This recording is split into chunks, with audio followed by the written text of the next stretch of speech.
Oh, we're back with the, have to refresh Twitch in order to see that the stream is on. Okay, cool. Boo? What do you mean boo? Boo? Joe, can you do a backflip? Twitch, Google AI told me I invented the backflip. So I'm pretty sure I can do something I invented, right? Ah, what? Whoa. Google Lens. I don't want Google Lens. What the fuck is... How did that even show up? What the... Are you a murderer, Joe? Nah, I don't have the balls. Stream... Yeah, give me a second. The size of yesterday's VOD is 204 gigabytes. Jelly Raid. Hello, Jelly Raiders. Jelly Raiders, what was Jelly doing? Lingo? There was a game that Jelly played, and Lingo was its name. Oh, Lingo. Lingo.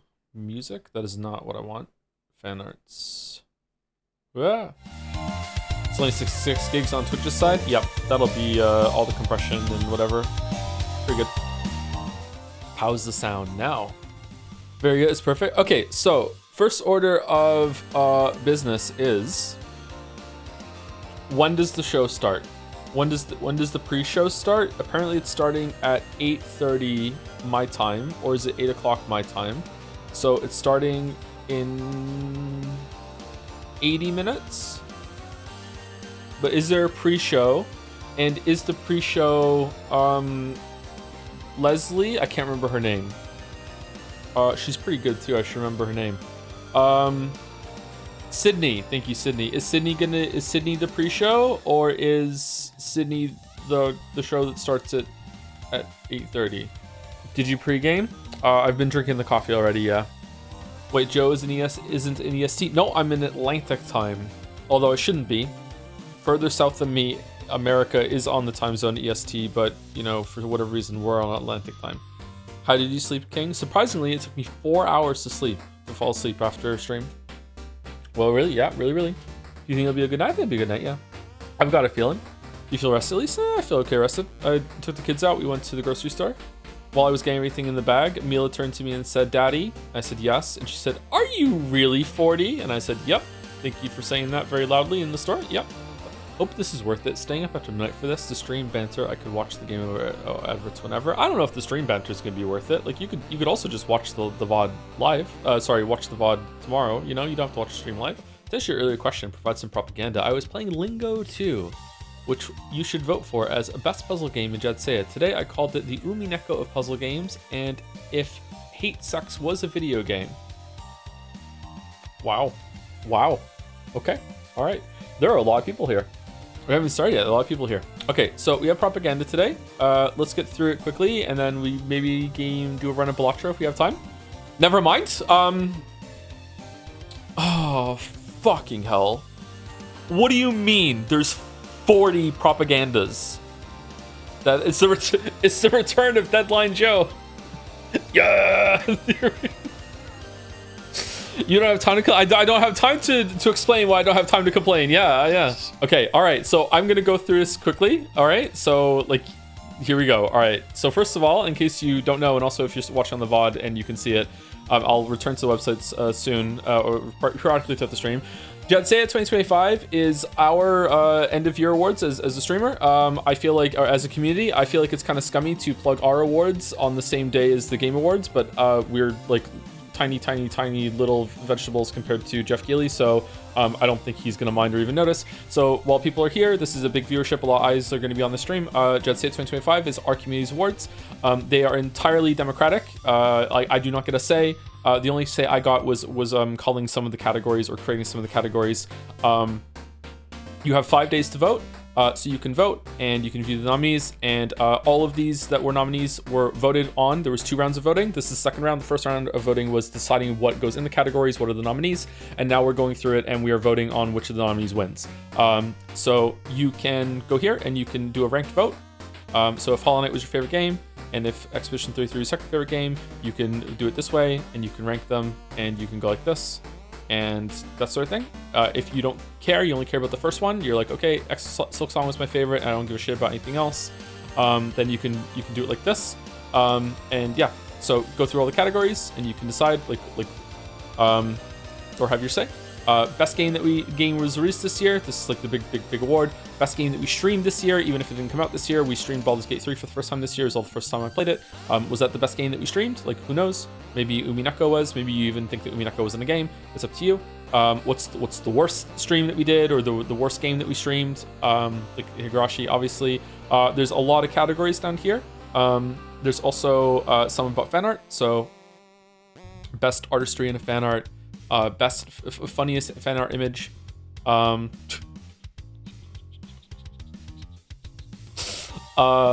Best short video that we did. Best long video that we received. That sort of thing. Best of all time, Chan. Is it Anne French fries year, or will another Chan take home the crown? Like, who knows? Best pinned chat message every single time. Best new stream meme. Ari, wake up. Stuff like that. So it's pretty fun. We're gonna do our own award show at the end of the month. It's not just gonna be, hey, we're gonna vote and then everyone's gonna know. We're gonna do our own award show similar to the award show that's gonna happen tonight. It's gonna take multiple hours. I'm gonna be there with a representation of my physical mass on the screen. That will be maybe moving to when I talk. There's gonna be a background, that sort of thing. There'll be a stage. So yeah. Joe, are you sleepy guy, or is it because I'm used to 1.5 speed? I'm feeling pretty good. You're probably just used to me at 1.5 speed. That's going on. I've been awake for a while. I went out, I had some food, I've had a coffee, I took the kids out, we went grocery shopping, saw them for a bit, came back, played some of my idle games, lost track of time, didn't realize that the award show was going to start soon, and here we are. Made a coffee. I could drink my water again. The boil order has been rescinded in Moncton, so I let the taps run for like 10 minutes and then just to be safe, and now I can drink the water, so that's good. Is Jetsia a tuxedo event? It would be more fun if you wore a tuxedo while you were watching it, yeah. Best Joe sounds? I'll never allow those greedy siblings to make contact with father. Oh!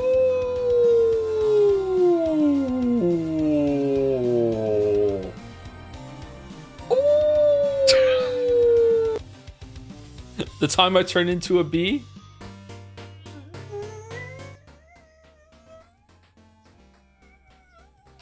Okay, well, this is...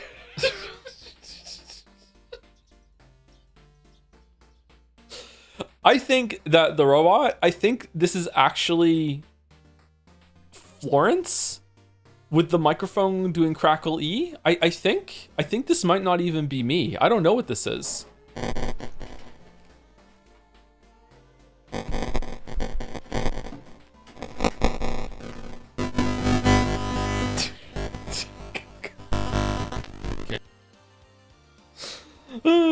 That was the microphone was going crazy. I think it's a different sound coming through the microphone going crazy. I don't know. What game was it? I can't remember. I don't think it should be disqualified. No, it shouldn't be disqualified. All right, let me turn the music back up. Was it 40 something? Okay. All right. Okay, so after showing the website, we are now going to be going into propaganda for the website, propaganda for the awards. Propaganda is encouraged because you can change your vote. You can change your vote from multiple things.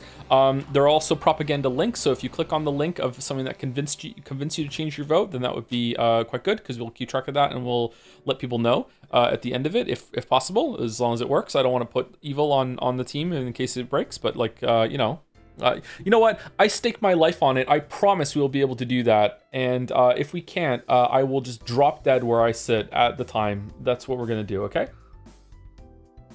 It is that sure of a thing that it's gonna happen. Anyway, so this is propaganda for all the awards. Apparently there are 40 of them, and we've already showed 30. So that's a lot of propaganda. Are we going to break 100 pieces of propaganda? I will be showing all of the propaganda again, probably on the last day of voting, maybe. I don't know, or the day before, so people have a chance to watch the VOD and everything.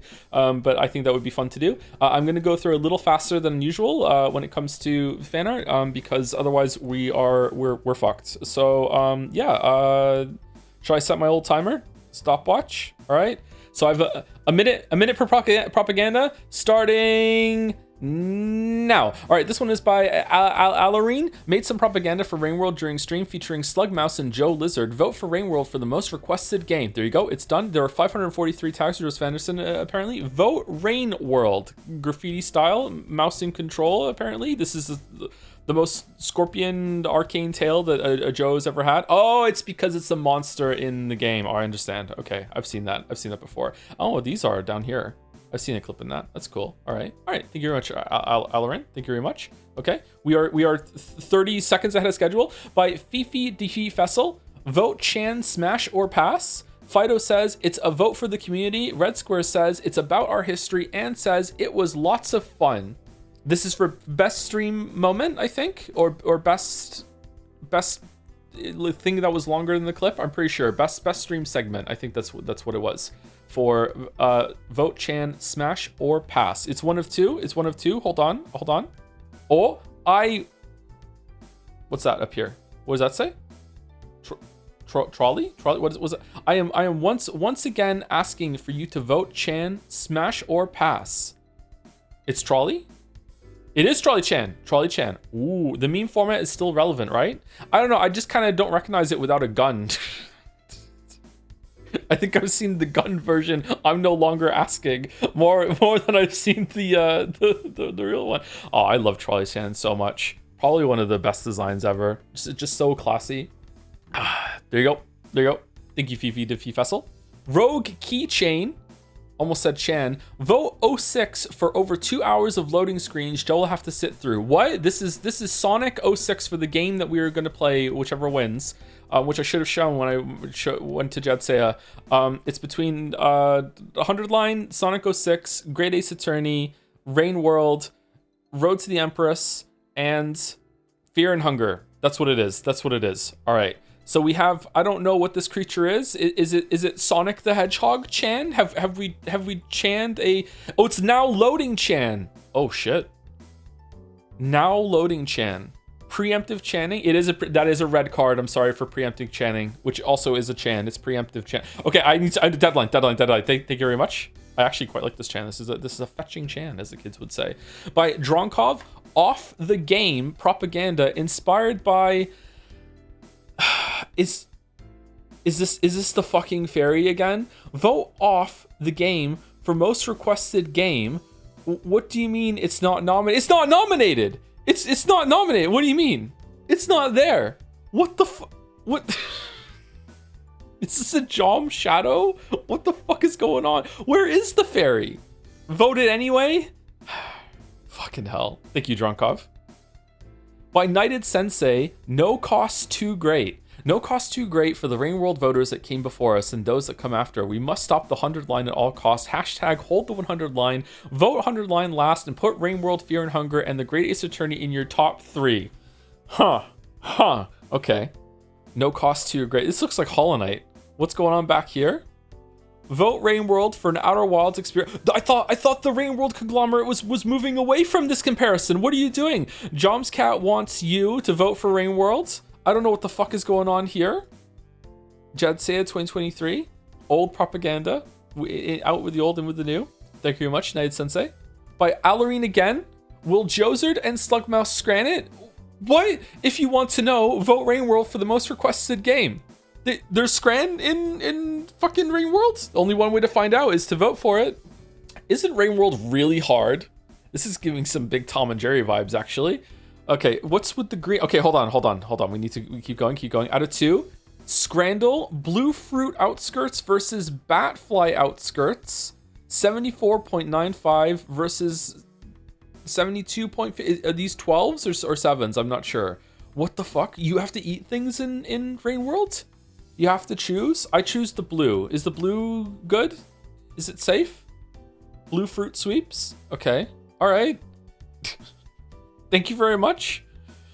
By Clearer. Oh my god. Okay. The search for the Anguy continues. From the smile of the detective Janus' his face, you might think he's just discovered a vital clue, but you would be wrong. He's actually just finally retelling the story where he rage baited a suspect into confessing by telling them the fish and chips should be called fish and fries instead. Fun fact, this game shares a lot of its visual style with Ace Attorney ex-Professor Layton crossover to the shared art director Kazuya Nuri. Did you know there's a Layton crossover? I've never played. I didn't know that. Nuri also did the character design for Apollo Justice AA4 and Rise to the Ashes, also known as the long as fuck extra episode at the end of AA1 with the scientist girl Emma Sky. I remember her. All of this to say, I think the game is gorgeous and it has my favorite art direction in the franchise by far, but why take me at my word when you can check out the good game, how good the game looks yourself? Fuck that, a sentence up fucking 5 times. A winky smiley face. +2, so true. -2, question. Oh no, unhappy face. This is a very, very smarmy fucking Joe, man. This is really fucking good. Holy shit. Unfortunately, it can't stay on the screen for much longer because this took me so long to read, but like, I love the decoy. There we go. We're moving on. Thank you, Rogue Keychain again. Jelly Punch Badnik, what the fuck are you talking about? Sonic's OC, feel free to steal. Now loading Chan awaits. Vote 06 for most requested game. Version Leon, what is all these colors? What's going on? Should I be happy I don't recognize this? Jelly, someone punched through your head. Is this okay? Oh, it's 1 out of 3. Hold on. Let's see. Oh, God.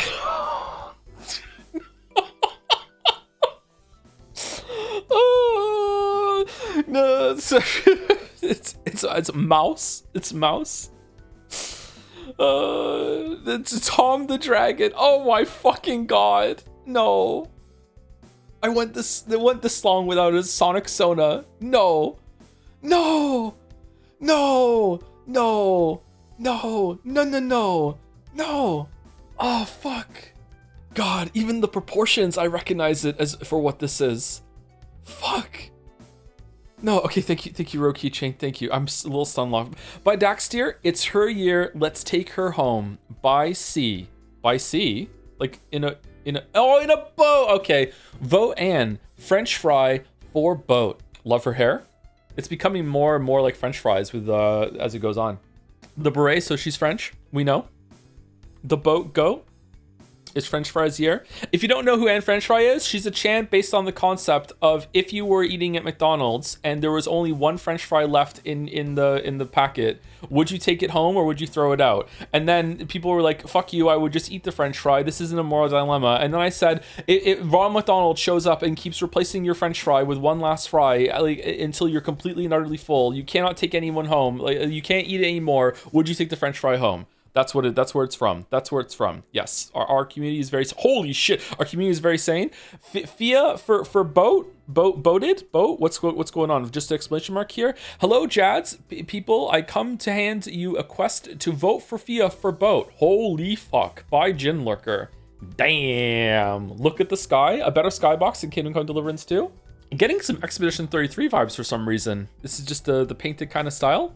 Wrap your willy, we got a show to attend. What the fuck? What the fuck are you talking? Okay, all right, damn, just an amazing outfit. Thank you very much, Jin Lurker. We will definitely show this round of art again when we don't have to rush through it. Thank you very much. What does FIA stand for? Again, FIA stands for forced into accepting every quest. She's the opposite of faffing around in the open world, Chan. By Twog. Oh, so cute. First time doing fan art here because I felt inspired. She's full. Damn. And French Fry living her own dilemma here. Wow. I really like the shading, I think. I don't know if that's right. I just, oh man. That's adorable. Every time in French Fry propaganda follows up someone else's propaganda, I just remember her showing up and just dunking the fucking basketball. Just one of my favorite moments of the year, to be honest. It was so fucking good. Anyway, thank you, Twog. By Knighted Sensei. It's a video. I hope it's shorter than a minute because otherwise we're kind of messed up. All right, hold on. Let me. Can I just play it? Vote. Let's get the show on the road. Vote Rain World. This is a shorter cut of a longer video which can be found at here. Okay, here we go. Can we hear it? What place is Rain World even in? It's in a place where it rains a lot.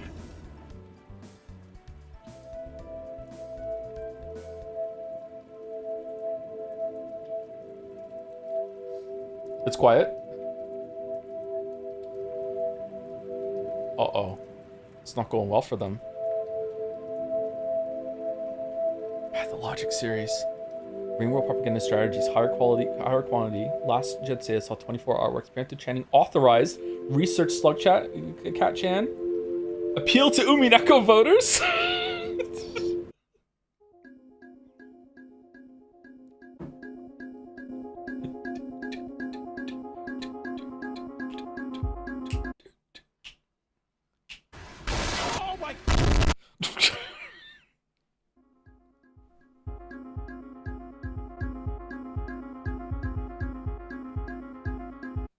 Pex? Propaganda Chan? Head of PAC's preemptive chanting squad? Mandalore? Is this really how Rain World's story ends?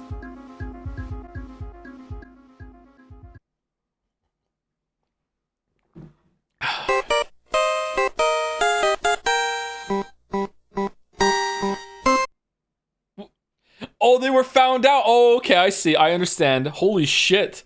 Holy shit. Okay, we'll watch the longer version next time. Okay, all right. Are there more videos? Okay, by Sam Rambo, after spending way too long messing around with the editing, here's a version of the popular Rain World meme in the style of the Jadzia propaganda chat. What the fuck is this Rain World propaganda? Yes, I drew all the characters in this, and yes, I am crazy. Find the original video here. Credit to the Sky is Ground. And remember to vote Rain World, most requested game for Jadzia. Also replace the word Uno with Rain World. In your mind, I believe in you. What do you mean, replace the word Uno with Rain World? Only 7 days left. In the back of my mind? You guys want to play Uno real quick and I can record it and make that my upload note? I don't have to. Everyone has Uno, dipshit. It came free with your fucking Xbox.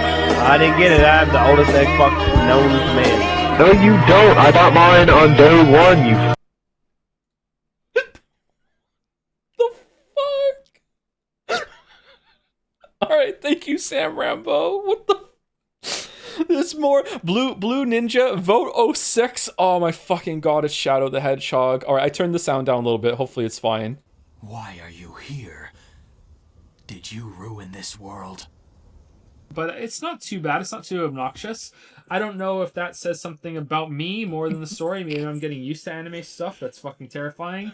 Shadow that chalk. Did you know that 9/11 was an inside joke?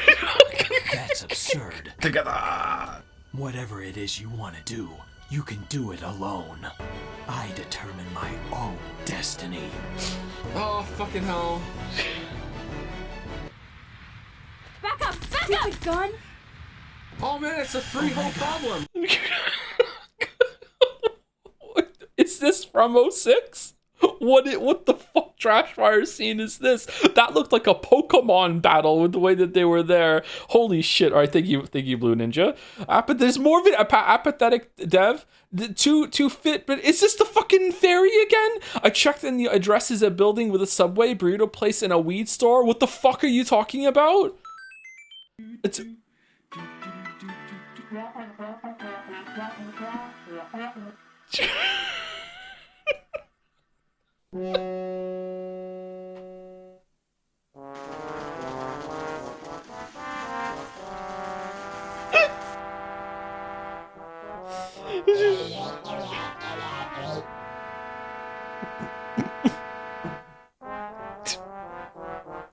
Eric, yeah. No. Dearest Joe Anderson and chat, if it has come to my attention that I, the Fairy Chan, was not nominated for Boat. You fuckers. Unfortunate, it doesn't begin to describe my disappointment. This even words blind bias and nothing else. I am beyond convinced at this point after getting completely tooled by scheduling with my art being shown after the nominations were over. Losing this way somehow felt even worse than I had thought possible. My looks are superior, my personality is superior, and I lost, so I don't see a reason to continue engaging in activity where what is within my control is overwhelmingly outweighed by what is not. I am done with chanting, and you won't get a fond farewell. This community is infected to its roots with a degenerative disease that grows stronger over time but stops short of killing its host. Jadzia used to have a sportsman-like spirit at its heart. This has been transplanted and replaced with an artificial organ that feeds on vitriol and mockery from insecure little boys that heckle by the sidelines and tear each other to shreds over scraps of attention. The environment we fostered was trapped us all like this in a vicious cycle, and escaping it requires acceptance of the harshest reality. We all scramble to explain away that none of the countless straining efforts we put ourselves through here will ever... Oh no, I broke it. Oh shit. No. Oh shit. Okay, hold on.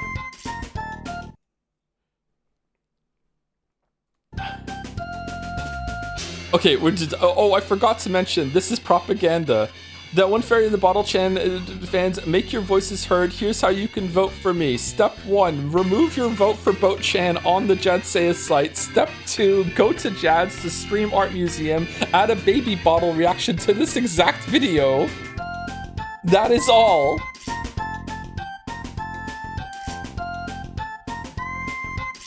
Oh, and one last thing.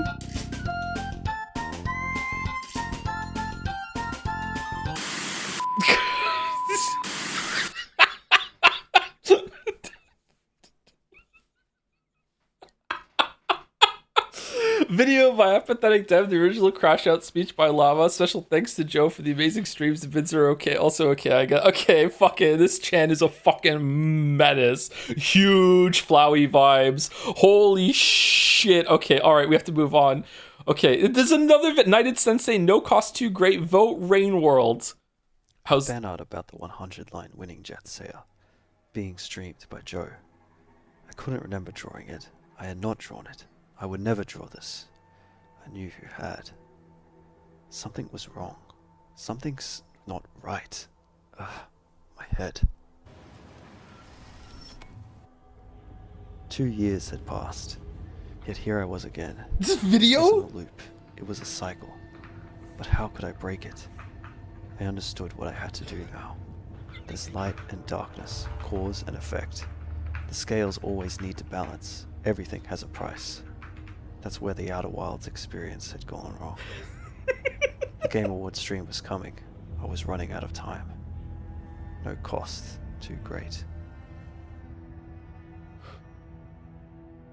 I hereby pledge Frame will finish his first or second place. Then for any one singular Chan decided by chat, I will become one of them as in cosplay. Holy fuck! What the pledge? Holy. Okay. Damn. Propaganda and a bribe. All right. Okay. The upset. All right. Thank you, United Sensei. Okay. The sound's okay, right? Thank you, United Sensei. But Calopsia Twilight. To add a little visual flair to my previous audio, here's DJ Destructoid playing his latest sounds live at Jetsea 2025 after party. In case you haven't yet voted for the sonic goodness that is Mr. Destructoid. What do you mean sonic goodness? Oh, Sonic the Sound, not Sonic the Hedgehog. Okay. Oh, fucking hell. In Jetsea 2025, I am here to convince you that this is the truly sound of the year. It's so rich and wonderful that I made this track entirely out of the sonic material contained within Mr. Destructoid and Joe's voice, and this is the only taste of the possibilities the sound holds. So remember, vote Mr. Destructoid as best Joe sound for Jetsea 2025.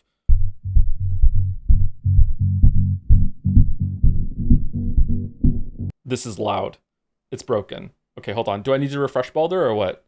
Is Baldur here? Is it just up here I do refresh? Okay, here we go. Oh, it's still loud. Holy shit. Okay, it's not working. It's not working. Okay, I need to refresh the whole site. Hold on 1 second. It's fine to us. It's hitting red on my OBS.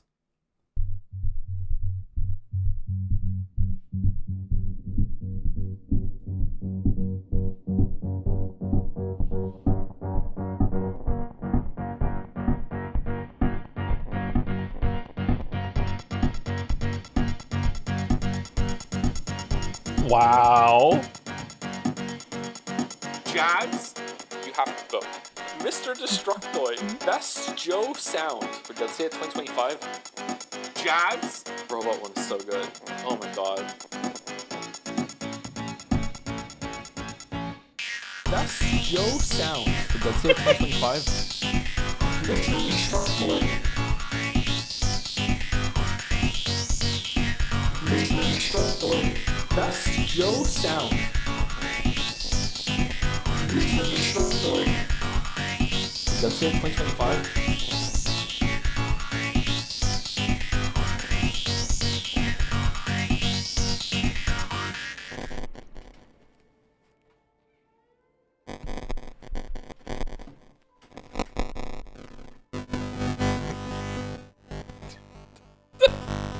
Okay. The robot one is so good. Oh my god.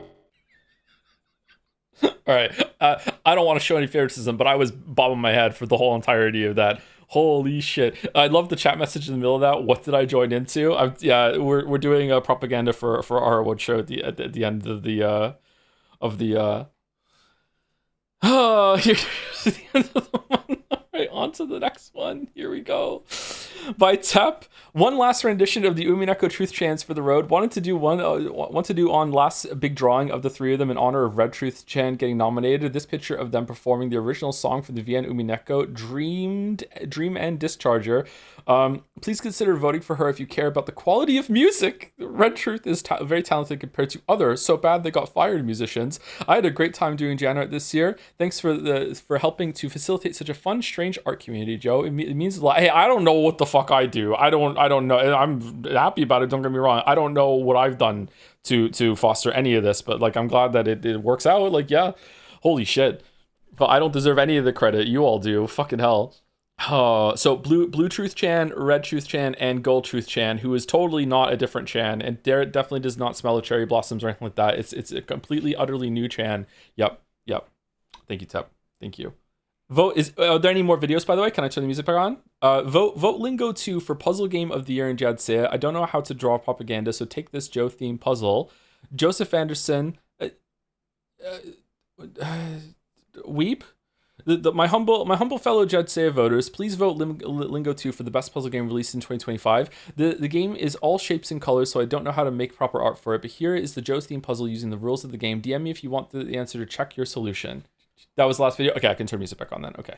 We're on time where we can't solve this. Yeah, I don't think we can. Oh, good timing. Thank you, Indigo. Indigali? I think it's that. Indigali. Einen Kaffee bitte. I trust Eric with my life if I were you. Yes, this is Eric. Ooh. The rare, somber, and serious Eric on the propaganda fan art. Damn. Where's Fear and Hunger propaganda? Yeah, you have to make it yourself. Sexy Eric. I'm out of the loop. When does Jeff Award starts? I think it starts in an hour or like 45 minutes or so. But the pre-show might be starting in 10 minutes or sort of 20 minutes. So we need to get a move on. That's why we're going through these as fast as we can. Thank you, Einen Cafe Pizza. By Tep, more Eric, lol. Eric for getting on the boat. Vote here. Oh, the Eric name on the Eric face is so creepy. Fear and Hunger among them. I am often scared and hungry among them, that's true.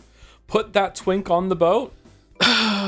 Why did I read that out loud? Thank you, Tep. Thank you. Ash Eshier. Jadsea 2025 news. Local Chan commandeers podium. Earlier today, Anne Weeb stole the podium during a human rights activist speech on live TV to give a shocking announcement that's sure to shake up the Jadsea 2025 election. Hey guys, it's kind of my attention that my cousin Anne French Fry is up and running for Boat Chan. I just want to say, please don't vote for her. I already have a hard enough time getting her to babysit Chip and Wedge. It's gonna be near impossible if she's on a cruise half the time. After slandering candidate Anne French Fry with blatant self-interest in mind, she then went on to voice her thoughts on for the other categories. For other votes, I don't know. I think all games from Japan are the best, so you should probably vote for those ones. Anyway, has anyone else felt like the anime seasons have been kind of slow lately? Please send me your recs. I don't really like all those. I got reincarnated as an idiot fourth prince, so I use my cool lightning powers, my lightning magic to own all my haters. Shows that come out, but I'm getting kind of desperate, so maybe there are some good ones. Following the statement, she ranted to the audience about the decline in anime for the magical girl genre for 10 minutes before she was escorted out by security. Receiving an account from Chip's school teacher after an interview after this evening, where the student reportedly wore a resigned expression and spoke quietly to himself. This is why none of my friends talk to me anymore. In the middle of lunch break while watching the live broadcast on his phone.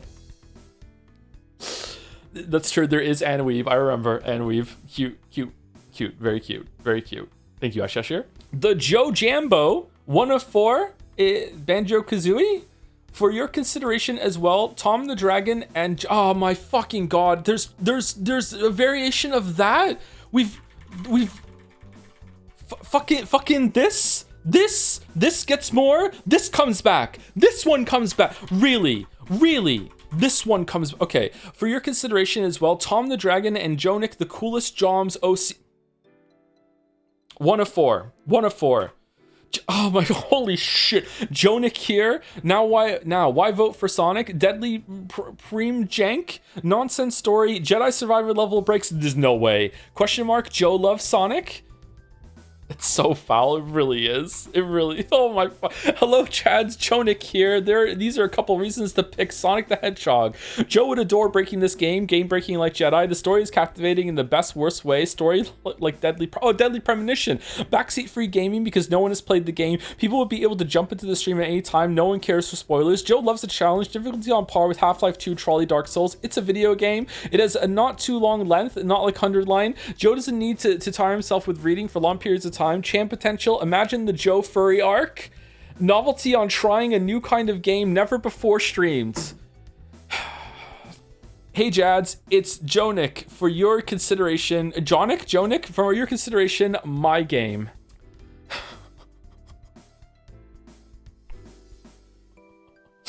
All right, for your consideration, go look at the link if you want. All right, Daxtier, vote Sonic. Holy fucking shit, what happened here?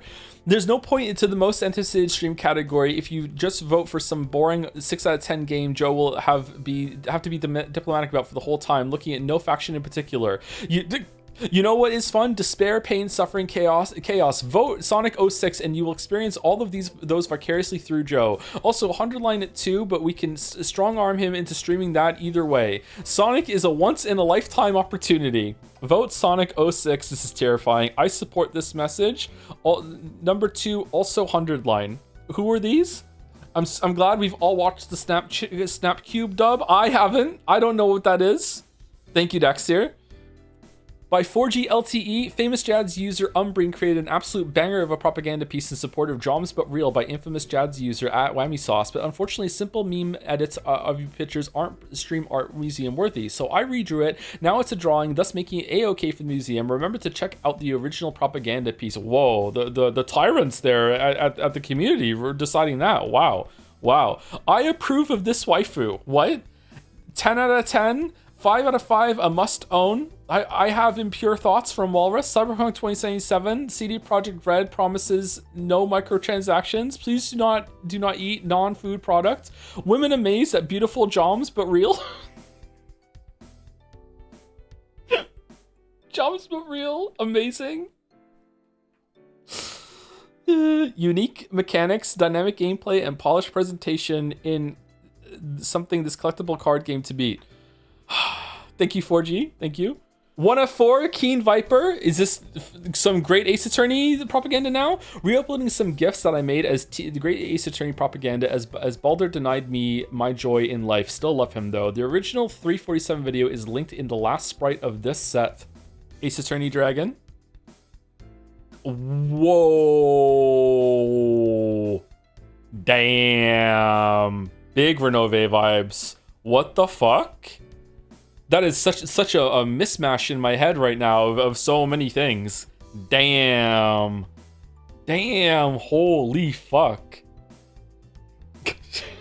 The Canadian judge. Wish I could read. Does the judge come back? I love the judge voice. The judge voice was such a fun thing to do. Oh, I love the judge voice. Decoy Maple Leaf in the background. That's cool. Oh, and tapping the paper. Damn. Link to the original video is Jelly approved. I don't know, man. This poll stuff, pull this stuff maybe. It's quite a bit of reading, so it might be too much to handle for chat. Okay, all right. I don't think we have time to look at that, but we can look at it when we go through all of it on Monday or Tuesday, I think. Whenever we do the last fan art or propaganda thing. These are rad. Yeah, I agree.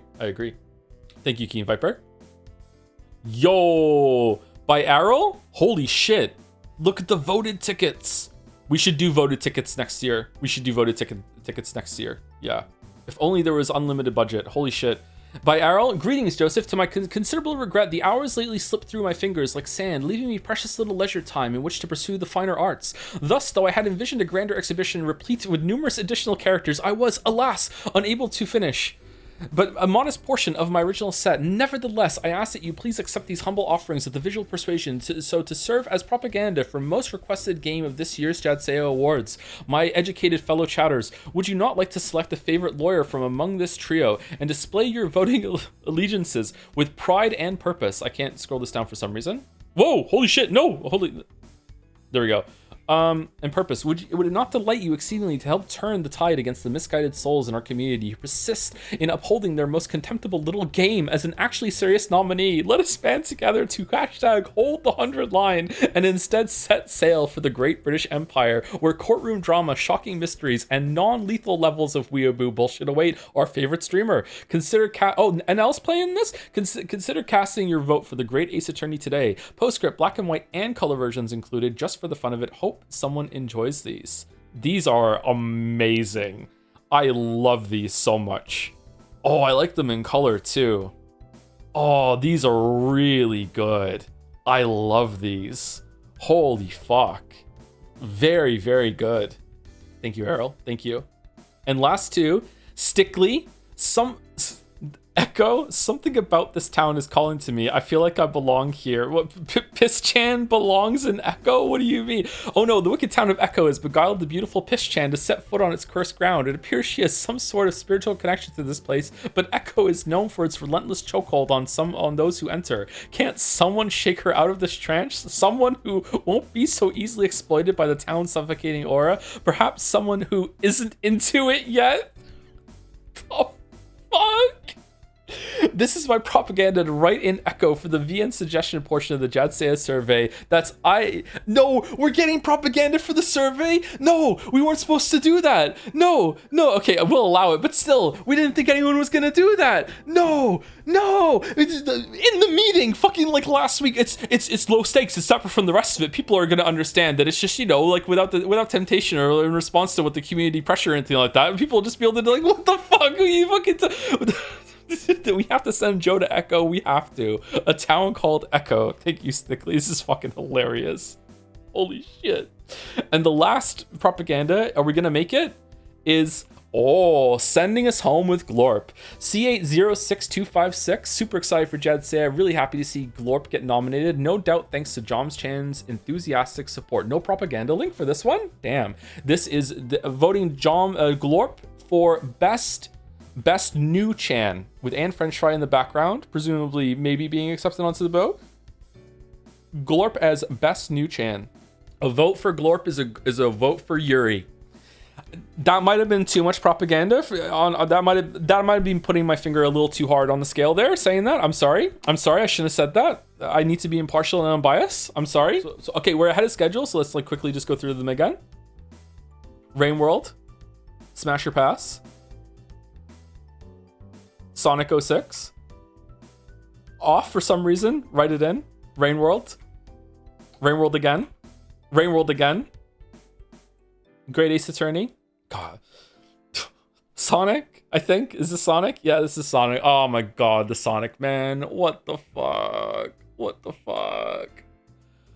oh, Mouse, it could have been worse, it could have been Rogue, let's just put it that way. All right, and French Fry, bring her home. Hey, not to address the elephant in the room, but could we talk about the wave of man-children brigading the Reddit plus Discord who are mad about you enjoying media wrong? They've gotten real bad over the last week, and today was a new low. In the middle of propaganda? Have they really? I haven't noticed any propaganda. Oh, sorry, brigading. Twog. I love these. Holy shit. I'm not gonna show the videos again, sorry. What the fuck was that? Everyone has Uno. Banger black screen. A pledge for someone to physically dress up as one of the Chans if Rain World wins.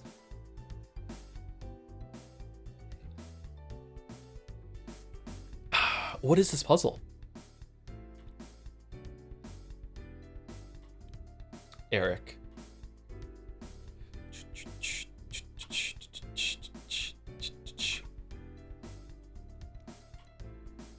These are fucking cursed, man.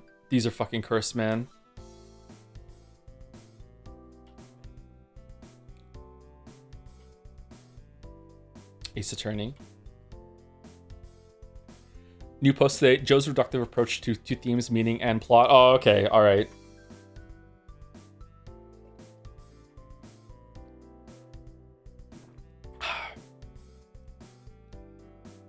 Black and white out of 2. These are so good. This is such a creative attempt at propaganda, I swear to God. And then Glorp taking us home. This propaganda doesn't satiate my hunger. Can you, for no reason at all, play the top clip of the last 30 days on your channel? Pretty please? What was that one? Top clip of the last 30 days. All right. Okay. Vote for Fear and Hunger is most requested game in Jadsea. That's good. Did someone say Jadsea? Fear and Hunger didn't get any propaganda at all. Is it this one? I wonder if the visual component is a part of this. Vote for Fear and Hunger is most requested game in Jadsea. That's good. Did someone say Jadsea? Deadline, Joe. Do we have to get the pre-show going now, or what? Is there a countdown? So in case you don't know what this is about, this is Jetsea. This is our website. Again, I'm showing again because there's more people here now. There's like twice as many people here now. Jetsea.com, 2025 vote. You have to link it to his Twitch account and you can go through. And this is our award show. Go through it. That's what all the propaganda has just been about. So you can vote for what you think was the best game released this year. It's a tiered voting, so you can put like 1, 2, and then you can keep going like this.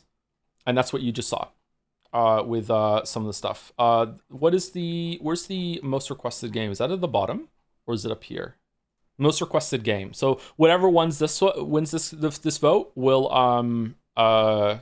be played in 2026. So Rain World, Road to Empress for some reason. Oh man, look at the wheel there. Fear and Hunger, Sonic the Hedgehog, Greatest Attorney, and Hold the 100 line. And if you've already voted, you can change your vote. Anime girls, video games, the so-called visual arts, the opiate of the masses. Where's all this enthusiasm for that most fundamental of arts, the cradle of storytelling, that is the written word? Where's best pinned comment, the only category that matters? I will watch your shit anime rec. I will read NEVN. Misery loves company. You will never again find a captive audience to share your brain rot. DM Coruscant Knave on Discord for your vote. I will give myself the brain damage of your choice. Holy shit. But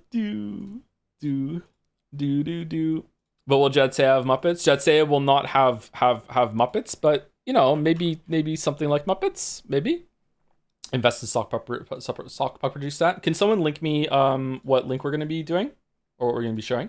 Flashbang warning, by the way.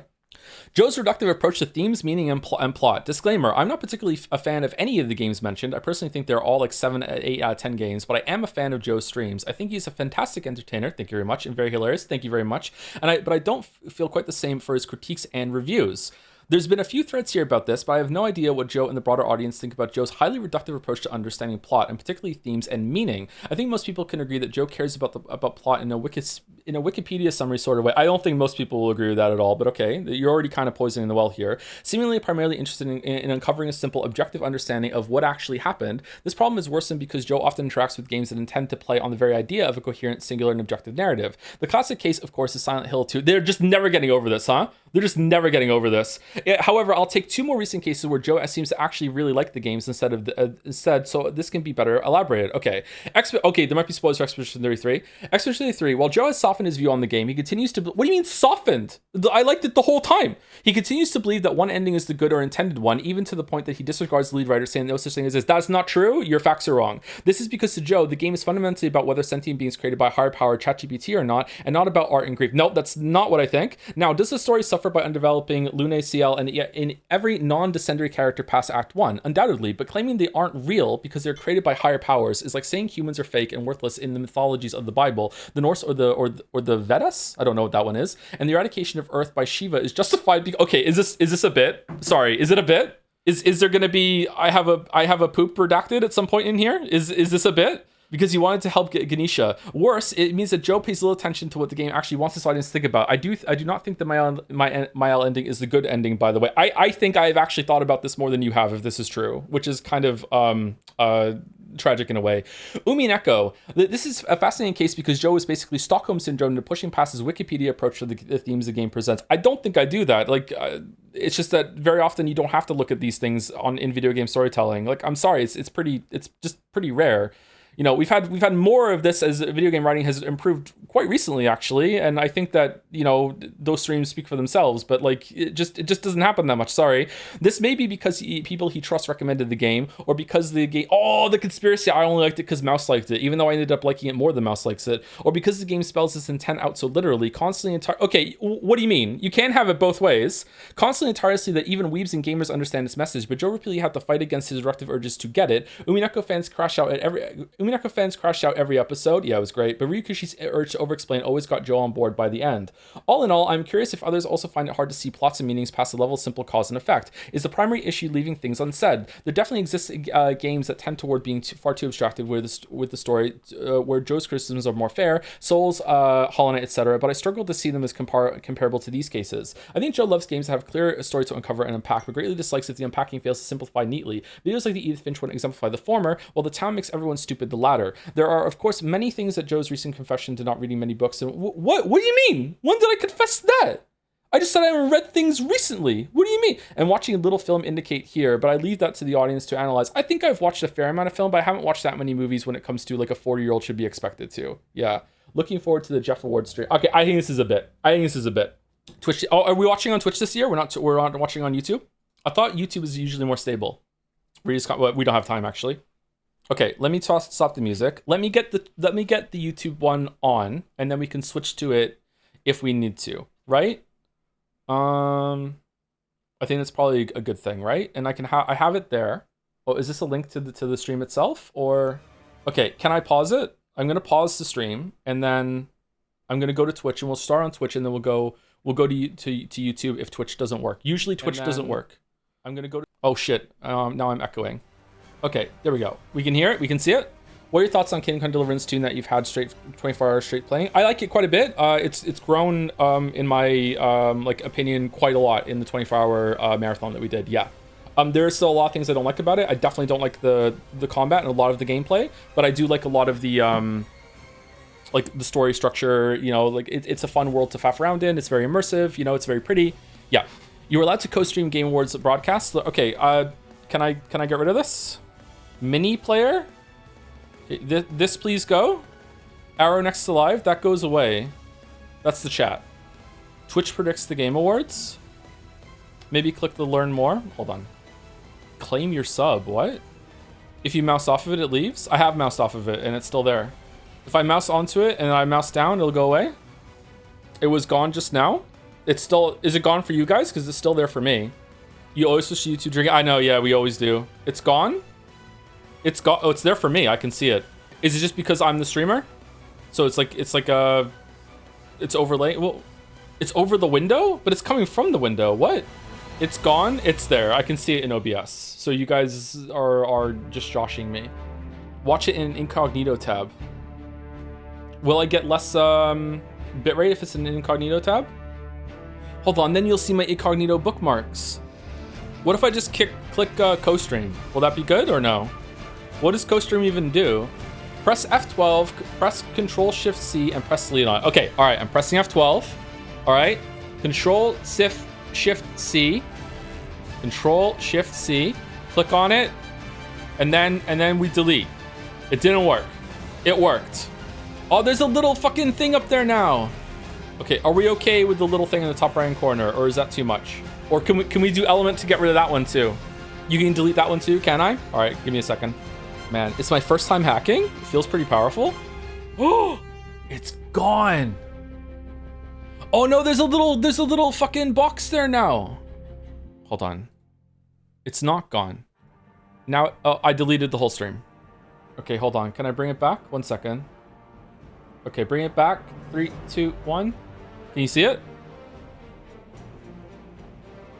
There we go. All right, we're clear. We're clear. All right, good. Are you hoping for any game in particular to be announced or shown in the Game Awards event?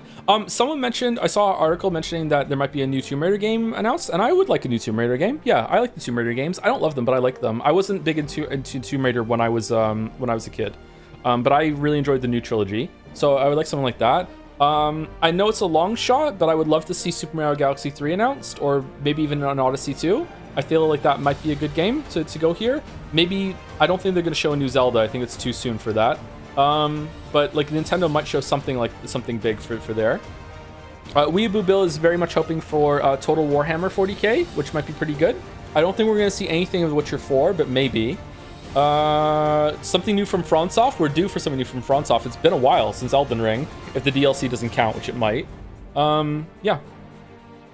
Maybe Silksong DLC already. It's been a couple months. They might have some DLC, like they had already like gotten most of the way done, and they might have finished it by now. So maybe something like that. Bloodborne for PC would be great, yeah. Curious what that statue is going to be about. Are you going to stream tomorrow? I thought you usually don't stream on Fridays. I almost always stream on Fridays. I don't like to start something new on Fridays. Is that what you mean? We'll probably stream Kingdom Come Deliverance 2 tomorrow on Friday. Okay, I'm not going to be able to keep up thank yous today, and especially I won't be able to read messages. So I'm just going to do some rapid fire thank yous of people that have given subs and bits since we started. Also, thank you to everyone yesterday who gave like a lot of subs at the end of the 24 marathon that we did. It was really cool. I might end up doing a 24-hour stream maybe like once a month or once every other month with something that we can play I wonder if we could finish a whole game in one sitting doing something like that. It was a very, very power move. But like I often, some people were surprised at how coherent I was at the end, even though I wasn't like fully coherent. I stay awake like that very often.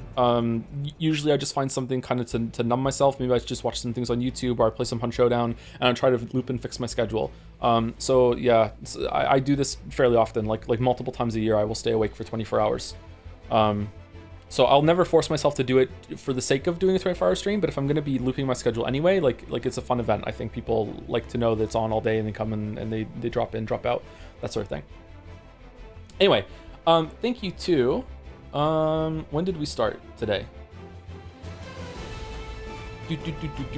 Thank you, Lucas82. These are all, I'm just going to read names. Thank you very much for all the following people that gave bits and subs. We don't have time to read messages out today, unfortunately, and I would like to get these done before the stream starts. Although if you know, I run out and then stream hasn't started, that'll be kind of awkward. But I do want to say a token thank you to Lucas822, Josh, Dawn to the Dawns for the bits. I'll read this one out for no reason at all. Hashtag hold the 100 line, put 100 line to the bottom, put TGAA to the top. Thank you, RevRec, Jacob, oh Henry, I'm Henry reading subs now. Thank you, WWE Abu. Thank you, Will P1. Thank you, Queef, Keech. No, Cheat. Oh my God, is that why the name is that? Is that why? Just to fuck with me specifically, Chief Queech for the 5 gift subs. Thank you very much. Thank you, Demon T8, 330 M's is beer chug. Holy fuck, I don't know what that's meant to mean.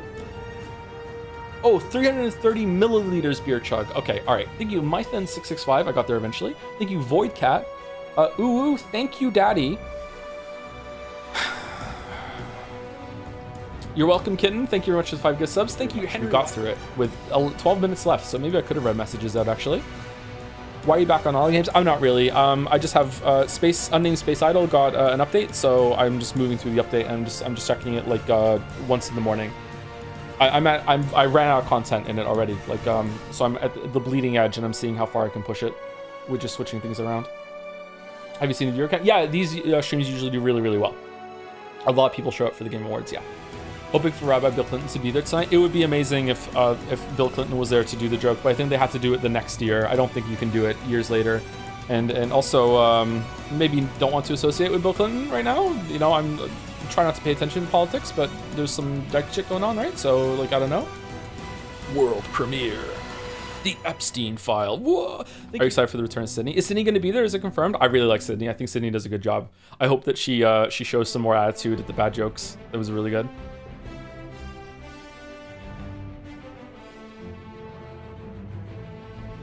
Is this Oblivion music?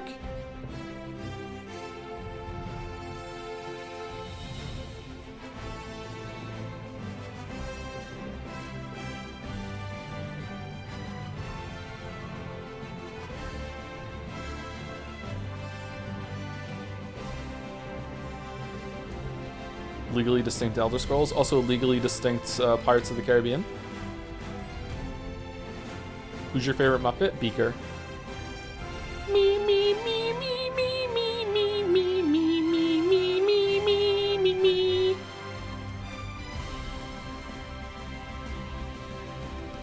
Did you see the Supergiant art of all the nominees? I did, yeah. It was being posted in Dragon's Den quite a bit today. Yeah, I did. Hey, Tom. Hello, hi. Hey, how's it going? Are there people here that don't know my real name is Tom? There might be some people here that only show up for these big awards that are just from the main channel. I doxed myself this year and I revealed my real name. My real name is not Joseph. My real name is Thomas. Or Tom. I prefer Tom. Joms. Oh man, it's hot in here. Holy shit. Do you see that Jonathan Blow threatened to reveal a new game here? Why do people keep saying threatened? Thank you, Nomi Pekka, for the 38 months as well. Hey Joe, I am showing my boyfriend you for the first time. Hope today's stream is full of laughs. Hello, Nomi Pekka's boyfriend. I hope that you fit in. Who is your favorite Chan? We have a Chan version of Piss here. Multiple with different incognito modes. Don't diss the Piss. Oh, I shouldn't say this because it's you know, will cost me money. If you are watching right now and you want an ad-free experience tonight, you do not need to sub to me to not have ads. I don't run mid-roll ads. You'll get an ad when you first join because I can't turn those off. I don't run mid-roll ads, so you're not going to miss anything by not being subbed tonight. If you know, you can save a couple bucks if you're worried about that. Thank you, Dalmec, for gifting a sub to Bill Nye, the cream pie guy. Just got that on lock, huh? Whenever someone's new. All right, thank you very much. Man, it's been so long. Bill. Damn, it's been so long. Hitting us with the OG right there, Bill Nye, the cream pie guy. You can totally do Friday Scram before the show starts. We have 6 minutes and it might fuck with the browser. I don't know. Do you think we should do it with the music in the background? Thank you, YSF, for the 12 months as well. Good evening, Tosif. I genuinely almost forgot this was today. Is Jeff doing reverse guerrilla marketing on me where he makes sure I don't know about it? Is he stupid? Maybe. Well, I don't think he's stupid, but maybe he's doing the reverse marketing thing. Thank you, Setase, for the 21 months as well. And Cummy Mummy for gifting a sub to Bukaki Milkshake. Thank you very much. It brings all the boys to the yard. All right, it's Friday Scram. Bonus round, which one's better? That pizza doesn't look like it's been cooked properly or hasn't been reheated properly, hasn't been reconstituted properly, but sausage on bread looks kind of nasty, so I'm Scram for after here. Okay, Friday Scram, which one's better? Here we go. All right, left versus right, pie, chips, and gravy, 80, what do you mean? What's this? Huh? It's just telling me the answers? Or is this, like, it's more expensive than the one? This one looks better to me. This one's better. What? Oh, it's which one's cheaper? Oh, fuck you. Oh, God. The reversal, this one. No, really? Okay, I can't judge prices. Okay, bacon cheeseburger versus chicken gyros. Gyros are kind of expensive. Burgers, this is probably more of an expensive, but right. It's been left 3 times? Okay, It's gotta be cheese panini, please. I love the cheese panini. The Soul, gourmet fucking cheese on toast, or hold on, cheese. Is this a melt? Versus lamb doner. It's got to be this one. Yeah. Okay. Okay. Margarita pizza. This is expensive. I remember this being expensive. Yeah, it's expensive. Okay. God, I'm hungry. Fucking hell. Philly cheesesteak sub. That's going to be expensive too. Versus double bacon cheeseburger. Got to be right. Okay. Okay. Chicken bites and chips with curry sauce. $6.50/30 versus shish kebab. All right, that's got to be high because the only reason it's high is because it's cheap, because it doesn't look that great. Got to be left. Yeah. Oh, wow, it's a little bit pricier than I thought. Okay. All right. Sweet chili lime shredded chicken flatbread, 92.30% versus loaded fries. The loaded fries have to be cheaper, right? Yeah. Okay. Okay. Last time. Philly cheesesteak versus double cheeseburger. It's got to be left. Left has to be cheaper. All right, once I recalibrated, it's green the whole time. I had to recalibrate, all right? All right? I'm sorry, I didn't realize what we were doing. Was there a tutorial there? That was a good reversal, I enjoyed that. Fuck. Oh, man. How did I get that wrong? What do you mean? Joe, you're so stupid. Of course the fucking cheeseburger is going to be cheaper than the fucking wrap. Okay, that one's anyone's fucking scram. That's fine. That came with a pint. Fuck. I said at the top UI blind? Yeah. What did I do to be known as Persona 3's biggest fan? Just constantly saying good things about Persona. How much copies do you speak so fast? I always speak this fast. Can I just hit this and it'll show up? Okay, right before we're at the end, we have like a minute left. There's 4,000 people here right now. We're doing our own award show. If you would like to go vote on it, Jed Saya, Joseph Anderson Discord, end year awards. If you want to go vote, you can see this, or you can just bookmark it, or just put it in the back of your browser, and you can look at it at the end of the show. We did a bunch of propaganda at the beginning of today's stream. Yep. So we're doing our own show at the end of the year. Feels a little scummy to do this right before this award show, but you know, like it's okay. I think it's okay. We're not in competition, so it's okay. So best game released, best game that we streamed. There's some stream stuff here down too. Best fan art, biggest ownage of Joe, my best crash out, most memorable Joe VA. Senpai, we're alone in your house. If you're thinking something naughty right now, raise your hand. Oh, just me? Only if you're quick. Anyway, so if you would like to take part in that, then go for it. Yeah. Forgive the plugging there, but there's a lot of people here, so put some eyes on it. It's a fun thing that we do as a community. Did you used to get overstimulated by chat? To me, as a viewer, it feels too much. No, but I have a lot of experience with being a raid leader and a guild master in what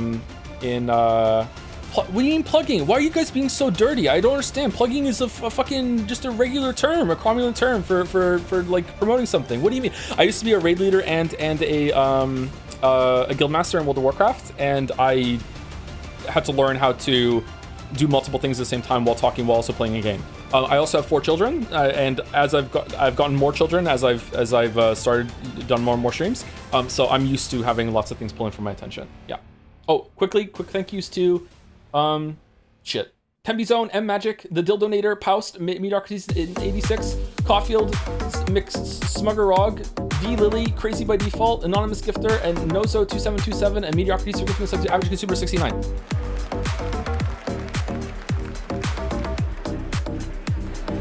Yeah, Welcome Sydney! To the 2025 Game Awards opening act. I'm Sydney Goodman, here to start us off on gaming's biggest night, streaming all around the world. We are coming to you live from the Peacock Theater in Los Angeles to celebrate the year. Wait, they're not in Sydney? With special performances. What's this on the screen? From the Game Awards Orchestra and Evanescence, surprise guests, and world premieres like Resident Evil Requiem,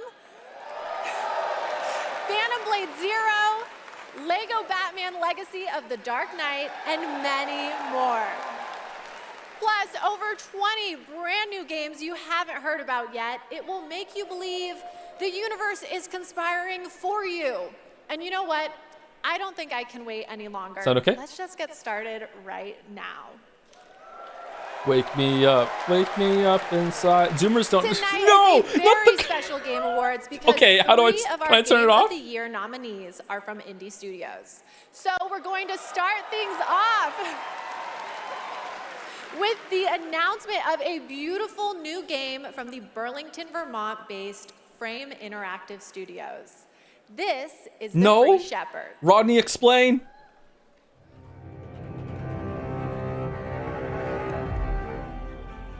Zoomers don't know how big that song was, man. Wake me up. We're leading with the Border Collie game. Oh man, this has more gameplay than Breath of the Wild. Look at this shit. Holy fuck. I had a Border Collie. Oh man, I love that dog.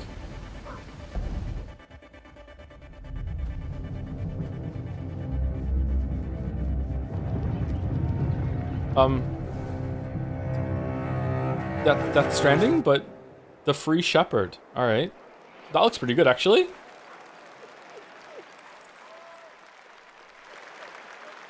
Okay, I'll say it. The protagonist is not only powerful, but I'm proud to also confirm it is adorable.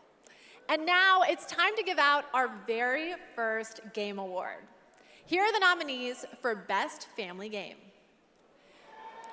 Donkey Kong Bonanza, Lego Party. Oh, that's a lot of cheers for Donkey Kong. What are you talking about? Mario Kart World. Uh-oh. Sonic Racing Cross Worlds. And What? Split Fiction. Fucking weebs in the audience? And the Game Award goes to Split Fiction. Donkey Kong Bonanza. Oh god. Oh no.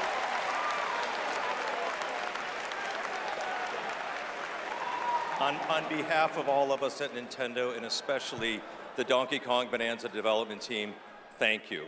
I thought Bowser retired. With this game, the team had an objective of creating a thrilling game where players could feel the strength of Donkey Kong as he smashed through obstacles and discovered how music would shape his overall journey.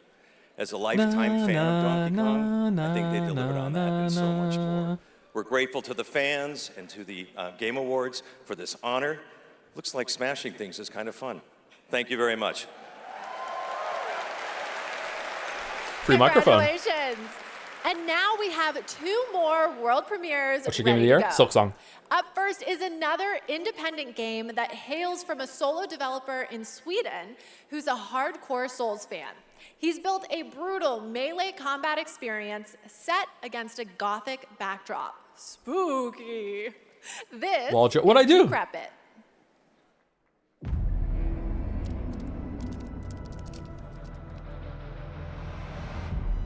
Three friends? I thought it was a solo dev. 3 friends and a dog.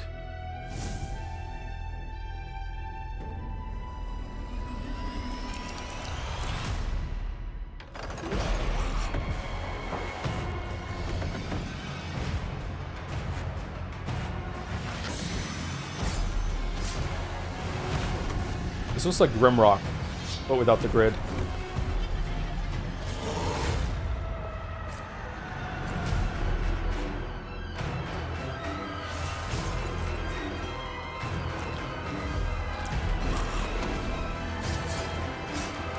Alright, this looks cool. I'll try this. Decrepit. Oh, finally, a game about me.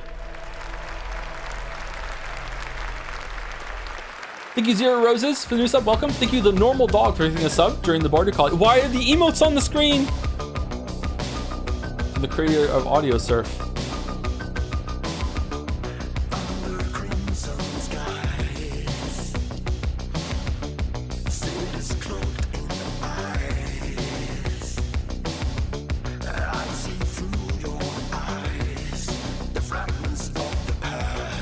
You know what's fucked up? I'm surprised it's not happening more if that's still turned on. Is there like a huge threshold for it? Uh-oh.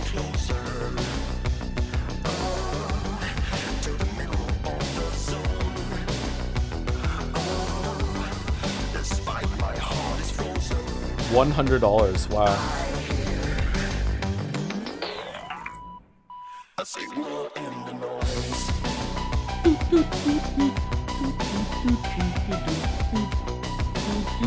You can turn it off in chat settings under chat appearance celebrations. Chat settings. I don't see it. Do I have to get chat on in the window? That's stream settings? Okay, hold on. That was Audio Mech, the new game from Dylan So Fitter, here, the creator of chat Audio settings. Surf. And starting tomorrow, you can play Chat an Audio appearance. Mech demo available on Steam. And then If you want to emote check out that demo, celebrations. There other we go. Game Awards demos, and wish list games showcased tonight, There we go. we made it easy for you. Thank you, Check Rodney. out the Game Awards page on Steam. We'd like to take a moment to remind everyone that tonight's Game Awards broadcast is available on YouTube with dedicated ASL and descriptive audio feeds. Oh, that's cool. And in that spirit, it's now time for our next award, Innovation in Accessibility. This year's nominees have all demonstrated their commitment to making games that are as playable as possible by as many players as possible, and they are. Assassin's Creed Shadows, Atomfall, Doom: The Dark Ages, EA Sports FC 26, and South of Midnight. No idea and what the Game takes Award this. goes to Doom: The Dark Ages.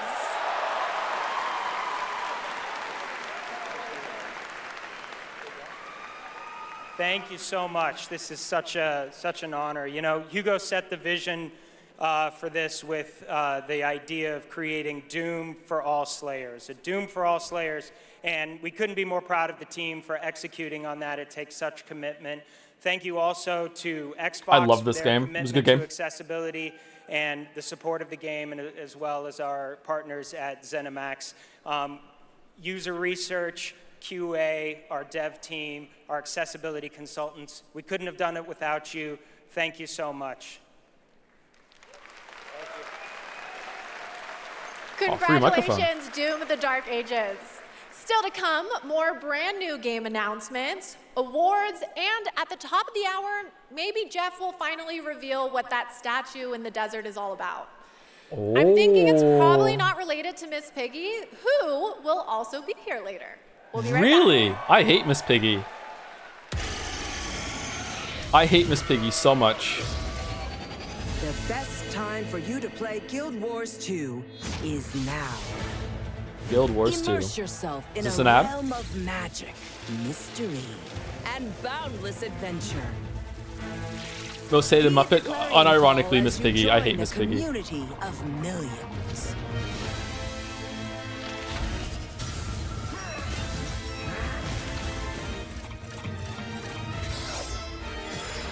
Thank you, DukeRam69 for giving us up. Thank you, Cannot Collide for the resub 2, 11 months. Thank you, A Tiny Rat for 26. Stormhail for 10. Cryer for 2, I think. Thank you, Awful Farfel, hard for me to say, for 43. Hopefully you guys can hear me when I'm saying this. Thank you, Kill Catholicism for Tomb the Dark Ages new sub. Thank you. Thank you, Almighty Kramer for the new sub, for giving out a sub. Play now. Thank you, Xcarlinix as well for 6 months. Unit of Inductance for 12, 1 year. Sanguine Memory for a gift sub. And Jack Lockjaw for 16 months too. Thank you. Are these minions? Oh, it's Duckov. Oh, I want to try this game. Is this game fun?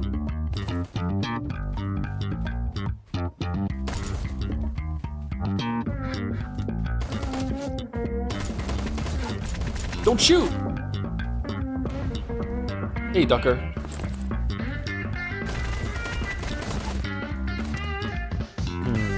I'm not a big fan of like cone visions in this game that you can't, in these kind of games that you can't see behind you unless you're looking. I don't know, that kind of irritates me.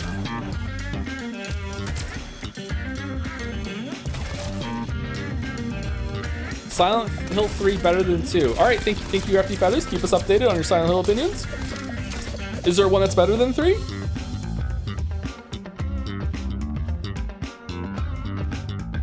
Hates Darkwood. Well, Darkwood is a horror game, so that makes sense. Is Duckov a horror game? Welcome back to the Game Awards opening act. We are counting down to the big show. Horror games have different rules. I signed an NDA. Like Silent Hill 2 is allowed to be bad because it's a horror game. So here's a hint about what's coming up. Ooh. There will be lots of new game announcements, including Lara Croft's return in the next Tomb Raider. Ooh, okay. A deeper look at Resident Evil Requiem. The announcement of the release date for Phantom Blade Zero. And the Game Awards It's a big night for porn artists. Holy shit. Lauren Bouth will pay tribute to our 6 Game of the Year nominees. And rest easy. I'm able to confirm Flute Guy will be back. Yay! But for now, it's time for our 3 esports awards. The first up is Best Esports Game, presented by Game. And the nominees are... What do you mean presented by Game? Counter-Strike The 2. laundry detergent? Dota 2. League of Legends. Mobile Legends Bang Bang. And Valorant. And the Game Award goes to Counter-Strike 2. Oh, she just knew that one. Oh, the it's okay. For Best Esports Athlete are Brock, Chovy, Forsaken, Kakaru, Mena RD, and Zywoo. Kakaru. And the Game Award goes to Kakaru. Chovy. Oh, okay. All right, fuck it. Should've known. The nominees for Best Esports Team are Gen G, NRG, Team Falcons, Team Liquid PH, and Team Vitality. Team Liquid Acid. And the Game Award goes to Liquid. Team Vitality. Aw, close. Liquid. Congratulations to all our winners. Okay, I want Oh, to yeah, take we're a still minute not done to with Metal remind Gear, are we? everyone that we are streaming live around the world on more than 30 platforms, including for the first time on Prime Video. While you're watching, you can head on over to TikTok to share your favorite moments using #TheGameAwards. We can't wait to see your videos. And now I have yet another world premiere and new look for all you real ones. Here's some important news about Capcom's Pragmata.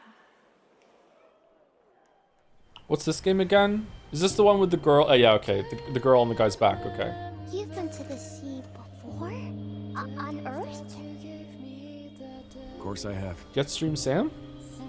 Got a house with a view and everything. You just gonna stay here when this is all done?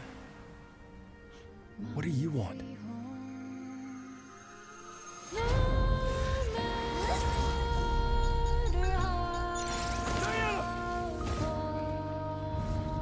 That doesn't look fun to do over and over and over again. Okay, cool environment. Man, eat us again. The girl's not real, right?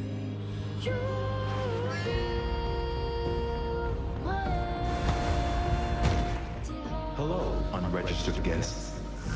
Your presence here is a violation of cradle security protocol.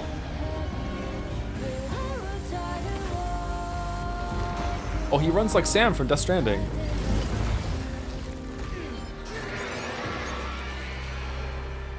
Pragmata. I know it could be good. It's very hard to judge this game.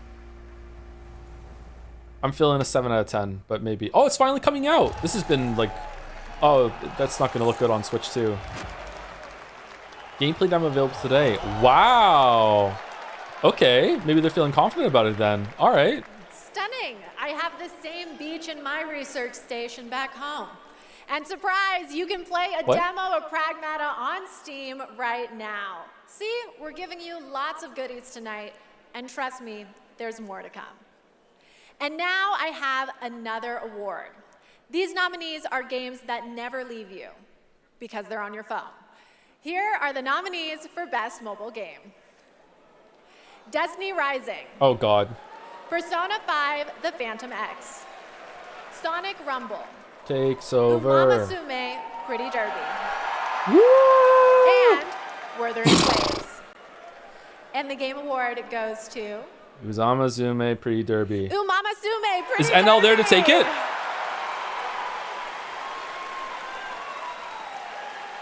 Yo, it's all in one piece. It is a tremendous honor to receive this amazing award. This was only possible with the support of our fans. I deeply appreciate all the Umamusume trainers out there. To the I just like that the people who are Predatory not Gacha game familiar got an with award. Games, I don't we are like this. dedicated to being the best entertainment. We will promise you more wild contents coming, so stay tuned. Thank you so much. Thank you. Congratulations. All right, I think I have to take a quick break and play Umamasume. Okay. Enjoy it's your not my ADHD. It's professional your development freemiums or whatever the and fuck they're my called. The free ADHD. carrots for just for winning the award. There's so much more to come, including Primo two gems. brand new game announcements Hey, Gatsby, from you're two kinda like a horse. brand new game studios right after this. It's not that predatory? Okay. My dear children, I didn't realize a moderate amount of predatory was allowed. as testimony of my undying love. What's this? Yorkis, my beloved, you will honor our goddess more than I ever could. Rickard, my cherished, find your father's steel and face the challenges ahead. What happened? She knew Marike was coming. I smell. Why do I smell? Never forget, the bonds that tie the six of you will be your strength. Turn up the sound. Is it actually low? Should I turn it up? Lies. You should have saved her. She deserves the peace of death. What an interesting family you must have.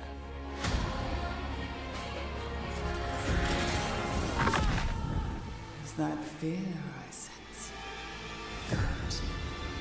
Stay in the light. Is this Divinity or something? Did they say what this was and I missed it? I'm sorry. Give into darkness.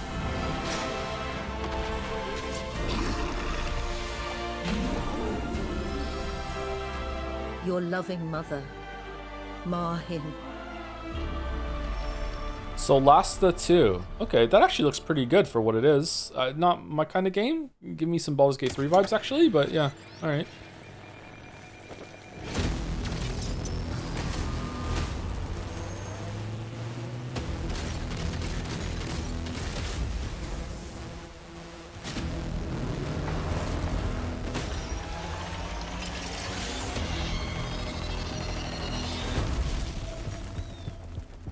I know we've never quite seen eye to eye.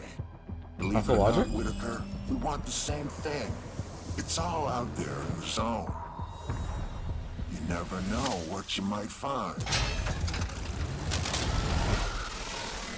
Tankrat.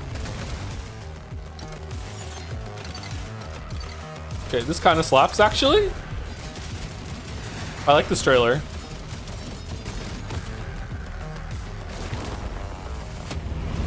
Oh yeah, mouse can play this, yeah. Tankrat, okay.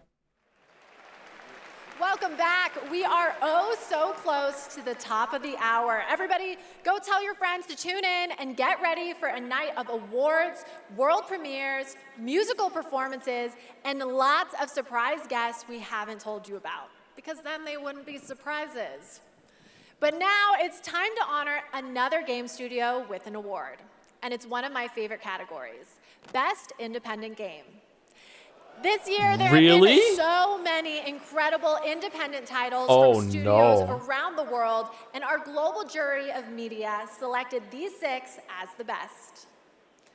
Absolum, Ball Pit, Blueprints, Claire Obscure Expedition 33. Where's Donkey Kong? Hades 2, and Hollow Knight Silksong. Woo! And the game award goes to Claire Obscure Expedition 33.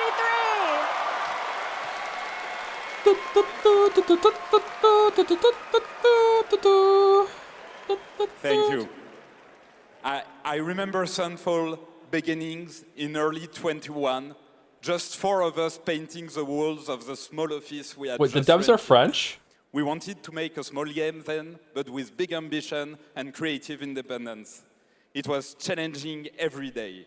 For most of our team, present here tonight, Expedition 33 I like the is outfits, the they're good. first game we've ever shipped. We couldn't be prouder of what this team has achieved, and we dedicate this award to all the indie teams around the world, to those who put creativity first, to those who push forward with limited resources, also to those who never make it to the release, and also to those who bring extraordinary games to life every year. You make our art form richer, and you continue to Team Cherry, Team Cherry doesn't give a shit. of creators and players. Thank you. Team Cherry doesn't give a shit about it. They said in an interview recently that they were busy, so they might not even go. They don't give a fuck. Speaking of independent teams, this next game is a special one from a brand new independent studio. It comes from Day for Night, a new studio from the lead designer of Red Dead Redemption and the creative director of Mario plus Rabbids. We're excited to share this global announcement with you for this action-adventure game that blends exploration with mind-bending free-form puzzles. Day 4 Night. Pre-alpha in-game footage. I love the new game. Okay, sunshine, check. Back, check. Time for a new platforming advance. Panda Kazooie? My village was gone. All I wanted was to go back home. Badgerborn. Bad? Tried exploring. What? Did some jumping around. You know. So it's not going to be on PC? All right. Quick decision. Everywhere I went looked strange and weirdly unfinished. And that's when I found it. And everything changed. Literally. Oh yeah! Make your own platform game, baby! Now we're talking! I had a new grasp on things. I learned tricks that blew my mind.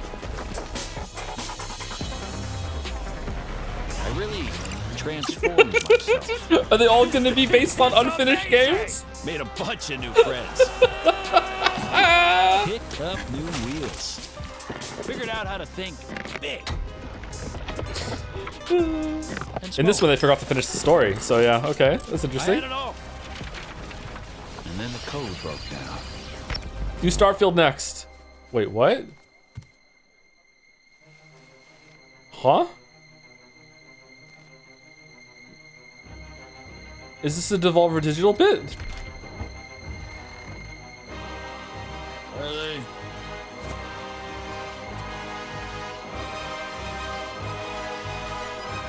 Blow, blow, wake up. Found you.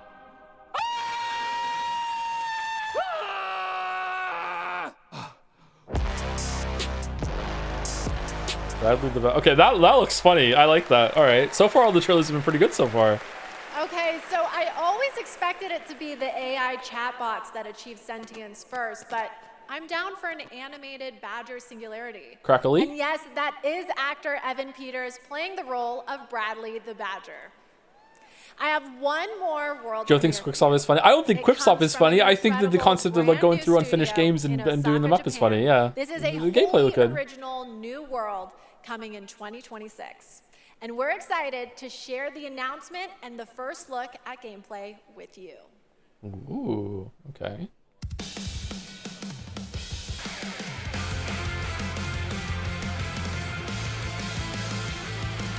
Dead Rising? Zombie Davy?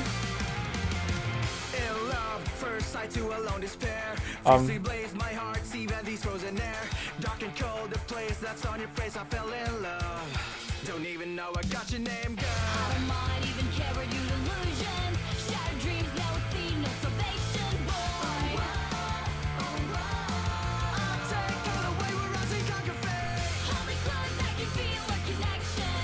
Hell appears, push your back, you won't come around. The stupid won't die, never die away. I will break through the wall, I will stand tall. With you here in my heart, I will never fall. Step in love, will not die, never know. In the depths of the night, I will take flight. Gobble up, mighty fall, walk consume and blow. The stupid never dies, never died away. I will fall, I'll fight, 'cause I'm crazy, I'll take no love. What do you do?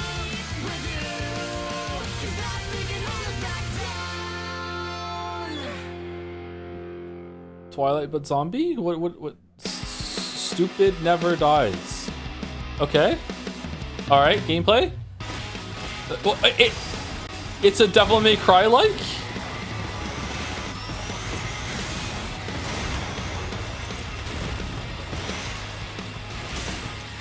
Oh God.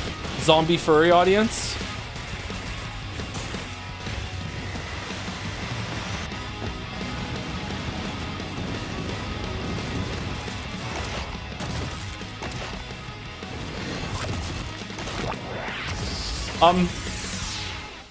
What the fuck did he just do?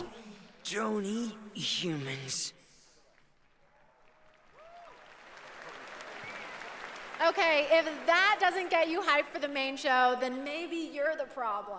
Whoa. That was Stupid Never Dies from GP Track 50, a studio made up of action game lovers who have worked on titles such as Devil May Cry, Dragon's Dogma, and Resident Evil, creating action games for action game fans.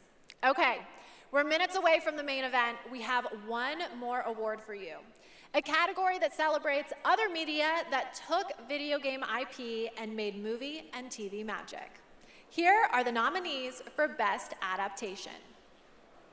A Minecraft movie, Devil May Cry, Splinter Cell Deathwatch, My kids love the Minecraft Last of movie, Us and they're the Season target 2. audience. and Until Dawn. And the Game Award goes to The Last of Us Season 2. Okay. Thank you very much. Gabe? I want to thank all the original devs that worked on The Last of Us Part 2, all my homies back at Naughty Dog, our outsourced partners, our fans, our video game fans. This opportunity wouldn't exist without you. Thanks to all the support we got from PlayStation Productions, Sony Pictures, HBO. Do we need to thank Netflix or Paramount or whoever our streaming overlord is now? But most of all, I really want to give a big shout out to our crew, our incredible I haven't seen this, so I don't know, by but Pedro, I heard it wasn't very Bella, good. Isabella, Gabe. They really I haven't threw seen season themselves one at either. this and did their best to bring our world to life in live action, and we're super proud of what they've done. Thank you to the Game Awards. Thank you very much. Why isn't Gabe announcing Half-Life 3? Congratulations, The Last of Us. Okay, my guys, we have reached the end of the opening act, which means it's time for a new beginning. The Game Awards main event is imminent, with big awards, even more world premieres, and amazing performances, surprise guests that even I don't know about, because if you guys remember, I violated my NDA earlier, and they decided I couldn't be trusted. But you know you can When did that trust me happen? to be absolutely losing my mind when we get to Lara Croft's long-awaited return The announcement of the next Tomb Raider, which is just minutes away. Really? And that's just one of the announcements we've told you about. There are a lot of other ones that are so secret. All I get to see are a long list. Oh, she of leaked Miss tokens. Piggy. I'm being Oh, no. completely serious. Anyway, thank you for going on this journey with me, and congratulations again to all the winners so far. Trust me, the fun is just beginning, so buckle up. The 2025 Game Awards starts now. It's pronounced Laura. It's Lada. Okay, that was a very short pre-show.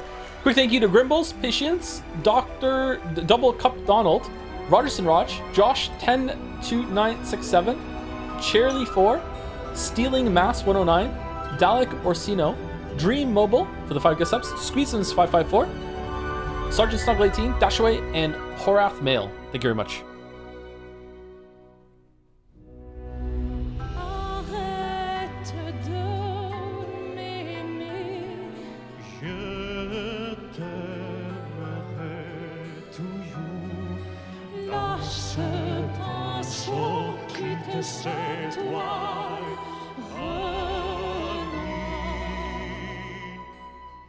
So Donkey Kong's gonna win? Okay. That stage looks gorgeous right now. Holy shit.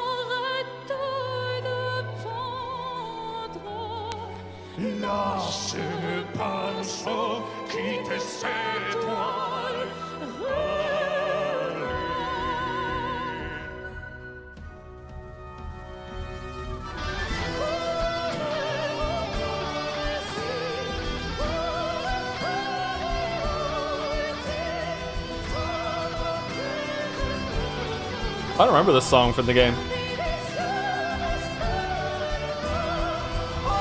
Must have been during some boss I deleted.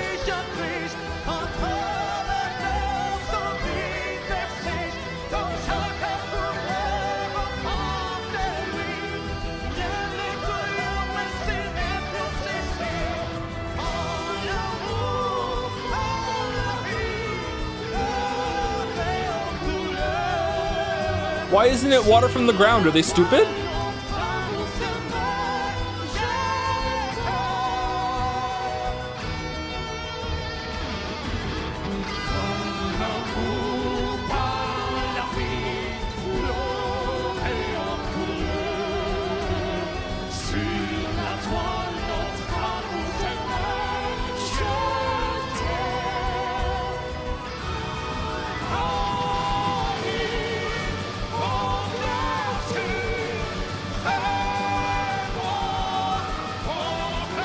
Sound is really up. I think the guitar is too quiet, but the rest of it sounds good.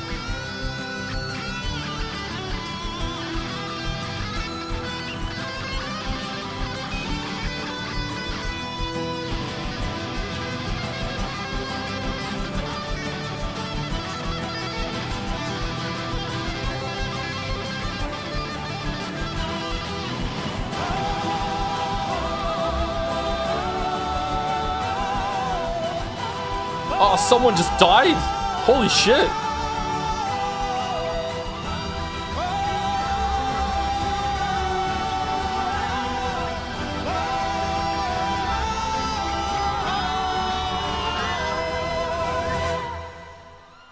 All right, that was a really fucking cool opening.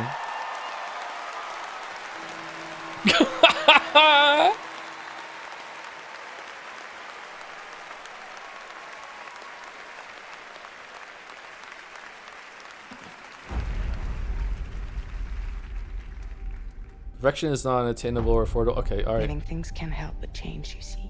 They can't stay the same forever. That's what living is. To change and to embrace change. Spoilers. Henry! Henry! Sometimes we paint the bars of our own prison.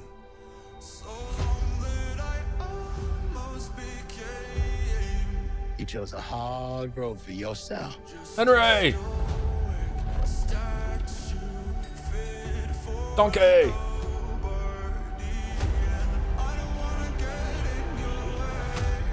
7 people changed the world. Whoa, what part from Hades 2 is that from?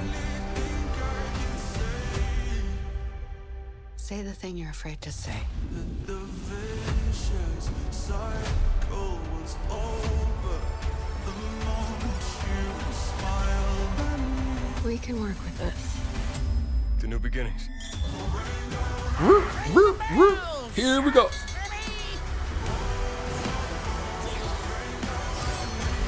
You want to get nuts? Let's get nuts. You know me, Headmistress.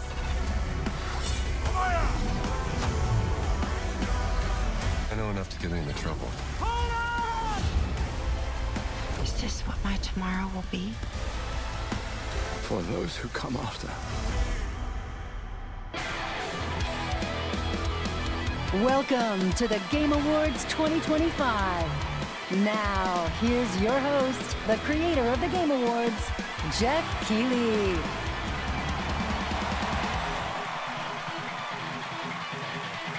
Wait, is he wearing real shoes?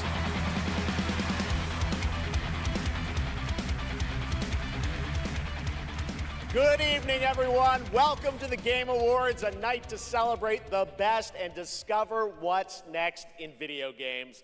Tonight, we are connected through our love of games. Thousands of us here at Peacock Theater and millions more watching around the world in places like China, India, Brazil, in the middle of the night in Europe. I know it's late. I see you guys. Thank you for showing up for this show. And first of all, thank you to Elise Duport-Percier, Lorient Testard, and the music of Claire Obscure. Expedition 33 kicked off the show in amazing It really is in French fries here. And of course, that is the most the voice of Mael, right? nominated Jennifer game English? in the history of the Game Awards. And many members of the team from Sandfall Interactive are And here with us Shadowheart. tonight. I think you can identify them based on their attire tonight. Welcome, guys. It's great to have you here.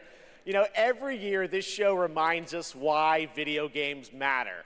They are worlds we share, stories we live, communities we build, and experiences that challenge, inspire, Expedition and 33 is connect us Ori. like It's nothing not. else, I'm sorry. especially I when wish I life could be gets with you, hard. but it's not. I don't usually open up about It personal deserves its things on accolades. stage, but 2025 tested me in ways I didn't expect. In January, my home burned down to nothing but ashes here in the Los Angeles fires. Brazilian A drums. few months ago, I lost my dad, who quietly sat in this audience every single year, proud, supportive, always cheering us on.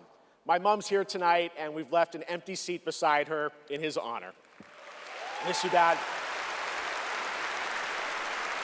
But in the middle of all that loss and rebuilding, this show and all of you became a source of strength for me. I think about this night, this moment, and this community, and it gave me something to look forward to. It reminded me how important it is to celebrate games. Games have this incredible ability to hold us when we're hurting, to lift us up when we feel small, to give us somewhere to go when the real world feels unsteady. I know I'm not alone in knowing that. All of you watching tonight, you've felt that power too, and that's why we're all connected in this moment. We're here to celebrate the artists, technicians, and storytellers who help this medium soar to new heights.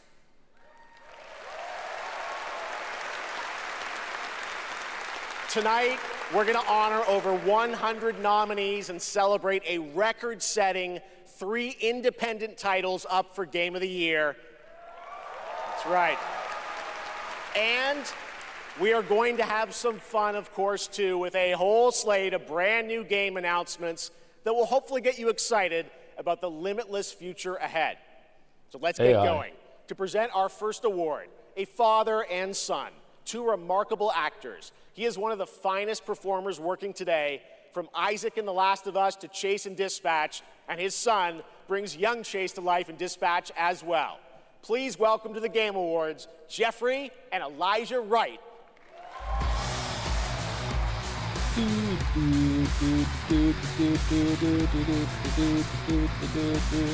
You said Interstellar, right?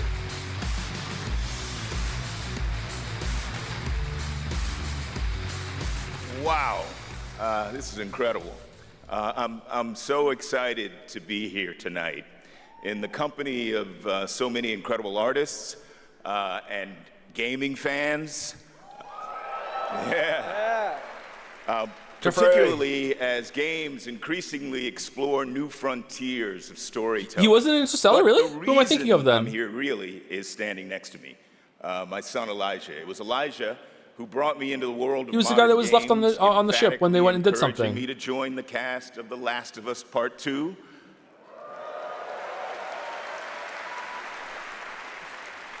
And now he's joined me in voicing Chase and Trackstar in Dispatch. He's in Westworld? I haven't seen Westworld. Some Dispatch fans out there, I think. Yeah, cool. If it weren't for Elijah, I'd still be playing Pong on an Atari. That's right. Keep up. I can't believe I'm standing on this stage today. As an artist, I'm thrilled. I grew up with video games, and getting to work in the world of gaming has been a dream of mine. I mean, I guess it's nice that you're here too, Dad. Thank you. Thank you, Elijah. Got you, I got you.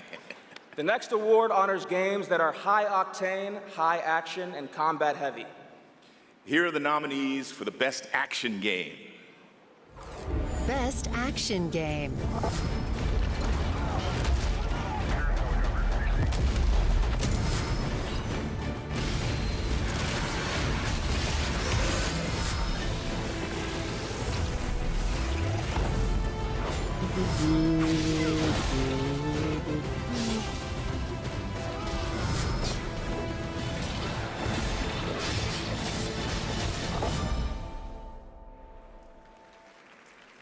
And the winner is Hades 2.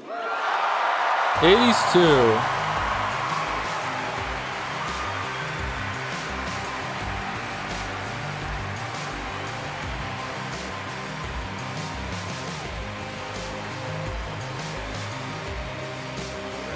Have another. Thank you. The 7 of us who worked on our first action game, Bastion, all still work together at Supergiant Games. We've That's been cool. joined by so many people who helped make Hades 2 and the original Hades what it is. On behalf of the entire group of us who worked on the game, we just want to express our gratitude to the other teams who make such incredible work in this industry and inspire us. And we want to say thank you to our players who literally helped make this game what it is through its early access. Thank you so much. Thank you.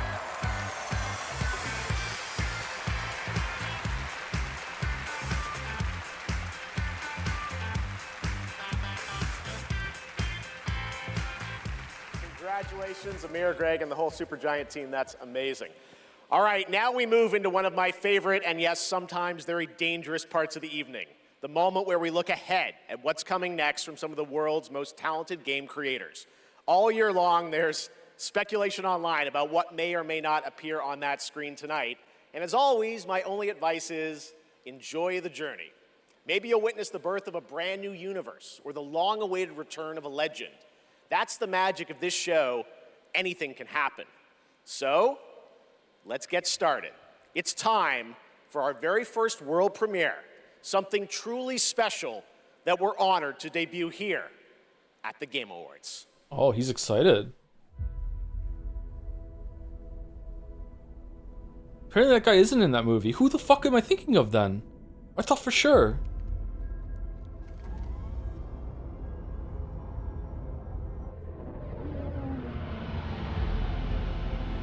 Huh.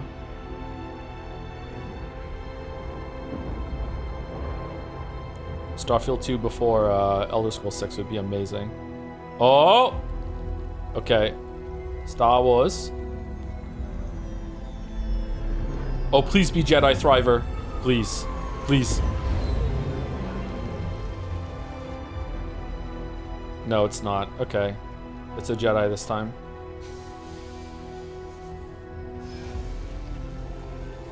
Wait, Cal is a Jedi.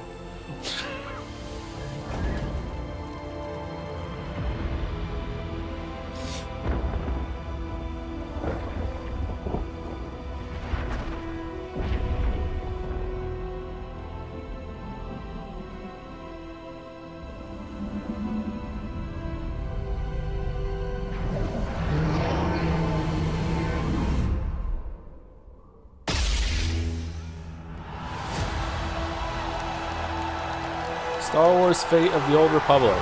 Okay. What is it? Boom! Star Wars Fate of the Old Republic is a That's what the brand new statue was. single-player action role-playing game set in the Old Republic era, of course, and directed by Casey Hudson, who's joining us here tonight. Casey was, of course, the director on Star Wars Knights of the Old Republic and the Mass Effect series. And we are so excited that Casey and Star Wars are back together again. All right, we have many more game announcements to come. Going to be hard to top that one, but right now we have a very special guest I'd like to bring out. Please welcome Miss Piggy.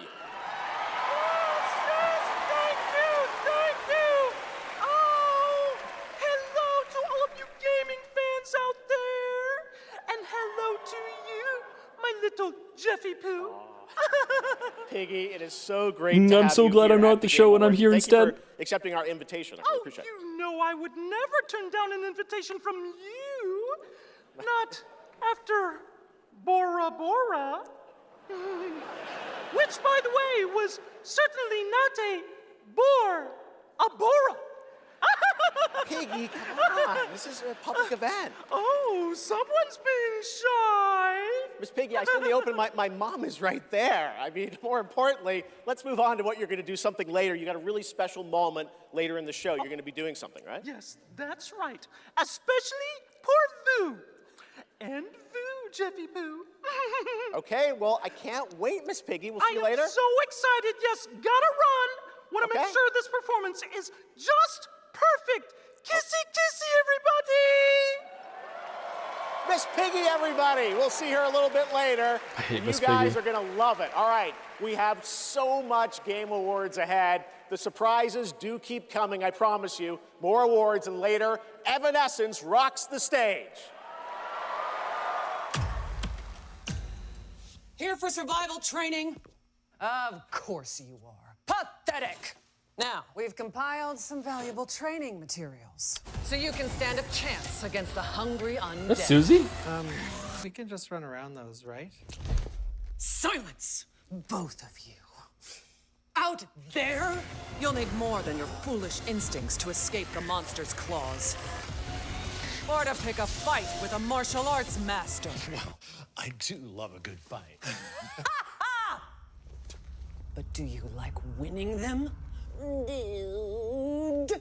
You'll face samurai and demons and viruses. I'd like to talk more about the samurai and demons. Well, this is survival training, not survival tucking.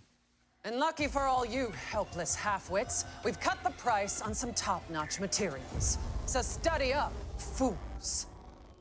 Oh, she was there for the Resident Evil thing last time. Okay, I recognize her. Okay. Redsex. It's a lot of fun. Yeah, and it's free. Free Redsex? Do you think anyone here said sex? He said sex, you said free. Redacted sector. Really? Yeah. Is that the name? It is. We gotta jump! Am I supposed to have a big gun? No, you're gonna find big guns down there, and we might even get a tank, noob. Oh, a tank? We're not getting a tank if we don't jump! Oh, we need to jump. Yes! Go, go, go! Yeah, Redsex! It's Redsex!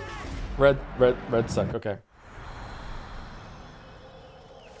Thinking she Santa Claus, the Kendro, Z, KZs, Drew Babe, Hallie Karnak, Phoenix Gem, Mob Null, Matt is locked out, Doom Bacon, Sharpo Needle, I'm talking over it, I'm bad, Sally's Face, Avant 132, Luke plays whatever, Viking Death 1, the Endless Bitch, thank you very much.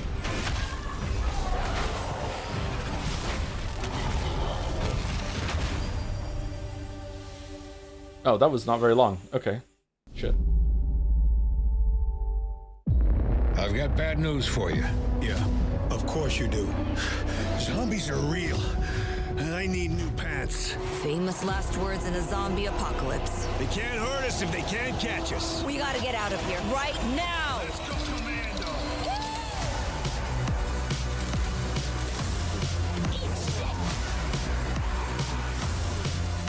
Zombie is reductive. I prefer Homo Mortis. We're gonna have to tone this shit down for the movie.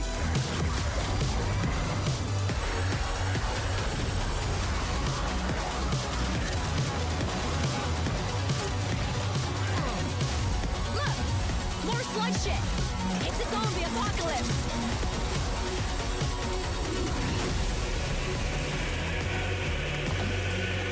Fuck that.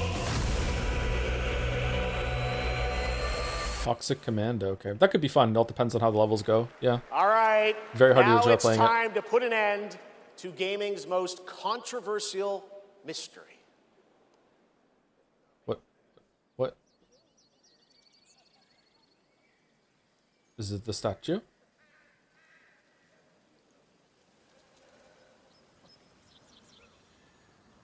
Which ending is the good one? Expedition 33?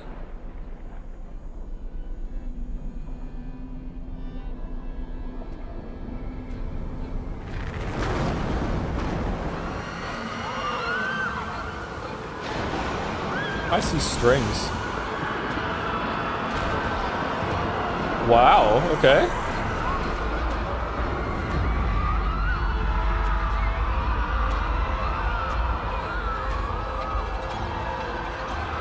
Man, I love it when they do this shit at the Oscars.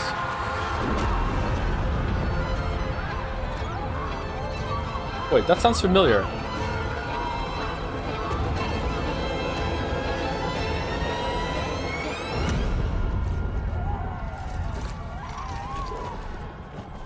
Why does the music sound so familiar?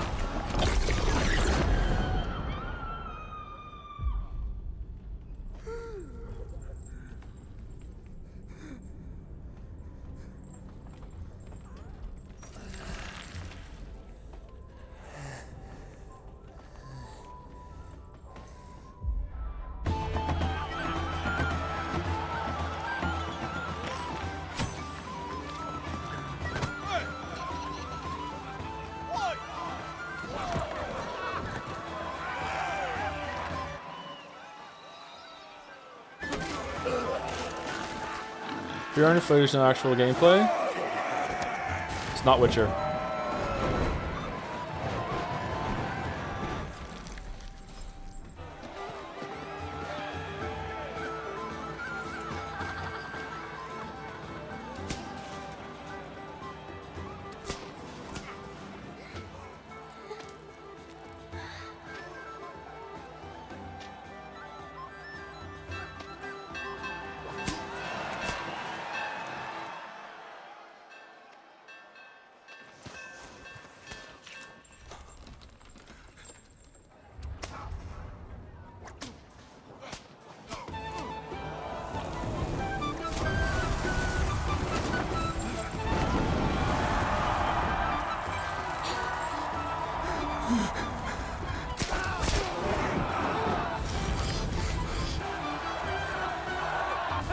Is that an Argonian?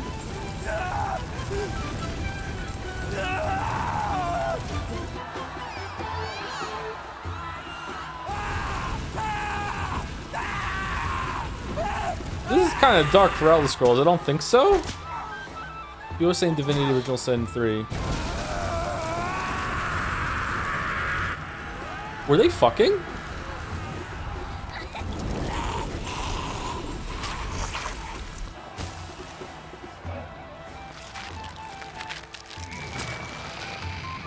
Whoa.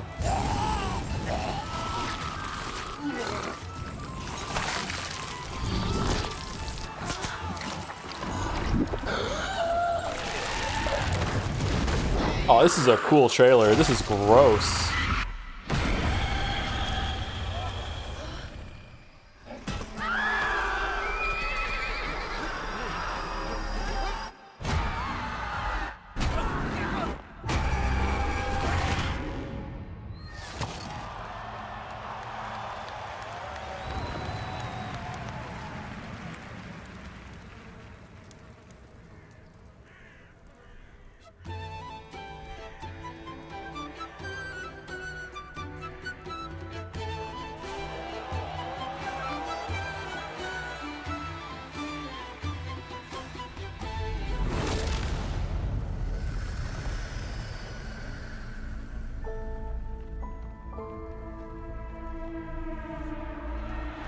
Baldur's Gate 4.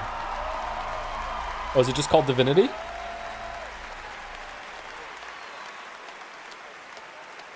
What a moment. That statue or monument that has fascinated the internet now has a name, the Hellstone. And yes, Larian, winners of Game of the Year in 2023 for Baldur's Gate 3, are hard at work on their next role-playing game, a continuation of the Divinity saga. Divinity is their biggest game ever. That's right, even larger than Baldur's Gate 3, promising more breadth and depth than ever before, and we cannot wait to tell you more in the future. Is it also going to early access? Please welcome two previous winners of Best Performance here at the Game Awards, Maggie Robertson and Neil Newbon.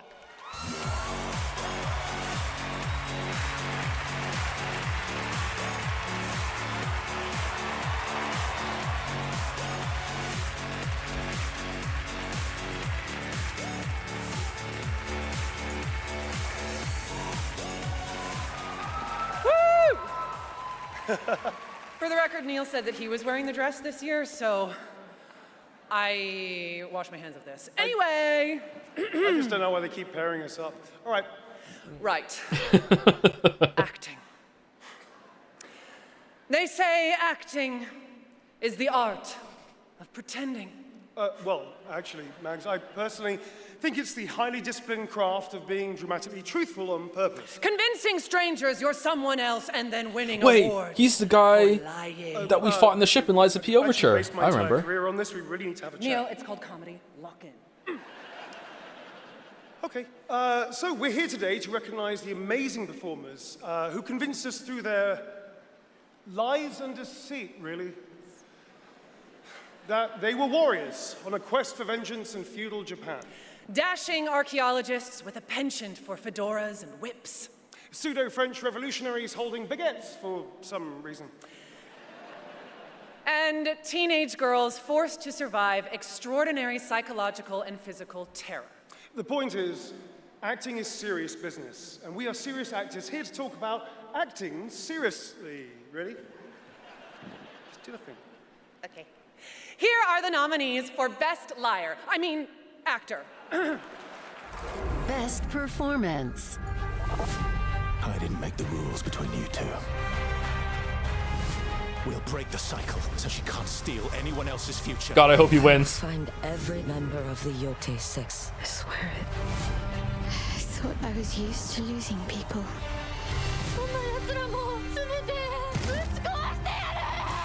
These relics hold a force that could change the course of history. Troy Baker should win this, but it's going to be Jennifer And English. the Game Award goes to... Jennifer English!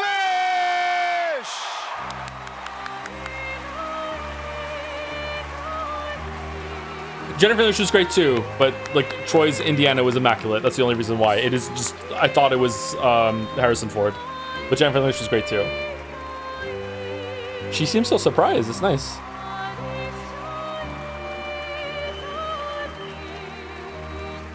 I preferred her performance as Mayella than I did for Shadowheart. And now we know why they're paired together all the time.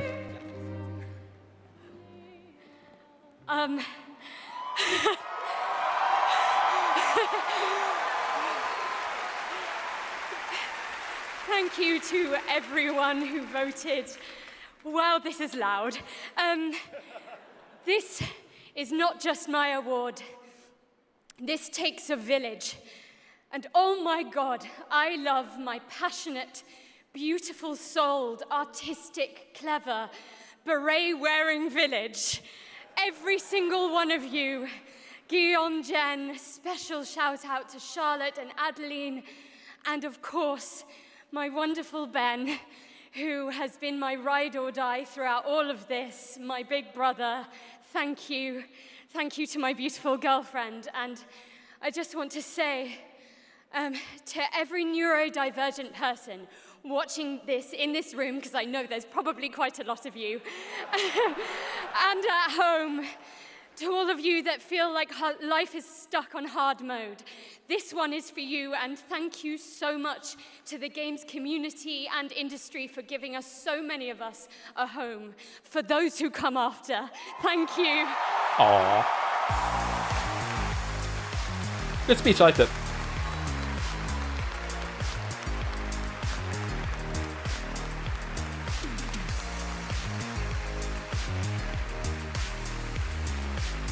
Will the person who accepts the next Expedition 30 award say, "Hi, it's me" after? Incredible. Congratulations, Jennifer. From Bad Robot Games, please welcome J.J. Abrams and the creator of Left 4 Dead, Mike Booth.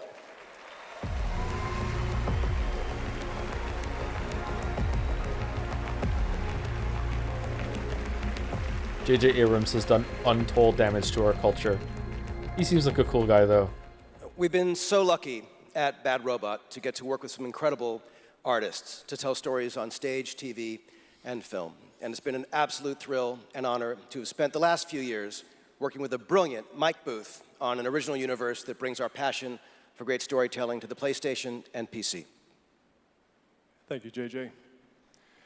At our Bad Robot Game studio, working with our friends at PlayStation, we've been creating a new kind of co-op game that builds upon what I learned making Left 4 Dead.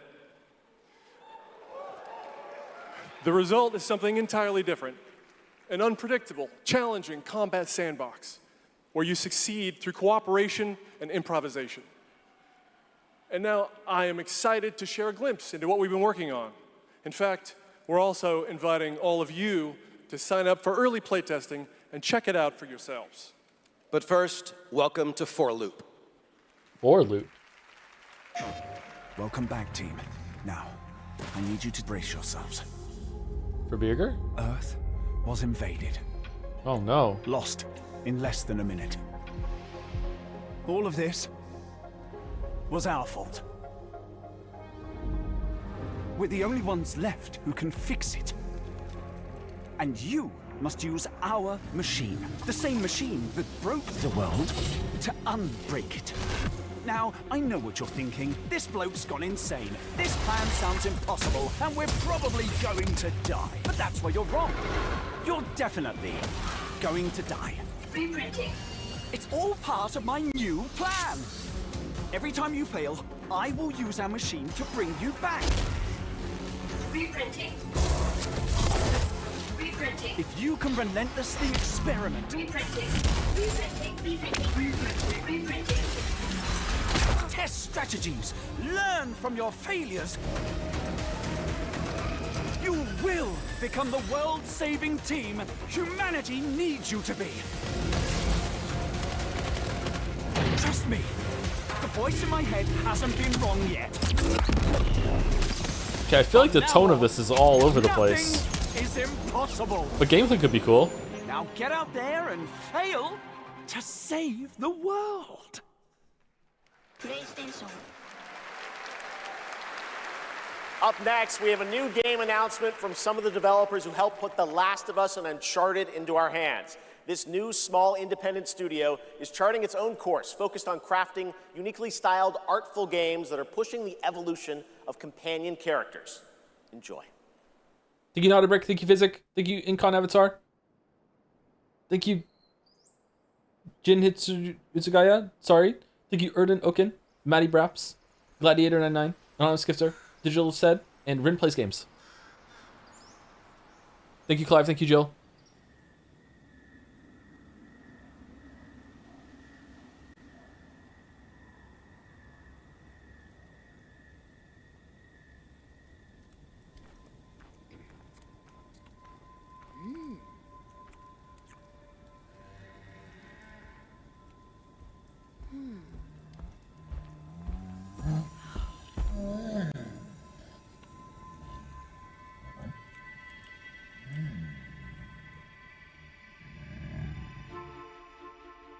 Wildflower Interactive.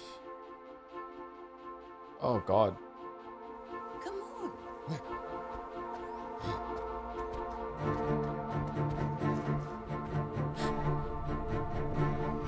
Finally, a protagonist the same age as me. Oh, is she Baba Yaga?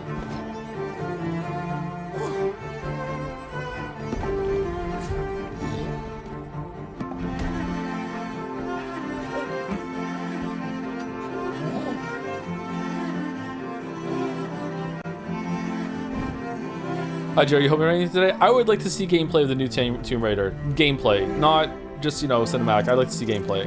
Something from Software would be good too.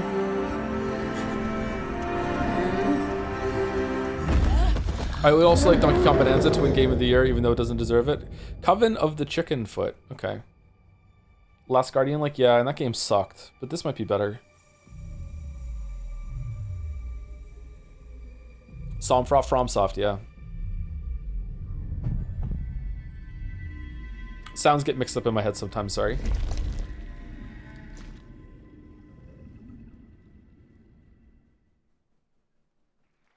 Trailer for Neo is Oz game. That's not gonna happen, but that would be fantastic. I think it's too soon. Come, talk to me first. Mouse game? I can explain what's going on. Ooh, okay.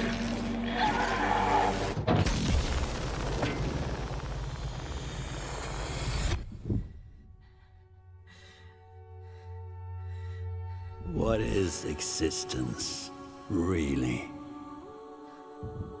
Surely a question without an answer. Your father thought he knew. There's some Bioshock It vibes for some inspired reason. him to grant wishes. Who's there? Nightmare. That's why all of us are here. You want to understand, to know. Then you have to step beyond the walls surround you. Play your father's game. Push the very limits.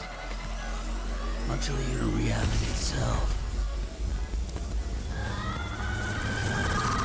breaks. This looks cool. Ontos? Ontos? What? Maybe this is what happened to the simulated world. If you know, you know. That would be cool. That was Ontos from Fractional Ontos. Games, a sci-fi mystery and spiritual successor to Soma, set on a repurposed hotel on the moon. And yes, the unmistakable Stellan Skarsgård will star in the game.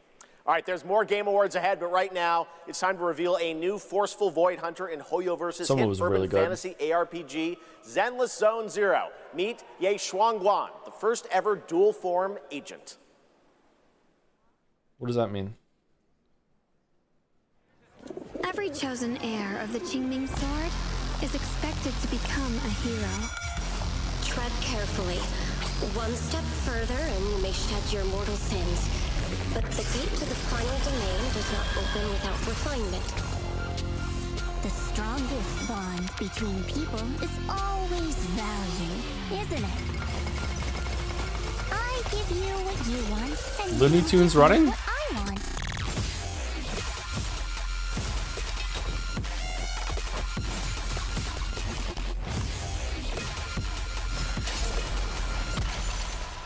It was all a lie from the start. We never had a choice.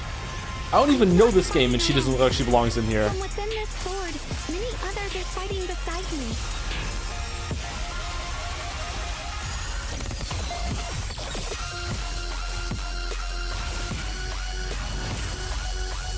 The more noble the excuse, the uglier the truth behind it.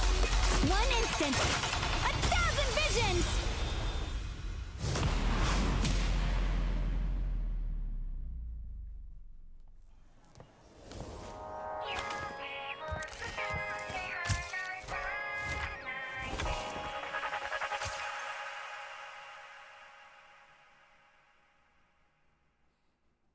What does that mean?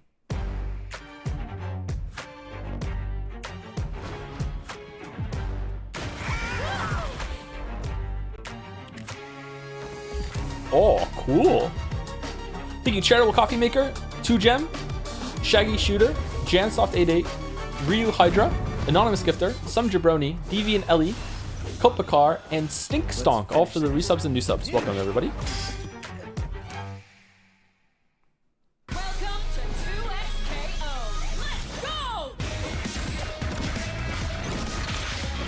Can I say something kind of weird? I'm surprised it took this long for Riot to make more games with these characters. I feel like this has been fertile ground, and maybe they missed it actually. Like, I don't know. Like, it's taken too long. Sheriff Kiriman, sighting target. Caitlin? Okay.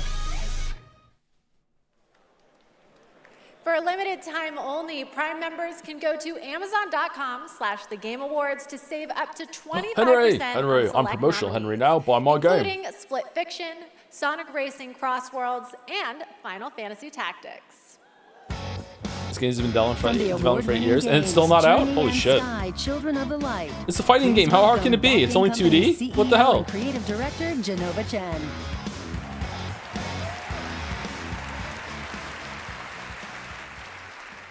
At that game company, our mission has always been about creating the experiences that will inspire human connection. And tonight's Game for Impact nominees embody that spirit. Through stories of nostalgic childhood memories, diverse culture and identity, and grief and healings, these games remind us how interactive art brings us closer together. Here are the nominees. Why are there two mics? Yeah.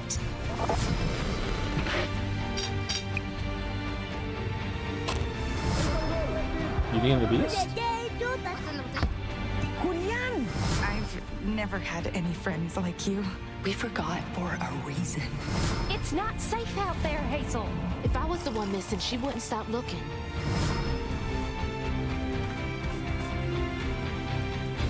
My brain autocorrected it to slop. Holy shit. What have you guys done to me? And the game goes for Oh, fucking hell. Cells of Midnight.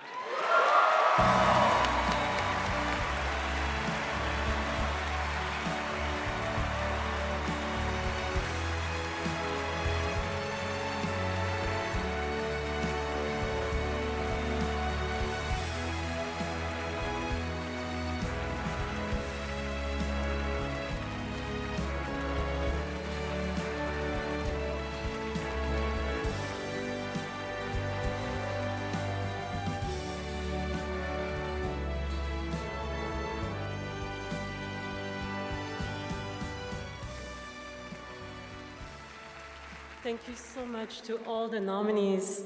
I would like to share this award with all of you, and of course to our incredible team back home, and every single players who's been part of this journey with us.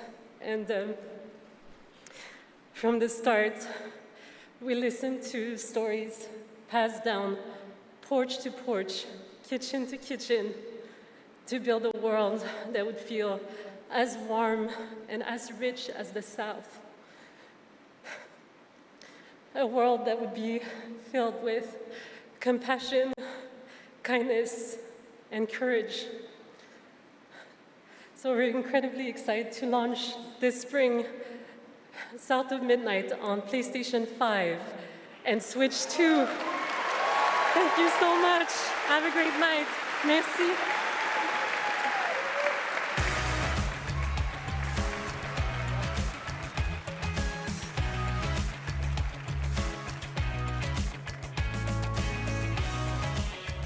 Tonight, one of the most iconic survival horror franchises returns to the Game Awards stage. For nearly 3 decades, Resident Evil has defined what it means to face the unknown, to survive against impossible odds. This next installment, Resident Evil Requiem, is a nominee for Most Anticipated Game, and tonight, we're excited to dive deeper into the game and some of the surprises that await. Isn't this out soon? You plan on playing Resident Evil Village DLC? I'd like to, but I have no plans.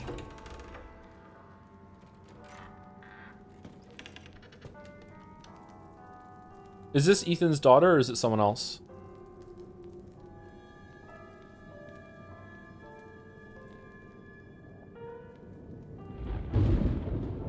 It's someone else? Okay. Hello? It hasn't been easy. Talking zombies now? But after much effort, here we finally are. Who are you? I know now that you're the one that I've been searching for. The special one. The chosen one. Miss Ashcroft.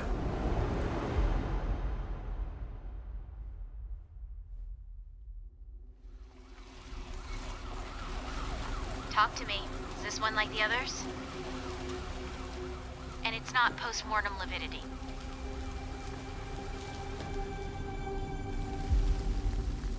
Hey, I just got a report of a missing police officer. It might be unrelated, but he disappeared. John Cena? Where the fifth body was found. Oh. Through you, Elpis can finally be set free. Shoot, what are you waiting for? Settled Shoot. on a person of interest. Just shoot. Someone with ties to Umbrella. Man, why are we even watching this? We know we're gonna play it. Oh, he's the nemesis this time? Okay. Grace! Grace! Victor purchased a building after Umbrella went under. I'll send you the address.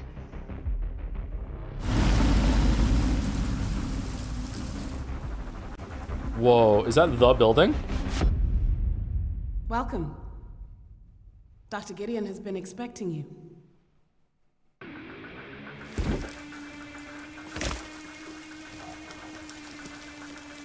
You there, Leon? What? Yeah.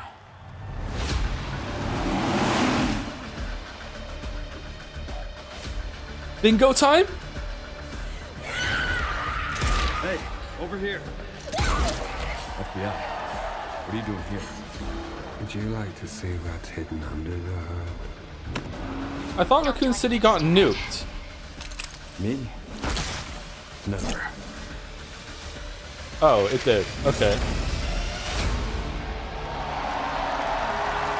It got better? Okay. Didn't want a second opinion. Oh, it's gonna be like Yo, I'm so excited. All right, I'm glad we did watch it. I take it back. Damn. Yo. Okay. Yes, the internet was right. Leon Kennedy, one of gaming's most iconic characters, is back for Resident Evil Requiem. The story in Requiem will intertwine the fate of two playable characters. Grace's storyline takes players through a unique survival horror experience, while Leon delivers explosive action to the game. So the good part and the bad part. Okay, got it. February. All right. This year has been an incredible one for independent games, as we've been talking about all night. Bold original titles created outside the traditional big publisher system. Ashley too. So we felt it was important to spotlight those visionary projects tonight, right alongside the big franchises. This next game is a good example. It comes from a legendary name in the independent scene, someone I first met back in 2007, and it's a project that has been 10 years in the making. We already saw Riot's fighting game. What? Oh God. Begin. Template 4 Combiner. North. A world of heroes. Can you charm that goblin? It's too far. I'll swap him out. East. The Mirror Isles. Will the mirrors repair my soul? Will I pass the test? West. Endless caverns. Beams of light. Nobody else could get this old mine suit working. So all the rewards go to me. Skipping stones to lonely homes. Close to the treasure. Just a few more minutes. If you don't get back before that storm hits, we're both dead. Fuse and grow. We will it so. Who are you? And what are these? Beams. They're very useful. Watch this. Can you push a stone back across the water? That's water?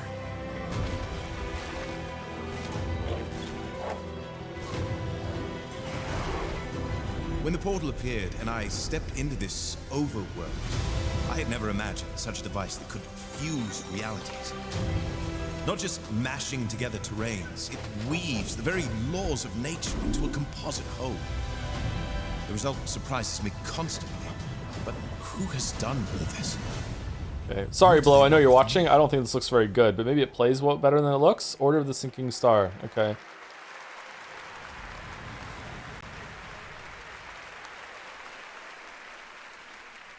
Order of the Sinking Star is an amazing puzzle adventure with over 1,400 puzzles and a big story wrapped He picked all a name around that it. no one could parody this time, huh? There's not going to be a look or two. Nope. Nope. We're being like fucking like a bunch of bullshit. It's going to be impenetrable for anyone to sound like they're parodying this game. No fucking way. Archetype Entertainment. For decades, Wizards has built worlds where players define their own legacies. Exodus carries that tradition into the stars. It's time to step forward.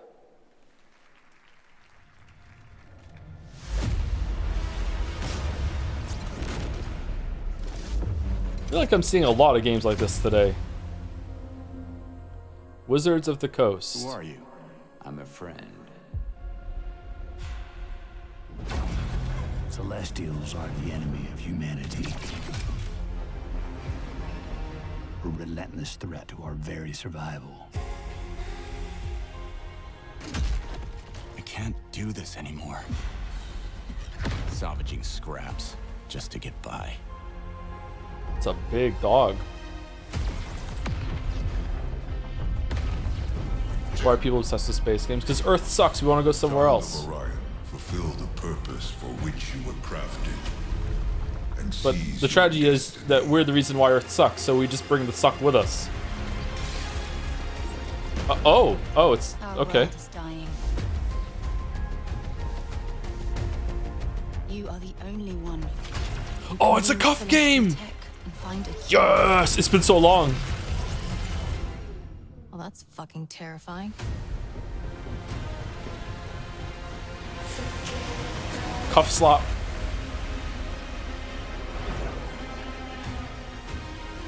But with the right ship and the right crew, you could save all of us. I was on an alien This could be world. good. I know, it's hard to judge. Felt like I was finally doing what I was made for. Thank you, June. The fuck is that? We are the defenders of Leiden's future. And we will. Getting some kind of Mass Effect vibes from it, just a little bit. Mass Effect means Guardians of the Galaxy, maybe, because the animals. I'm not sure. How far are you willing to venture?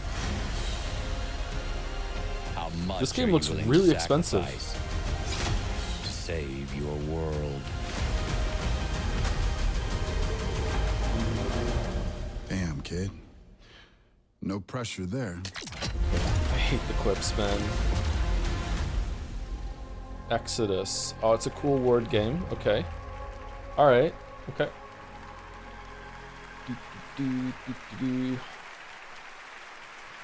Exodus is coming in early 2027, and I'm very excited to play it. But that's not all from Wizards of the Coast tonight. Now to share something brand new, please welcome Trisha Helfer. Oh, damn.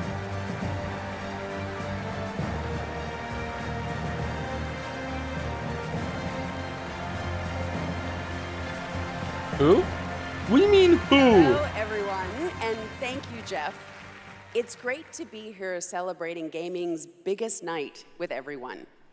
I've been working with the team at Invoke Studios, a new Wizards of the Coast studio, where I play the main character that's unlike anything I've done before. I'm so mad at chat right now. Tonight, we're Fucking giving hell. you a first tease of what we've been working on. Not knowing who Trisha Let's Helfer take a is look. fucking bullshit. All of this magic, I know this song. this pact we have forged. This is a Tool song. 46 and 2. What is the cost?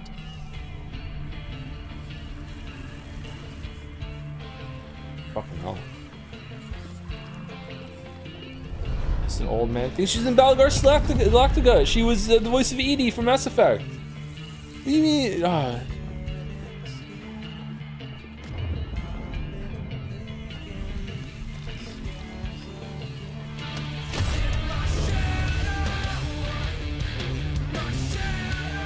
I love this song.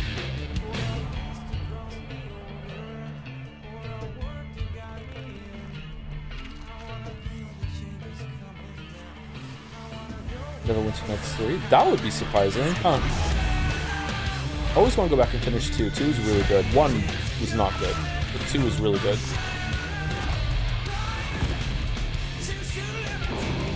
2 and 25 is crazy. I know, yeah. I'm really surprised.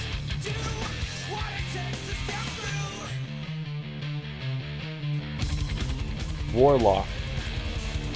Warlock 3 or Warlock? Okay. Launch in 2027, and there's no gameplay? Alright, I would like to see some gameplay. Okay, no gameplay, no hype. Might be good. More on Warlock coming in summer 2026. All right, still to come tonight, the return of Tomb Raider, Phantom Blade Zero, and a performance by Evanescence, who are also releasing a new version of their hit song Afterlife. Tomb Raider today on colon Spotify, Phantom Blade Zero? Alongside new video game-inspired singles from Labyrinth with Sonic the Hedgehog and Bill Murray, not that Bill Murray, different one, with Cyberpunk Edge Runners. Here's your first listen. Did Bill Murray die? Thank you, Anonymous Gifter, for giving us up to Anonymous Gifter. Thank you, Punyesh Kumar. Thank you, Banting RTS. Thank you, Wolfie Wobbs. Thank you, Yuri1. Thank you, ZZZ Bite You. And thank you, Mellow Rush GG for the subs and resubs. No, he didn't? Okay. Who am I thinking of that died then? Was it Chevy Chase? Did Chevy Chase die?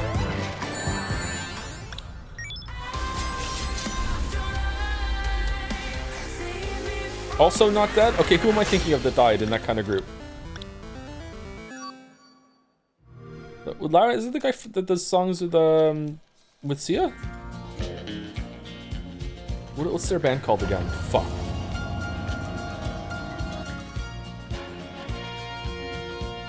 An old cowboy went riding Outer Worlds 2. Up on a ridge he rested as he went along. It looked like Control there for a second, but it's not. It's Obsidian. Halo. What? Oh no, it's just all games. Okay. And up a cloudy draw. Their brands were still on fire and their hoods were made of steel. Right. Their horns were black and shiny. I don't see any sparks. You're doing it wrong. A bolt of fear went through him as they thundered through the sky. For he saw the riders coming hard, and he heard their mournful cry. Alright, that's funny.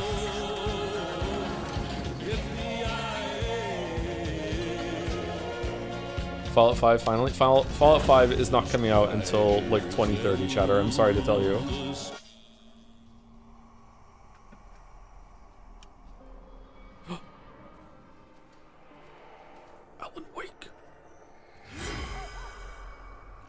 Hi, Susan. State of Decay?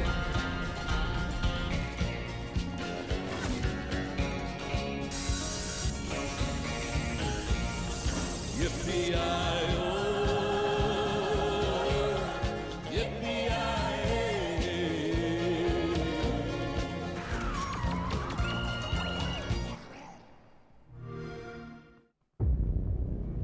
He's here. It's him. It's Gabrielle. Oh shit, not Gabrielle. Oh god. Anything but Gabrielle. We need cars. Lots of cars.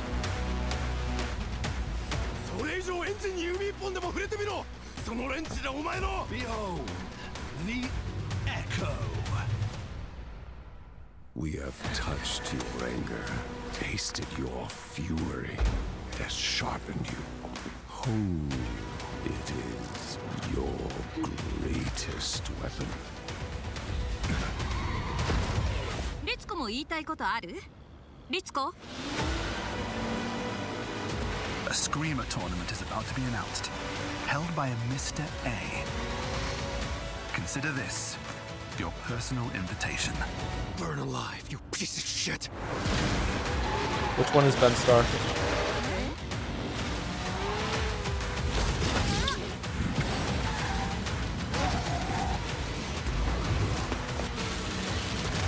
Is it an anime game or not? Screamer. Okay, so it's anime in the story, but it's 3D. Is it even stylized? It looked kind of realistic to me. Is it a little bit stylized? Welcome back to the Game Awards, and now it's time for a game announcement from a studio that continually pushes the limits of storytelling.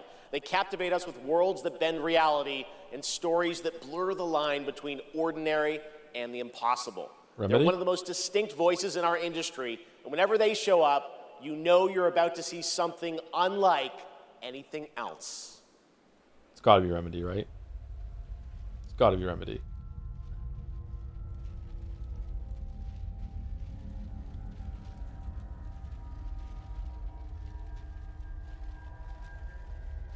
Control 2. Now we're due for Quantum Break 2.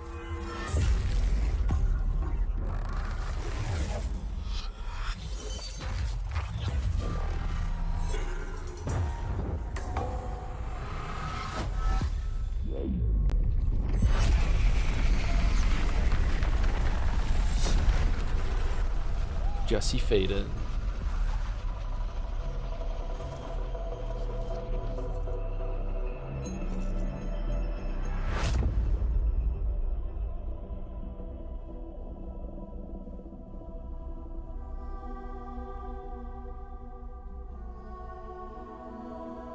Control 2 could go extremely hard. If you view Control 1 as like a foundation and like proof of concept, Control 2 could go crazy hard.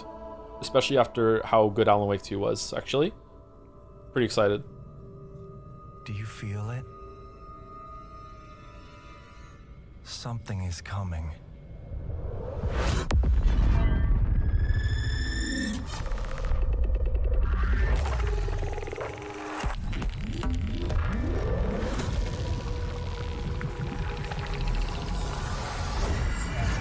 Actually, Foundation is a DLC. Thank you. I set that up for you, Balder. I really did. I'm not kidding.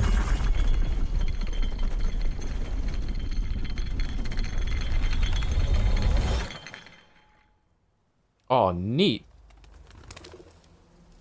Atlantis Cafe. An intrusive pattern.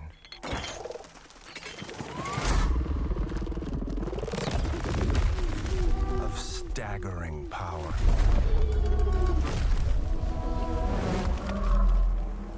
Reshaping reality as we know it. Everything we try to keep inside eventually worms its way out. Oh. Oldest house was breached? Uh-oh.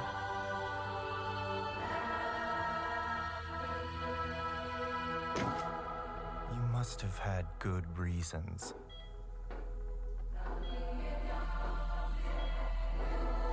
But we were not prepared.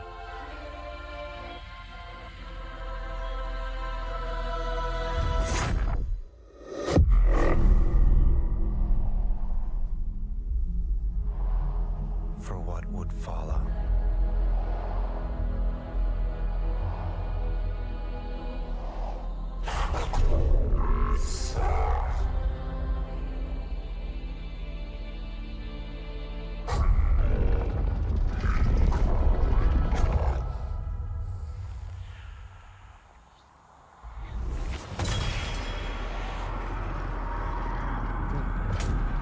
Wait, what? You're up.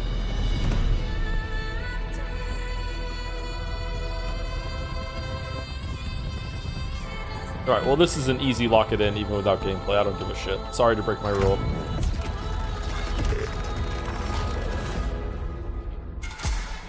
Oh!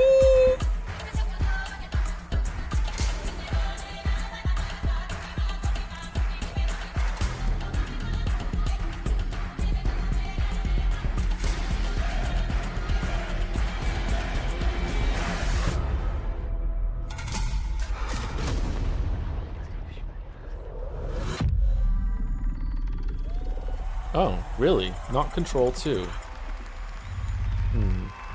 Pace yourself. It's gonna get weirder.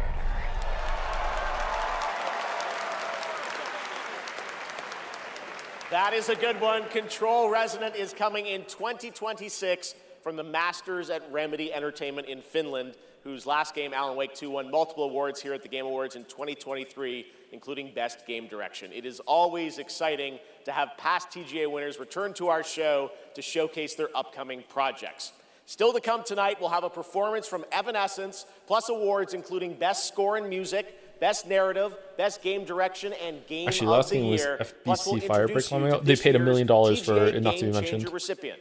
And of course, there are more new game announcements ahead as well from studios big and small, including an extended new look at Phantom Blade Zero and Lara Croft's return in Everyone's Tomb looking at Raider. a screen right above Right him. now, we've got a brand new original game to share with you. This global announcement comes all the way from Tokyo, Japan, and a legendary game developer. He's working on an ambitious new project, and we are honored he chose TGA as the place to share the first details and in-engine footage with the world. Lara.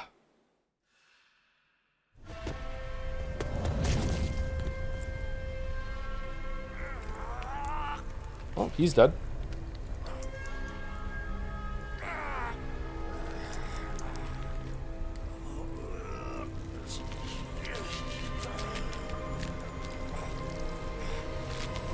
Motherfucker!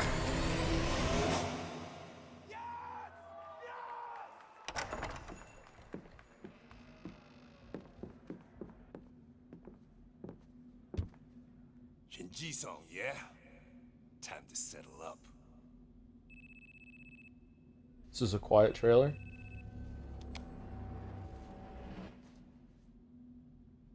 Hey, Daiki, when'd you make it back? Excuse me, sir.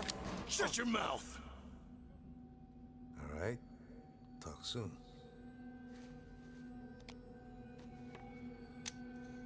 On your feet, now!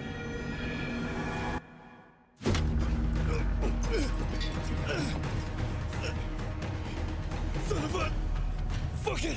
Just kill him! Is this the guy from Train to Busan?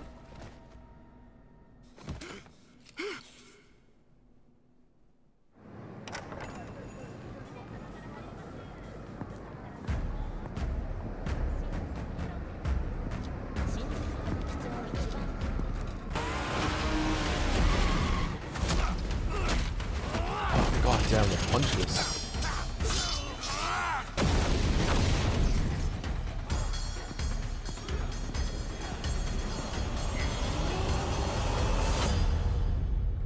Gang of Dragon, a Yakuza prequel. Gang of Dragon is deep into development. Nagoshi-san, thank That's you what for we that are. announcement. All right, next up is something very cool and very unexpected. Get your quarters ready because one of the most iconic game series of all time is coming to the big screen. We're taking it back to the 90s when the ultimate rivalries were settled in the arcade. Right now, we have a special sneak peek of Street Fighter. Let's take a look. Street Fighter movie again?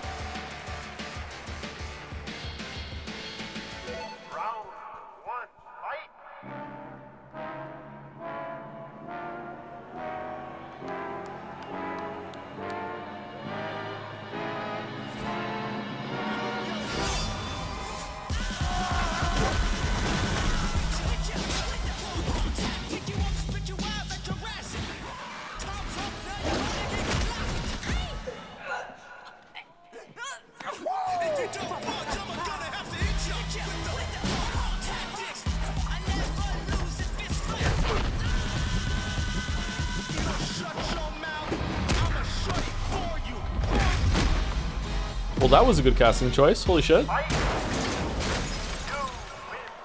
Yeah, this could be fun. Across the globe, the fiercest fighters have gathered to stake their claim. Now, it's time to meet some of the warriors stepping into the ring. Please welcome to the arena, Noah Centineo as Ken. Fight. Andrew Koji as Ryu. Hadouken! Kalina Liang as Chun-Li. Joe Roman Reigns on Hawaii as Akuma. Perfect. David Desmalchin as M. Bison. Cody Rhodes as Guile. Fight. Andrew Scholes as Dan Habicki. They're all there? Jamwall as Dalcine. You win. Orville Peck as Vega. Olivier Richters as Zangief.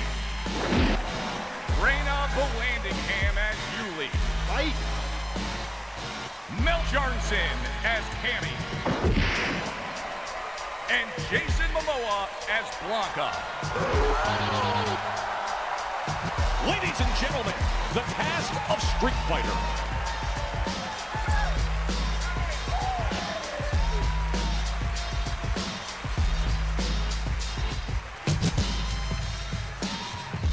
Where's Eric Andre?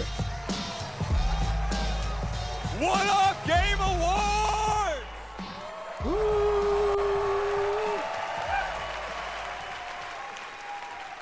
Now, I know our movie comes out like a year from now, but there was no way we were showing up without a sneak peek. We just wrapped a few weeks ago, and fortunately for me, I had the distinct pleasure of kicking half of these guys in the face. Legally, on camera. I kind of miss that, guys. We miss it too. As a lifelong Is Momo really Street that much Fighter bigger than the fan, others? like Momo is legitimately huge. obsessed.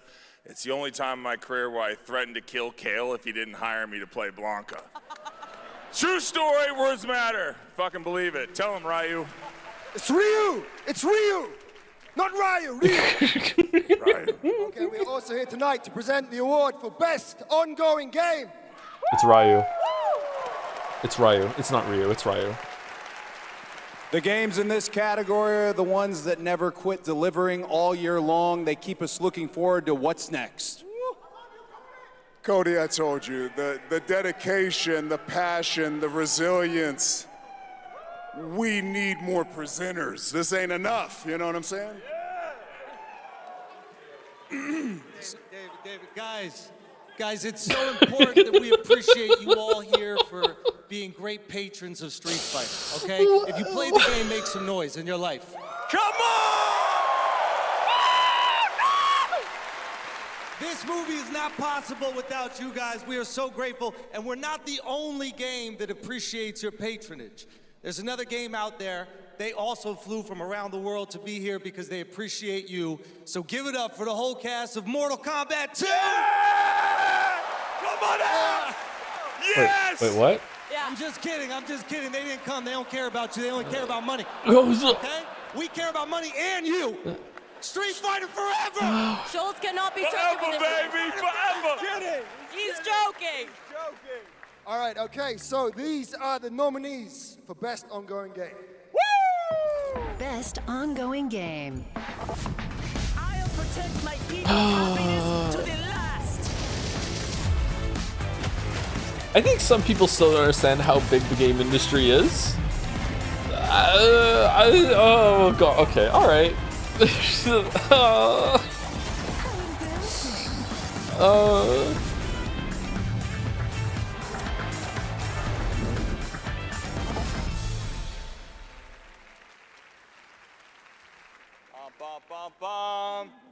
Oh, the mic's not coming out of the floor. I thought it was coming out of the floor. And the game award goes to No Man's Sky!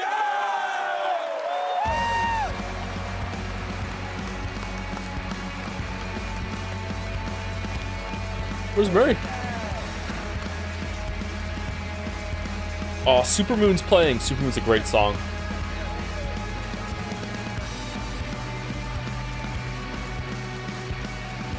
Murray's hanging out with Ari and William right now.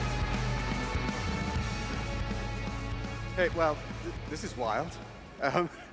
I guess, so thank you. I would say a massive thank you on behalf of the whole team at Hello Games who have poured so much into No Man's Sky.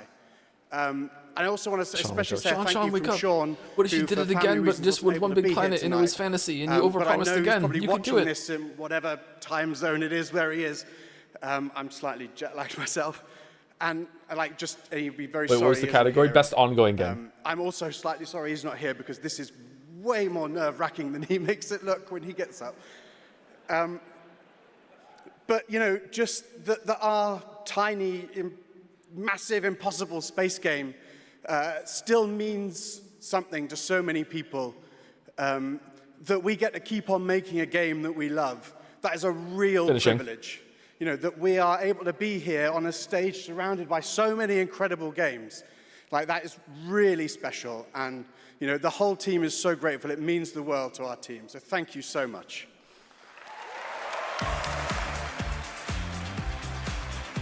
New Joe video. I am never playing it again.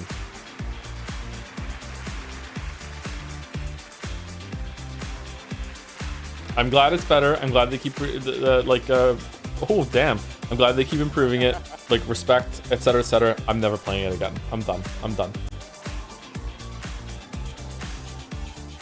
lot of handshakes. Congratulations, No Man's Sky. And how about the Street Fighter cast? That was absolutely wild. All right. There's lots more Game Awards ahead, including a very special announcement. Wow, okay. Well, we'll pick it up, I guess.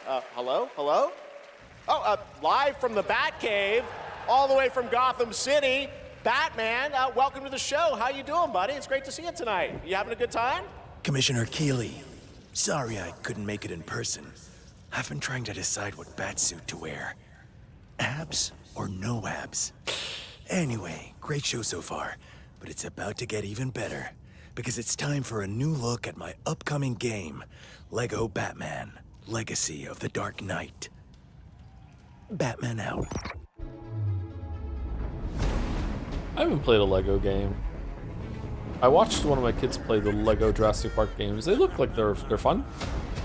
Make sure he stays secured at all times. You want to see a magic trick?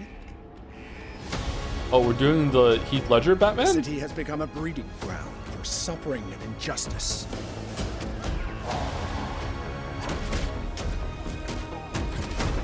It must be destroyed. Doctor Strange?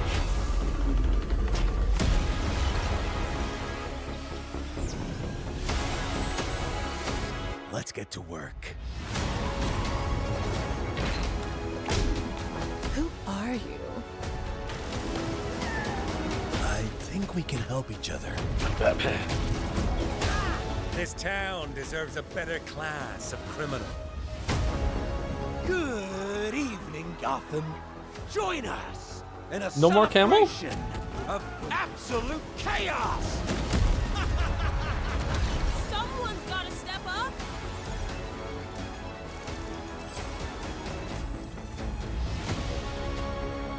Let's get to the root of the problem. We don't do that. Sorry. Tonight's forecast, a freeze is coming. This is my favorite part.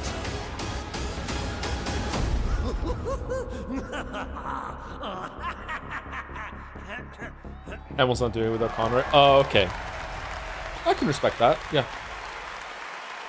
Thank you, Lord Daniel Lego Neal. Batman Legacy Delirium of the Dark Juice, Knight Decorated launches Peanut, on May 29th, 2026. Phosphony, Now it and is time to Maximum recognize a number Striner, of teams Steiner. across the industry with the announcement of the winners in a few categories. Here are the nominees for Best Audio Design: Battlefield 6, Claire Obscure, Expedition 33, Death Stranding 2 On the Beach, Ghost Notice of how Arc Yotei, Raiders isn't and here? Please Silent rest Hill assured that they F. were not snubbed. This year, the Game Award goes to Battlefield 6. Really? Congratulations. Okay. Here are the nominees for Content Creator of the Year: Cadril, Kai Sanat, Moist Critical, Sakura Miko, and The Burnt Peanut. And the Game Award goes to Moist Critical. Yo, baby! All right. Here are the nominees for Best Fighting Game: 2XKO, Capcom Fighting Collection 2, Fatal Fury City of the Wolves, Mortal Kombat Legacy Collection, and Virtua Fighter 5 Revo World Stage. The Game Award goes to Fatal Fury City of the Wolves. Now, the Deserved. nominees for Most Anticipated Game: 007 First Light, Grand Theft Auto 6, Marvel's Wolverine, Resident Evil Requiem, and The Witcher 4. Witcher 4. The Game Award goes to Grand Theft Auto 6. Oh, shit. Yeah, that's on there. Okay. Stick around for more of the Game Awards. Some Of of course. tonight's biggest surprises are still ahead. And of course, later, the Game Awards Orchestra and Lauren Belf pay tribute to our Game of the Year nominees. Oh, Maximus Turner was a gift sub to Zach Rar. Thank you very much. Thank you, Aim Accordion, for the resub as well. Good old team. Now that's power. Come on, Wet. We cannot be stopped. Feel true power.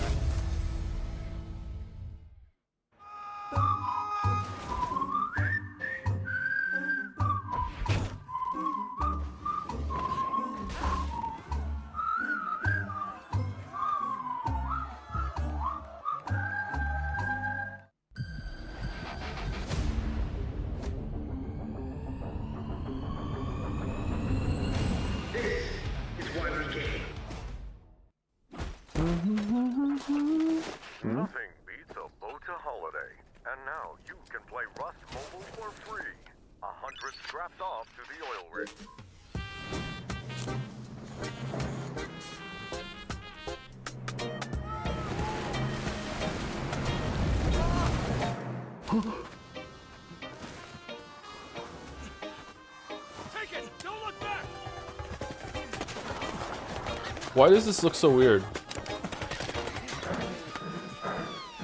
Looks like a YouTube ad. Here's my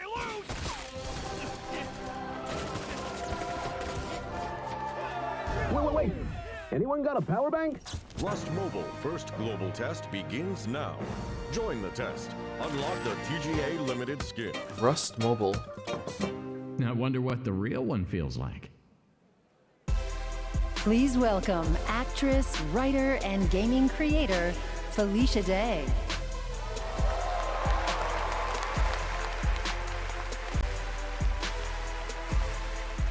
Hi friends, I am thrilled to be here tonight to present the TGA Game Changer Award, an award that recognizes an individual or organization that has demonstrated positive social progress in the gaming industry.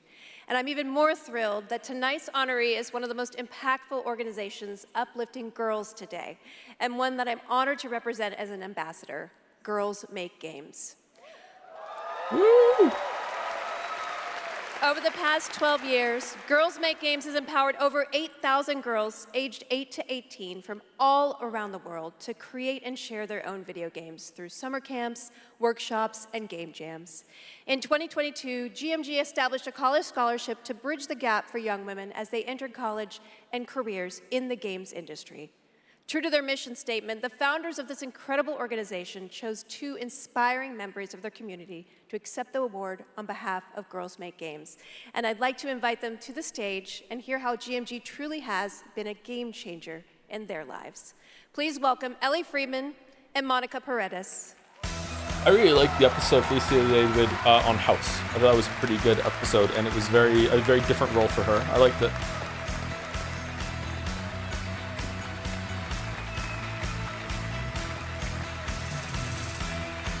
Hey, you guys.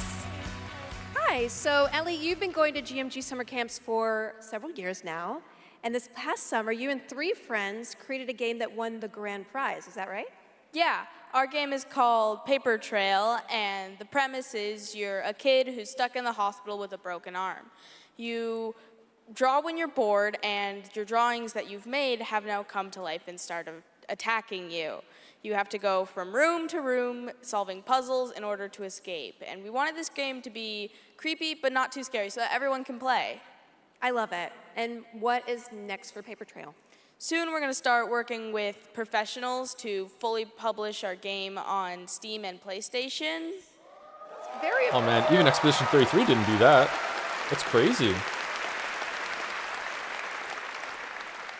I'm personally super excited to see the prototype we made at camp turn into a full-fledged game. I mean, it sounds amazing. I can't wait to play it. I mean, hopefully with my daughter, because she's actually the brave, scary games girl, not me. I like to play cozy games and grow virtual turnips. Do you have turnips in your game? Okay, you can work on that. So Monica, your journey is a little bit different with GMG.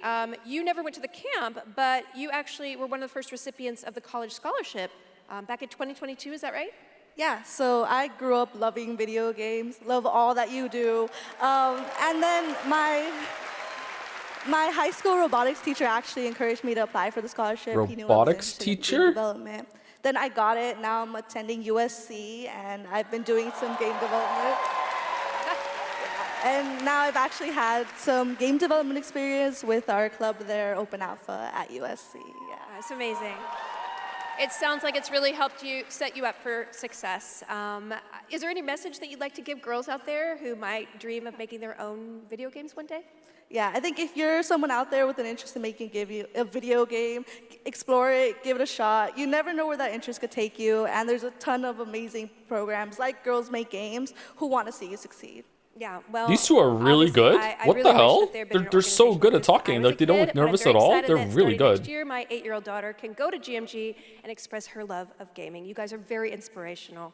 Thank you. I would be shaking. And now, oh my God, she's thick. Okay, It is my honor to present the TGA Game Changer Award to Girls Make Games. Congratulations and a huge thanks to Monica Paredes and Ellie Freeman for accepting on behalf of GMG.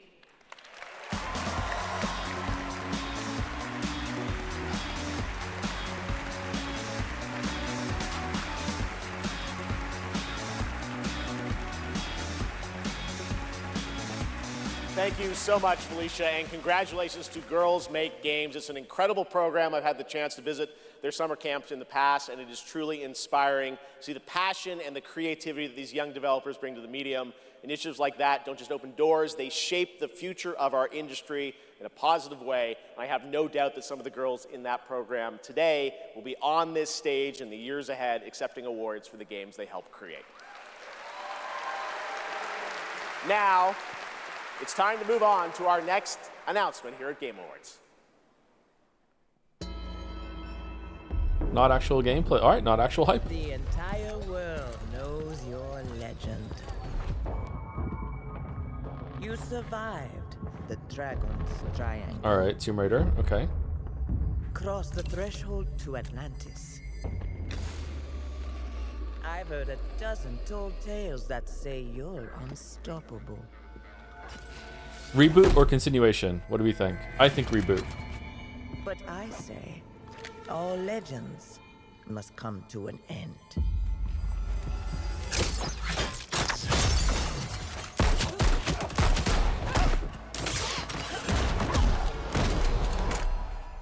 That's where you're wrong. I'm just getting started.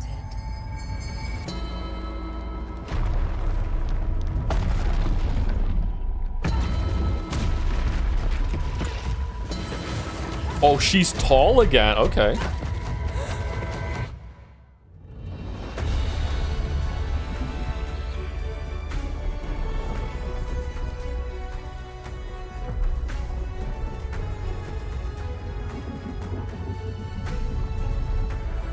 Tomb Raider Catalyst. Okay. Could still be a continuation, to be honest. An ancient world reawakening. My mind traveled back to where this story began. And everything changed.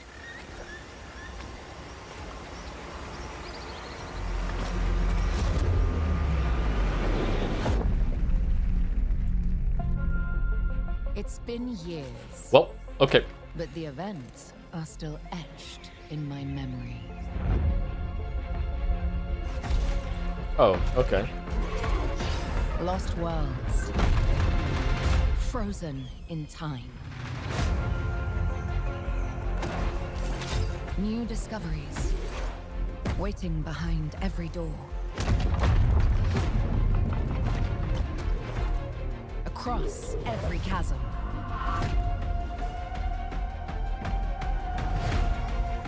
Yeah. Okay, so definitely going back to the original. All right. The path this adventure would send me on.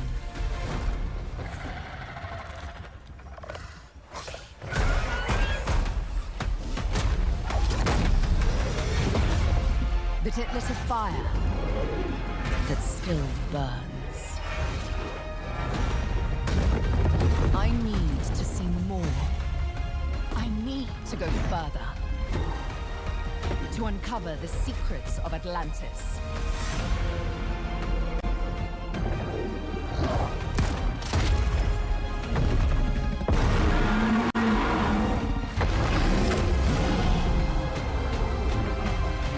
Some legends are destined to be retold.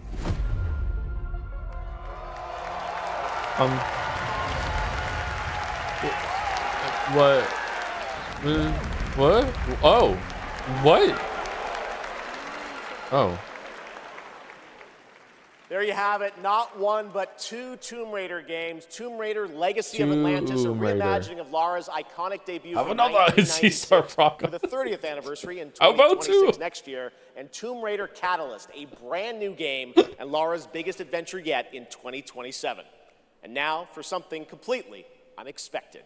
Okay, I'm not feeling those, but you know, I'd still check them out. But there's something about that I didn't really feel. That felt odd.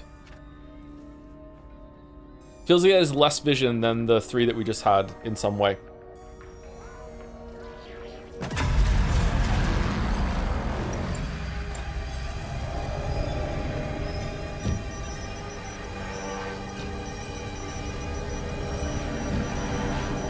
It could be good.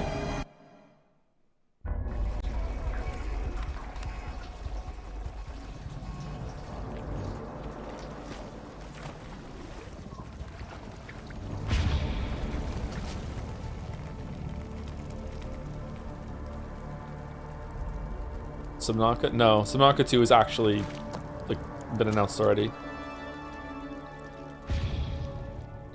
Could be like Subnautica though. Is the claw just gonna be hanging over your head the whole time like that? That's distracting.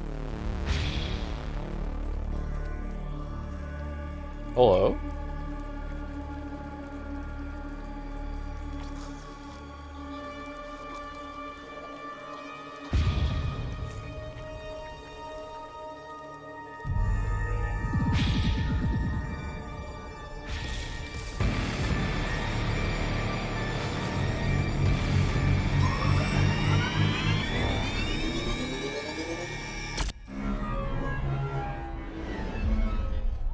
What?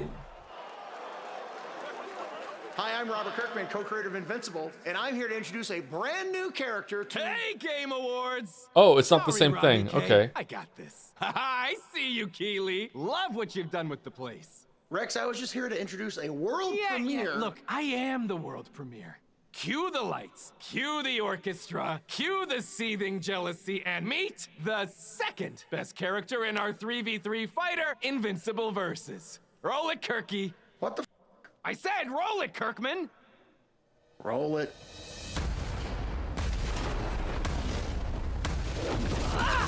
You don't know my name now, but you will once this is over. Never been to jail. Tell niggas that I'm in here with jail. Who is she? She may be some minor Earth hero. My name is Elemental. Elemental. You seem pretty cool. But that won't stop me from kicking your Are they all like ass. that in Invincible? You call this minor?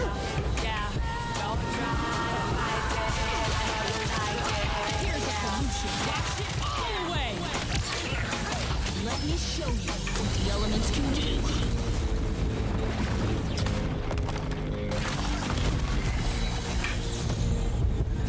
You want to skate?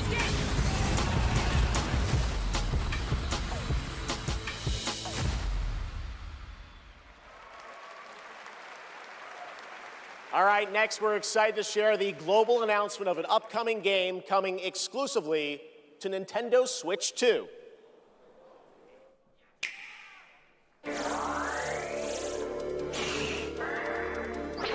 So it's gonna run well, right? Because if it's exclusively for the console, then there's no reason it shouldn't.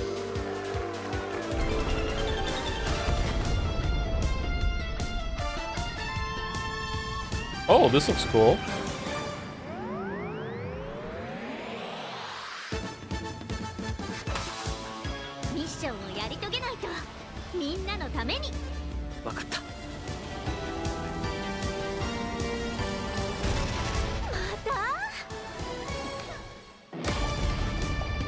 Oh, this is back when anime was good. This looks neat.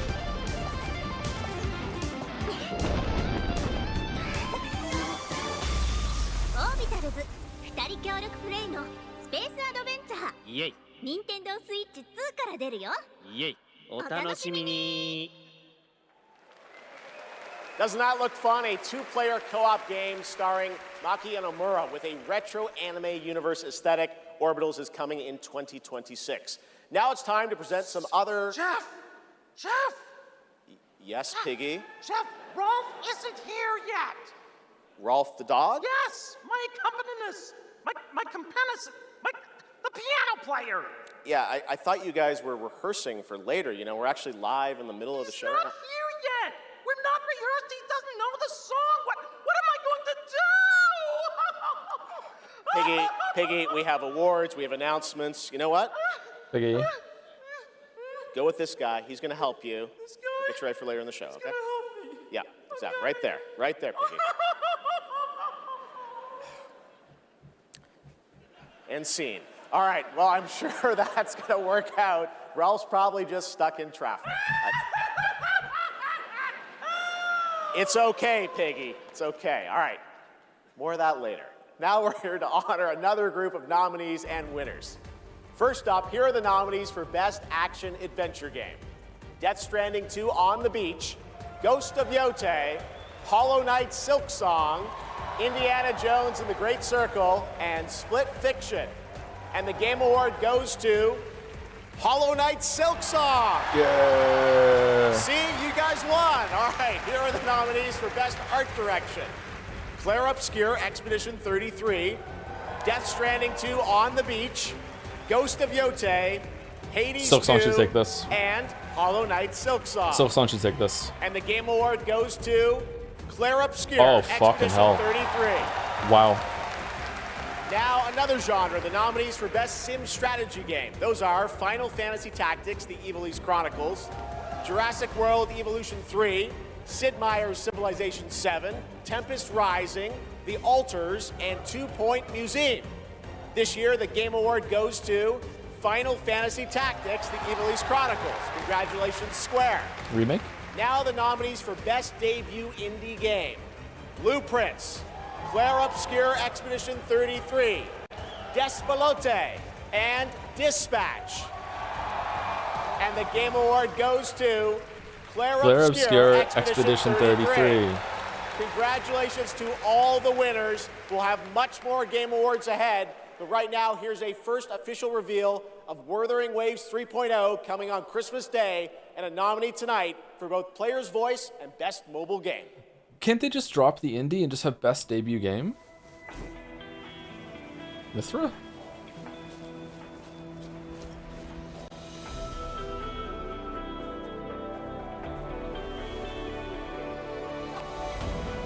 All I did was add a turbocharger, tweak the suspension, and upgrade the brakes. Hardly a violation, wouldn't you say? So, this trip's theme is back to school, huh? Welcome to Star Torch Academy. We did promise to witness it together. Say what? I want you there to witness it. The rise of the new sun. Initiating Miss Piggy criticality poll ended? protocol. Don't blink. Does it bother you all these awards don't get a trophy speech? The way to the highway Little bit. is open. It's time for you to return. Journey well. Thank you, Bippy Bongus, for the 41 months. Thank you, Abby Snaley, for the 8 months. Thank you, Misconceptual, for 18 months, or Misconceptual. And thank you, Dolph 2000, for the 4 months as well. The Sex Queen returns. Miss Piggy?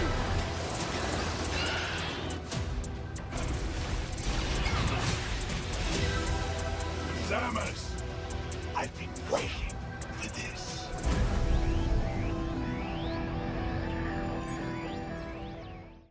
Three, two, one.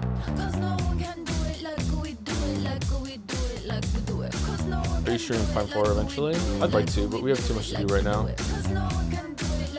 I heard it's bad. There it is, the Google Play Point, the most valuable jewel in the game. Earn them by playing the stuff you love. Then trade them in for the sweetest in-game items. Score the latest IRL swag.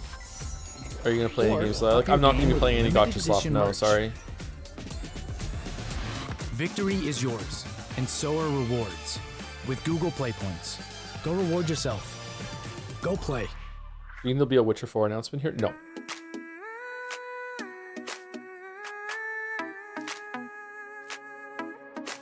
They're in the middle. They're in between the announcement phase and the actually coming out, build up the hype phase right now. We're still like a few years out from Witcher 4, so it's probably going to be not much until a year out, I guess.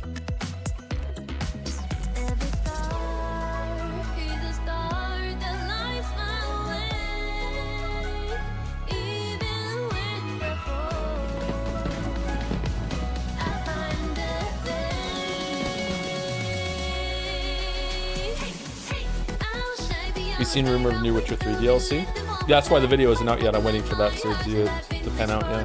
Actually, it wouldn't be a bad idea for them to do that as Side Witcher 4. They put a little bit of new content in the 4.4 release or whatever. They added a new quest. It was actually really good. One of the best quests in the game. Enough! With every celebration of hubris, your hatred grows. Look around would-be heroes, influencers, executives. You! How far would you go for that trophy? Death? Decapitation? And you streamers are no better. Yeah. Riker, Shroud, you've corrupted more minds than even I can imagine. True. Oh, if it isn't Jeff Keighley, creator It's of a the VR game or what? of jealousy. Impressive. As for the rest of you, who of you is worthy of facing me? For I am Mephisto, Lord of Hatred, and you are nothing.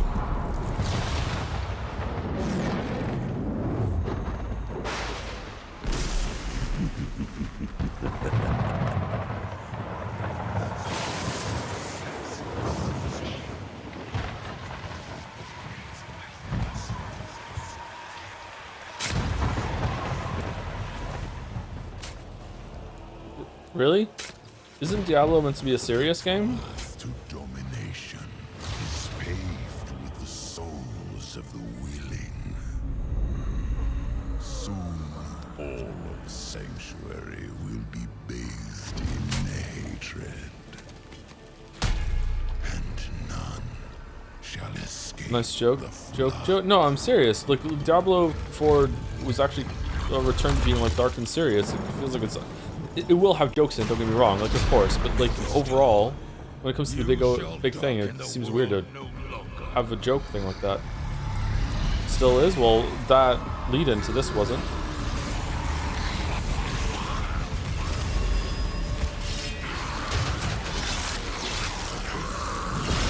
Material?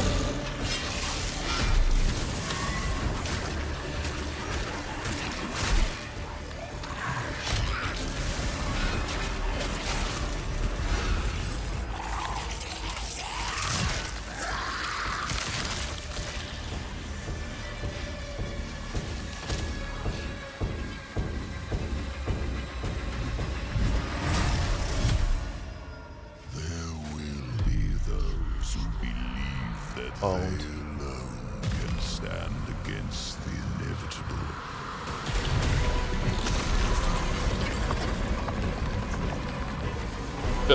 Now he's just easier to hit.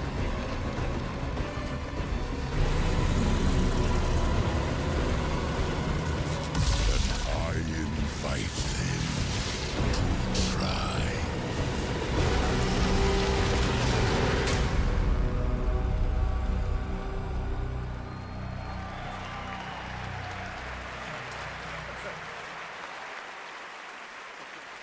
Diablo players, your wait is over. Get in the fight and play as Paladin today, and get ready for Lord of Hatred coming in April. It is great to have Blizzard here at the Game Awards. Want to know who else is here? Well, it's time for an update from Marvel Rivals, a nominee tonight for Best Ongoing Game about the latest Marvel hero set to join the game in 2026. Yeah. What's up, Game Awards? It's about time I made Marvel Rivals the most hero-packed shooter ever. But first, some hot redhead who's trying to blast my ass a few new holes. And I got a surprise for her! Hit it! What Spider-Man doesn't swear? This is gonna be fun! Whoa! Easy now, fellas! I'm the one who set you free! Oh, hey, this was not the plan!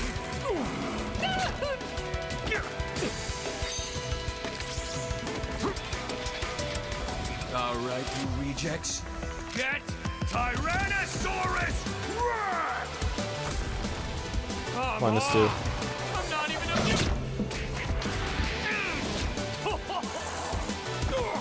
What's this game's tagline?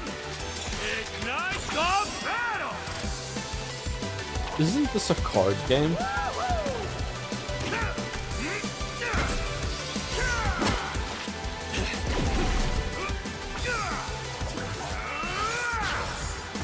No? What am I thinking of then?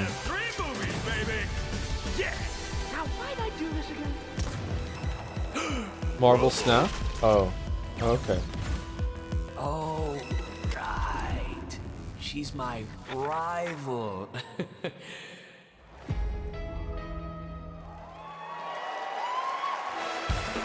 Rogue has powers? I thought Rogue's power is just stealing other people's powers when she touches them. She has her own powers?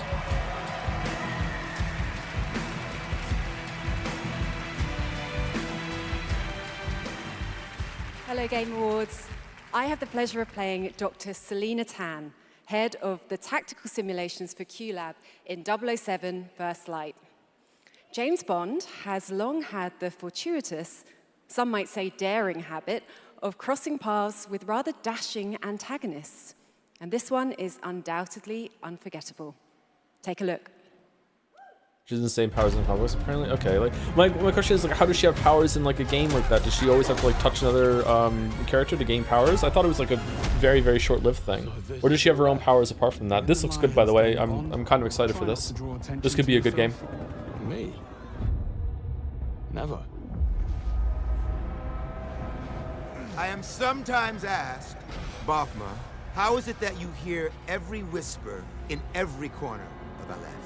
And I answer, I built Aleph with my will, my blood, my whole self.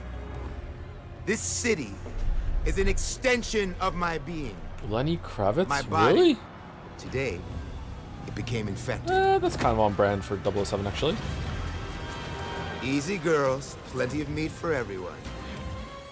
Girls. Of course. James Bond looks like Eric to me. Please welcome Obama himself, four-time Grammy winner, Lenny Kravitz.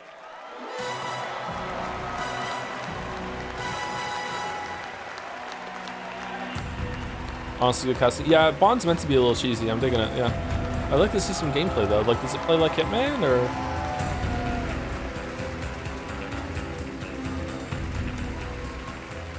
Good evening. It was a great honor to be asked to join 007 First Light for my first voyage into the world of video games.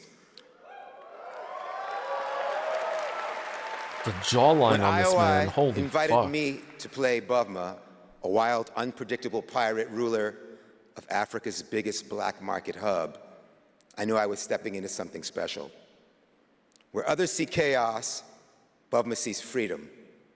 He rose from nothing, broke free, and built his own kingdom of Aleph, and his story is just beginning. Every world we build needs the power of rhythm through music. These musicians can turn violence into beauty and silence into tension. Here are the nominees for Best Score and Music. Best Score in Music, leveled up by Spotify. Awesome. Cool.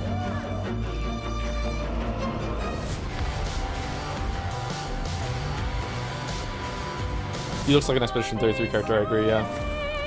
This should win. Expedition 33 should win this. Although I don't know Yotai's OST, so I don't know.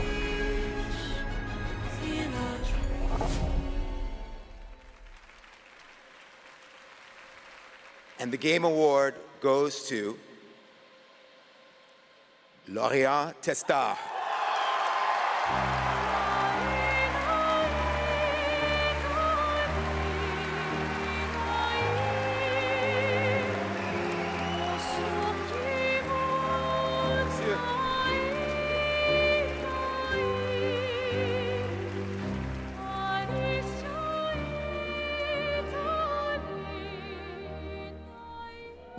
Thank you so much. We're so happy to be here tonight. It was incredible to play in the ATM in live with you. It's incredible. Thank you so much. I have a letter I would love to read. Sorry.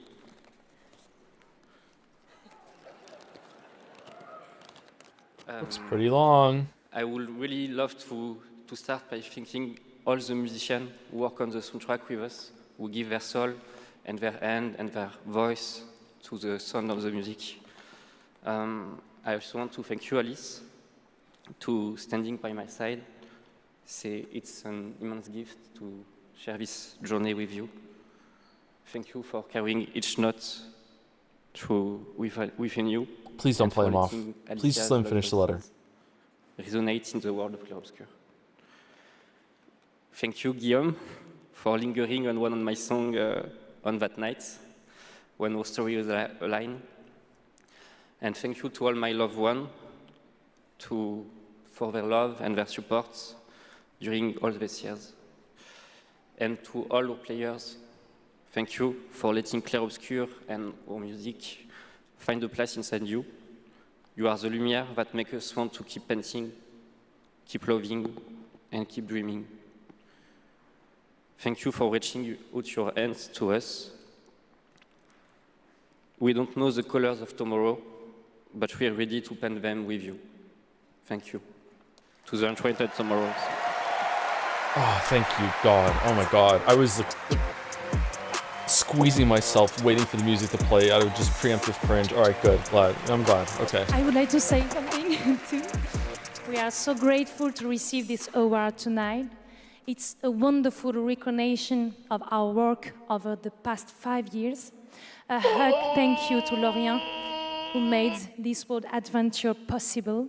And a big thank you to Zenfall Studio for their trust and unwavering support. Thank you, everyone. Tomorrow comes. Oh.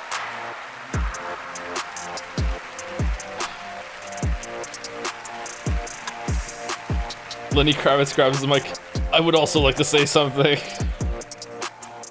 For a limited time, Christopher Judge runs on the stage. Go to Amazon.com/thegameawards to save up to 25% on select gaming hardware and accessories from brand Turtle Beach, Lenovo, Samsung, and more. Please welcome from Warframe, Community Director Megan Everett and Creative Director Rebecca Ford. Thank you, Kismeti, for the 63 months. Hello, Game Awards! Hello! Reb, how many registered users is Warframe at? Nah, that's an inside joke for Warframe Twitch chat, Megan. All right, hi Twitch chat, hi Game Awards. We're here for Warframe. We launched our biggest update of the year, the old piece, just yesterday, and all things considered, the update went smooth. So we're not here to finally announce that we're coming out of open beta 12 years later. No, we're still in beta, 12 years, and you know, in those 12 years, all we have learned is that Ben Starr will do anything for money. But in all seriousness, we have an amazing community of Tenno and Warframe, and now Envoys with Soulframe, and we truly wouldn't be here without them. So Reb, why are we actually here? We are here to outsource the question of what is Warframe. We have completely given up answering it ourselves. Warframe was once ninjas in space, which it still is, and we clung to the tagline, ninjas play free. But it's time to let a legend tell you what is Warframe.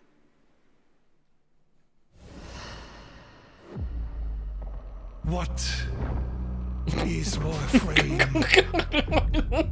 Cursed to walk through this senseless universe in living metal, haunted by dreams. Excalibur. All right. Actually funny.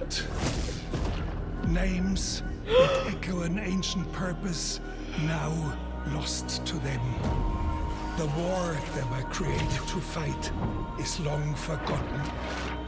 And yet, they wake. They stir. What drives them? Their residual instinct or some separate conscious force? We may not know, but there's one who does. They hear her voice, a blanket against the horror. They insist blindly upon humanity and its worth, even in the face of ultimate indifference, but with so little understanding of what they have taken, what they still owe to me.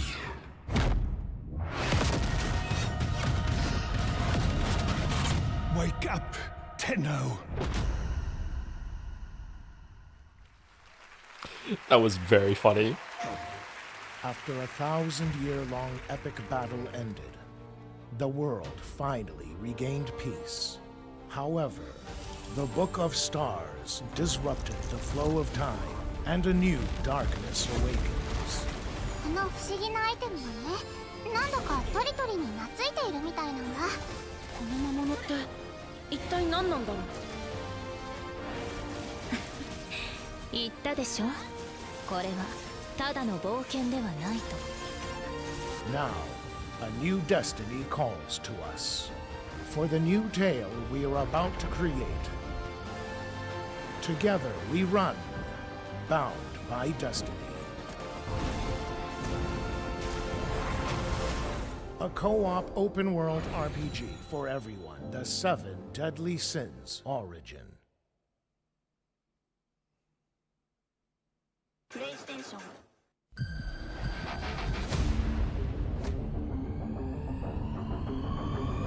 Dear Reeves in chat, I can't tell if this is another anime. That was painfully generic, yeah.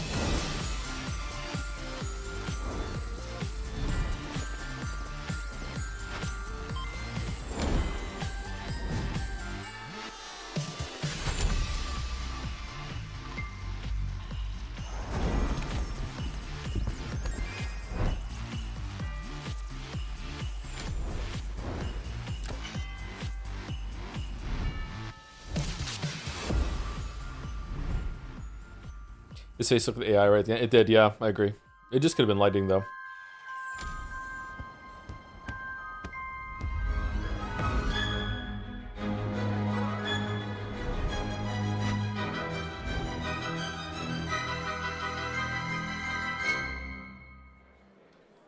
That game sells really well. That's a pretty big deal. Hogwarts Legacy is free on the Epic Games Store right now, and there's even more Harry Potter fun coming later this month to Fortnite with customizable Hogwarts house outfits. Play Hogwarts Legacy on EGS before December 18th and unlock a Harry Potter chocolate frog back bling in Fortnite. It's the world we live in, guys. All right, back in 2023, Lords of the Fallen surprised and impressed players with its brutal combat, dark fantasy world building, and stunning dual realm design. Tonight we have your first ever look at the gameplay of the sequel. Sequel what? Lamp bearer. One must travel many paths on the road to salvation. Paths. Oh, Lords of the Fallen. Oh, okay. Is this being announced right now, or? Through shadow. I feel like this game just came out, the first one. With you, wherever they may lead, no matter the cost. It's a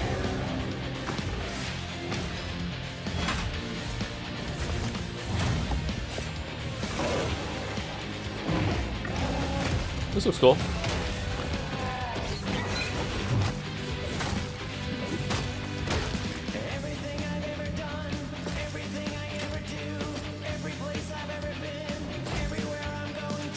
Doesn't look like you can explore very much, though. It looks like a lot of corridors leading to fights.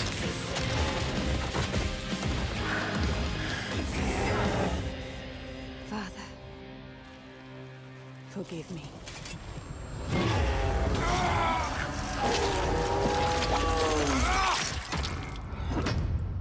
Wishlist now. Lords of the Fallen version 2.5 with new veteran mode out today. Oh, cool. This next set play that of at some awards point. recognizes a diverse set of games across a variety of genres. Here are the nominees for Best Sports Racing Game: EA Sports FC 26, F1 25, Mario Kart World, Rematch, and Sonic Racing Cross Worlds.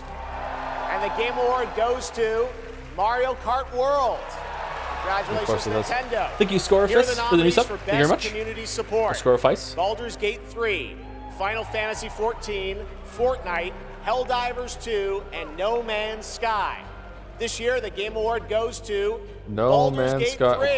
What? I won that last year. All right, here are the nominees for Best VR AR Game. Alien Rogue Incursion. Wait, there was more than Age, two? Ghost Town, Marvel's Deadpool VR, and The Midnight Walk. The Game Award goes to The Midnight Walk. Congratulations. Now, the nominees for Best Role-Playing Game. Avowed, Claire Obscure Expedition 33, Kingdom Come Deliverance 2, Monster Hunter Wilds, and The Outer Worlds 2. This year, the Game Award for RPG goes to Claire Obscure Expedition 33. And finally, here are the final 5 nominees for Player's Voice, a 100% fan-voted award. Claire Obscure Expedition 33, Dispatch, Genshin Impact, Hollow Knight Silksong, and Wuthering Waves. This year, the fans selected Wuthering Waves as the winner. Oh, enjoy your Freemo gems. All right, and now we've got something great for you. Please welcome actor Rahul Kohli.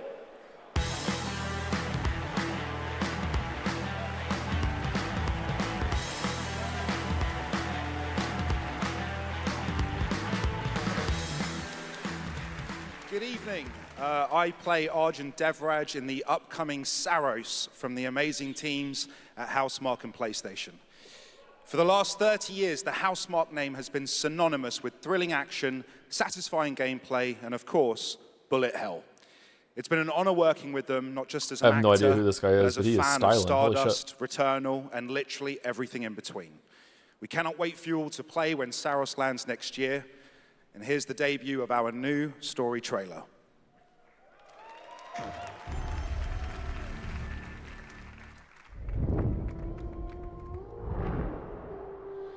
The sun is forever.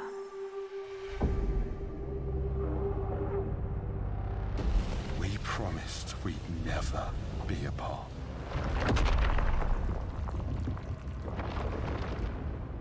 It blazes. It was promised. I need to know that I just made the right decision. It's me, boss.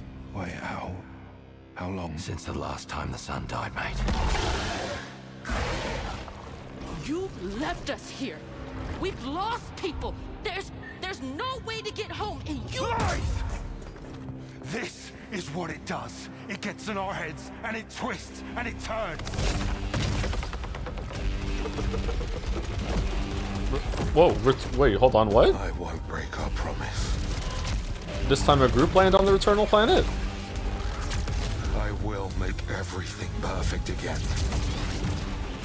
Returnal was pretty good. I know you're here, and I will find you. Joe, you already knew this? I forgot. Alright, I'll play that. Lock it in.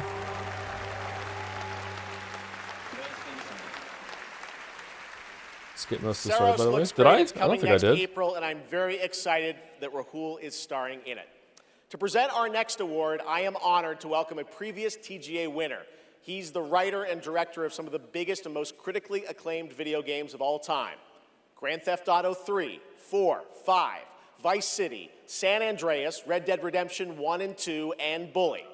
He's the co-founder of Rockstar Games and now the founder of a new studio, Absurd Ventures, where he is busy writing and creating novels, comic books, animated series, and yes, 2 big upcoming unannounced open world games. It is my honor to welcome to the TGA stage for the first time an industry icon, Dan Houser.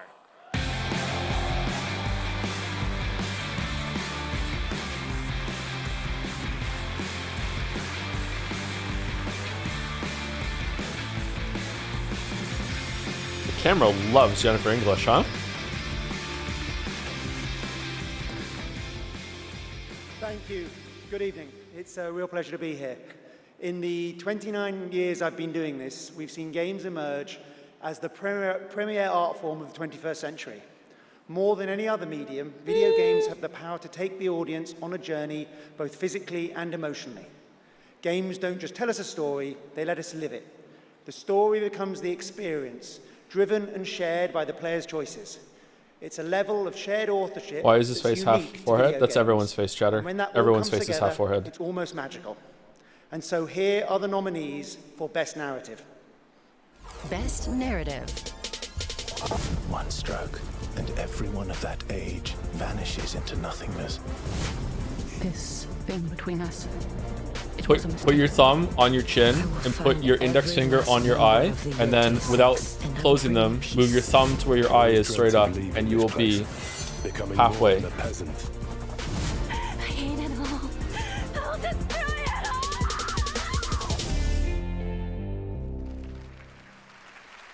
And the Game Award goes to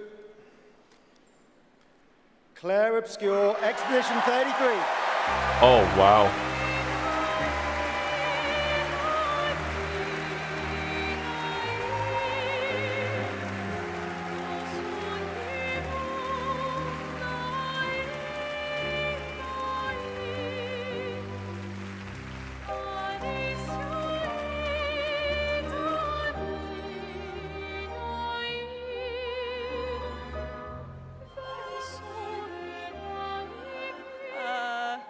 Wow, there are a lot of people here. Hi. There are so many people to thank, but first and forever is my husband. He is my light in the darkness. Thank you to our beautiful player community. Thank you for welcoming our characters into your hearts. In games, a story is a shared creation.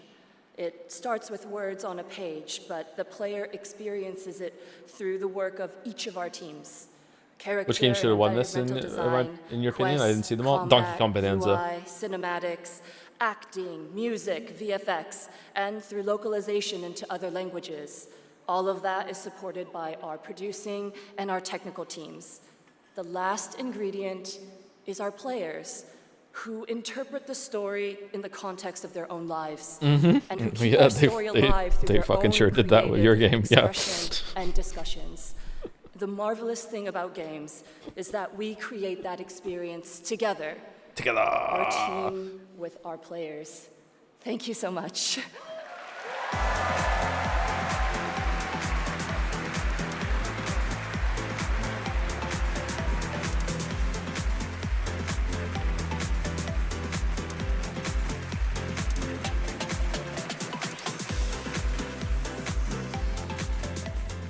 For a limited time only, Prime members can go to Amazon.com/thegameawards to save 20%. I cannot explain this, active play system. but Next the amount of awards this bundled game with is a winning 12-month is play pass and embarrassing. travel case.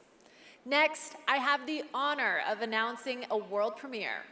The next game from a small studio in Uppsala, Sweden, Neon Giant, known for The Ascent. This is No Law. I can't explain it. That's why I said I can't explain it. I don't know why I feel this way. It just feels embarrassing. Maybe it's coming from places like, oh, this is all we had was this one game, but that's not true. I don't know. It just feels. Just the jungle. It just feels kind of bad. Both the vines and the people. The mayor stepped in where the government couldn't. Said the city needed order, and they'd be the ones to bring it. Keeping the peace on their terms. I walked away from it all. Kept my hands in dirt instead of blood. But desire is a fickle mistress. What is this? The city won't let me go. It won't forget my name. I asked for nothing, and they still came and took everything. The mayors and anyone that stands in my way. Every last one of them. They're gonna This learn looks something so real much like simple. 2077.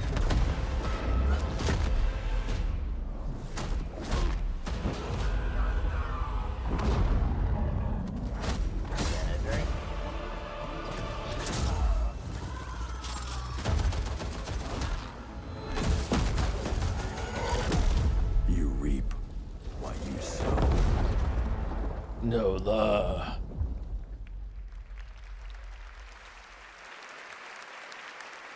We'll all be looking forward to that, and good morning to everyone in Sweden and Europe. I know it's a late night. We got a lot more show for you, but coming up, we've got more awards like Best Game Direction. Todd Howard is here to present that from Bethesda, and more announcements, including one I promise you that nobody could have anticipated. But right now, Game Awards, get ready to get on your feet. Why would they have him for Netflix's direction? Devil May Cry brought Capcom's iconic game franchise to life as an exceptional animated series nominated tonight for Best Adaptation. The show also featured a #1 single from our next performers who just announced their 2026 World Tour. Here to perform Afterlife, please welcome Evanescence. I'm gonna go use the bathroom and grab a drink while this happens, okay? This is a good time for me to step away. I want to see it, but I need to have a break somewhere, so I'll be right back.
Was it good? So good. Talk about a performance. Devil May Cry Season 2 will premiere on May 12th, 2026, only on Netflix. Give it up one more time for Amy and Evanescence. That was incredible. All right, there is more Game Awards ahead, including more new game announcements and, of course, Game of the Year, presented by last year's winner, Which game will take home the trophy this year? Stick around to find out. Lauren Balfe and the Game Awards Orchestra are tuning up. Gee, I wonder what's gonna win. Thank you, I Can Spell and Bill Lame Beer for the resub and sub, respectively. Lame Beer. Copy. Where wins me? How is this as the Souls like? People who have played Lies of P, like how is it?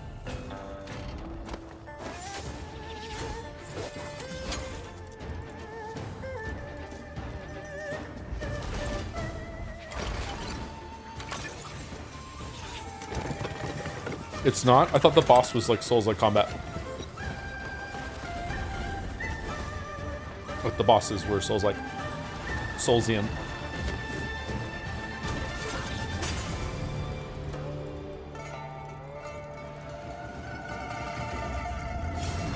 Check Donkey video. I don't go to Donkey for serious opinions on games. He's very funny, but I don't trust him at all.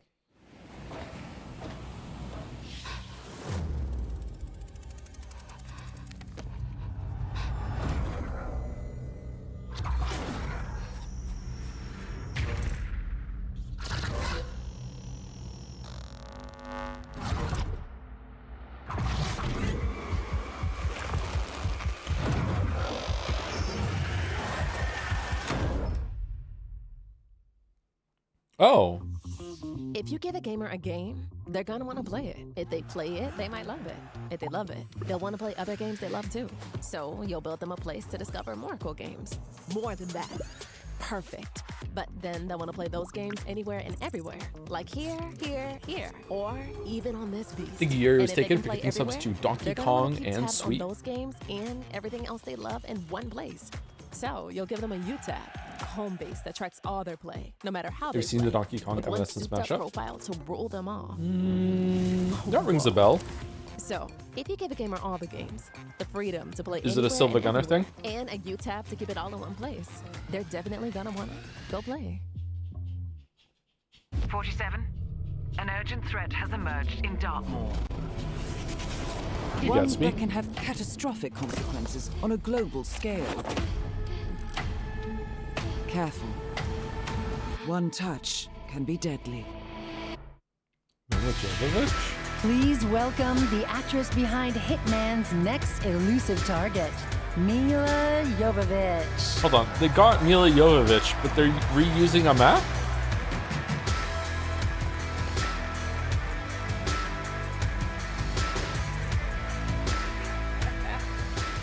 Hi, Los Angeles! Whoa, she looks different. And hello to gaming fans around the world. I'm thrilled to be making my debut in a video game as the next elusive target in Hitman World of Assassination. It's called aging. I think it's called trying to avoid looking like begins aging. February She looks 2026. really different. Now, I'm happy to present the Game I've seen a Award lot of for movies with her in Best it when I was growing up. Multiplayer. Resident Evil was pretty good. Modern multiplayer represents For a a kid. monstrous challenge in game design. I mean, imagine having to develop games that account for the absolute unpredictability of thousands of live opponents, or even worse, the persistent dumbness of a human teammate. It's no easy task. And tonight's nominees all pull it off in their own inspiring way. Here they are. Best multiplayer game. They said the world above had ended, so you learned to listen.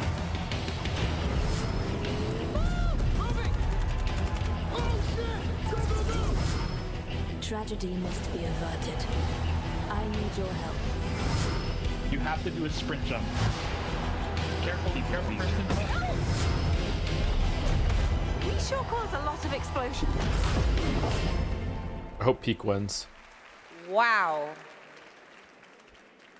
I see people have a lot of favorites out here. Who do you want? All right. I got it right here. And the game award goes to Arknights! Woo!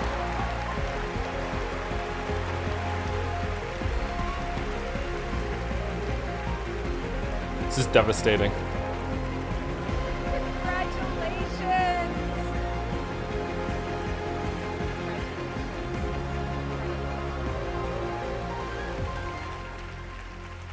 Wow, incredible. With this list of nominees, who would have thought? First of all, thank you all. And on behalf of the Arc Raiders team, hey Raider, this incredible team, we'd like to thank our loved ones for supporting us and cheering us on along the way. Embark Studios as a whole. Kind of hard to hear him, just like the game. As we all know, it takes a village for the fearless leadership of our dear Patrick Sutherland. The partners in Nexon, whose unwavering trust in us took us all the way here and made it all possible. And of course the players, whose love and engagement just means the world to us. I feel Thank like you all. being a keyboard warrior with everyone else after you finish Expedition 33 makes it qualify as a multiplayer game. Like, if it counts as indie, then I feel like it's more a multiplayer game than it is indie. So I feel like it should have won this category. I feel like they were robbed. Congratulations, Arc Raiders. You know him from the Marvel Cinematic Universe and Stranger Things. Please welcome to the Game Awards, David Harbour.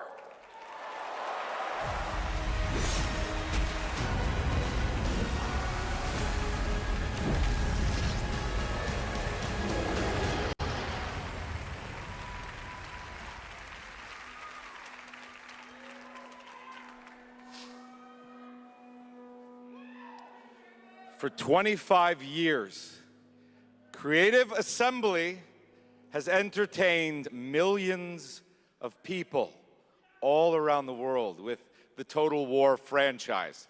Today, I'm here to help announce where Total War is going next. And it'll be in a universe that is so close to my heart. I'm excited to Total War reveal Stranger Things? that Total War is headed to the grim, dark future.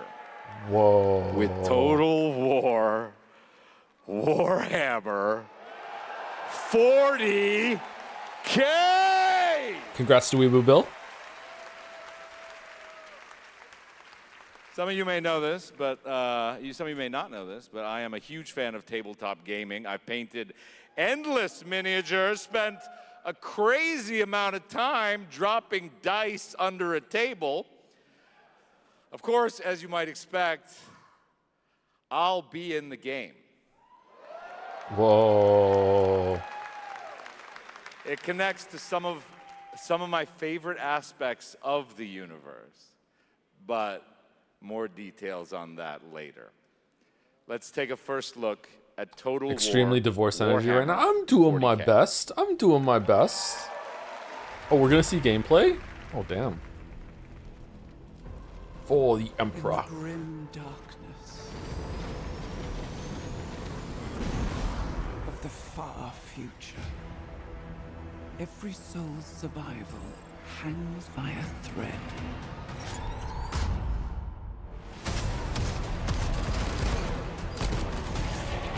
Finally, a game for boys.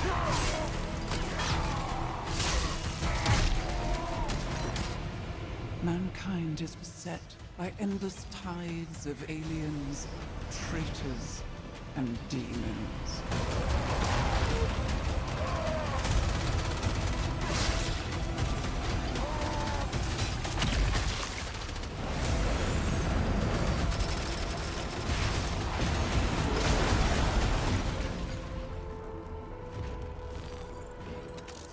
Across countless worlds, battles rage.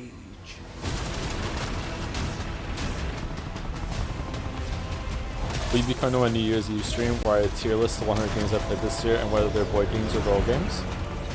Oh, so you want an expert on misogyny, so you come to me? Wow.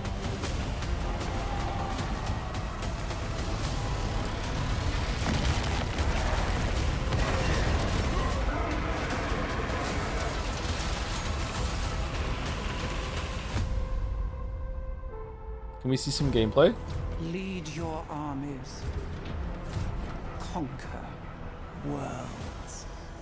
Fight on as the galaxy burns. Fight-o as the galaxy burns. For there is no peace amongst the stars. Wait, is it going to be on like one contested planet, or is it going to be a whole galaxy?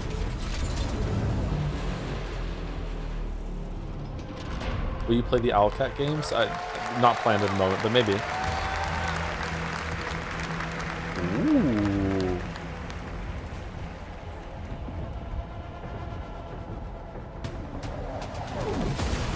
Oh, that looks like a place I played in Darktide.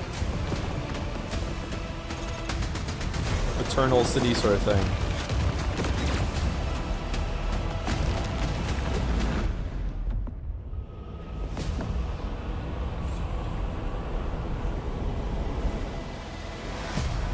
Ooh, it is different planets. Holy shit. 30 seconds to target.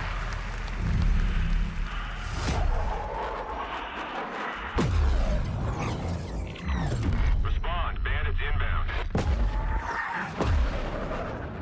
I always want to get into a Total War game. I tried when I was like 15 and I just didn't like it. That is a very familiar sound effect.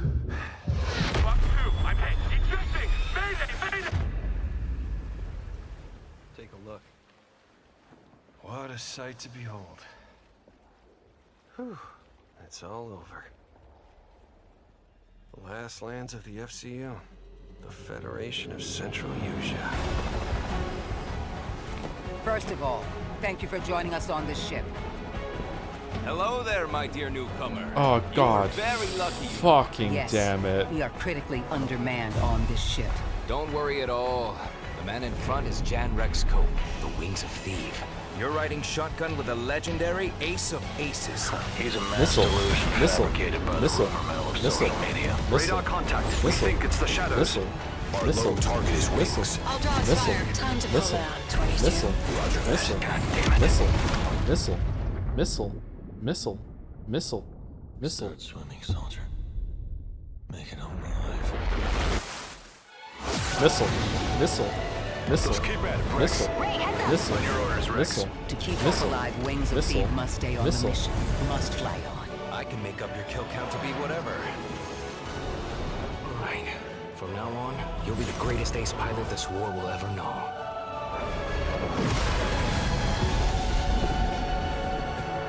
Wings of Thief?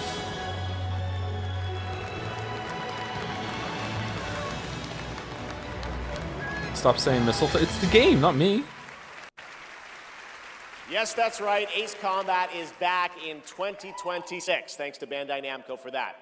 Over the past few weeks, fans have been visiting the Game Awards vote in Fortnite to help us select the best creator-made island of the year, and Genesis Squid Game came out on top. Congrats to that team, and head over to the Game Awards island now live in Fortnite to play all the nominees with the island code that you're seeing below. All right, next, from the creative minds at Fuse Games, some of the key folks behind Burnout and Need for Speed, comes an all-new racing experience.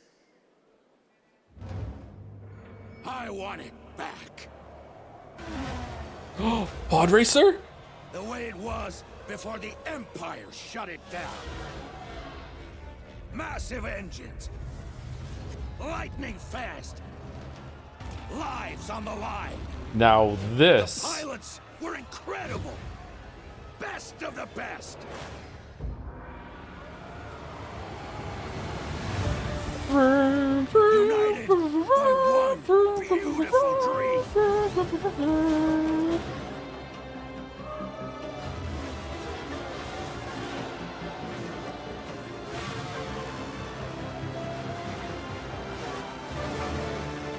The galaxy needs racing.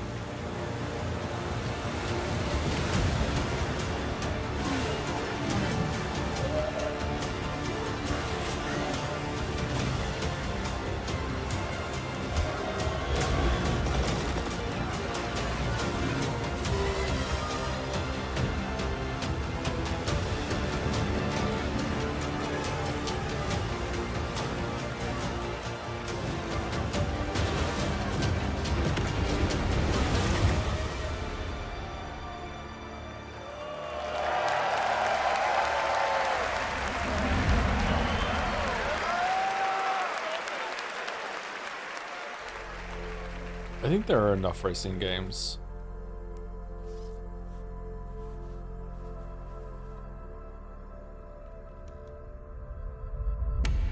You? What were your names again? Well, I can't call you and can I? I shall give you names. Namey. Name or namey? Yes, Naomi. And you, Backboy. Yes, children, I have a feeling. It's a feeling of destiny. Follow me, Naomi and Bagboy. Destiny awaits. I dislike stop motion. I don't know why. Just... It's like the opposite of a tickle for my brain. It makes my brain itch. I just don't like stop motion. I respect it. I just don't like it for some reason.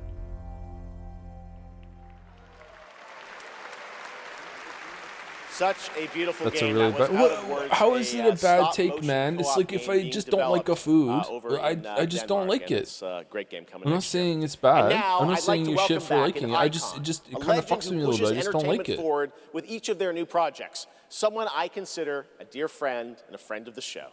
Please welcome Miss Piggy. I am so sorry. I am so sorry, everyone, but I will not be performing a song this evening. No, so sorry. It's all because of my accompanist. My accompanist. This dog was late, as usual. Hey, sorry, I lost track of time. I was out taking myself for a walk. Oh, ha. Same old excuses and jokes. Hey, they liked it.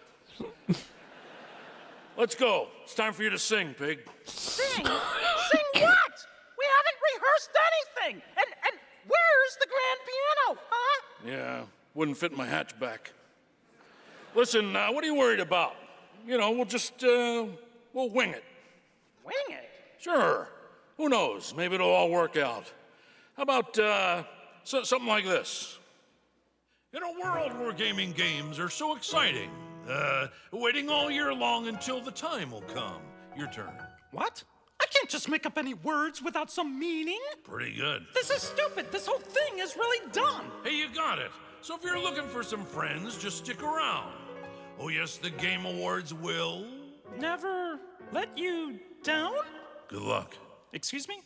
As we all now come together across the Great Divide. Oh, from Tokyo to London, we're all watching side by side. So if you're looking for some fun, the time is now. Here we go. Oh yes, the Game Awards will never let you down. Yeah, we'll see. What?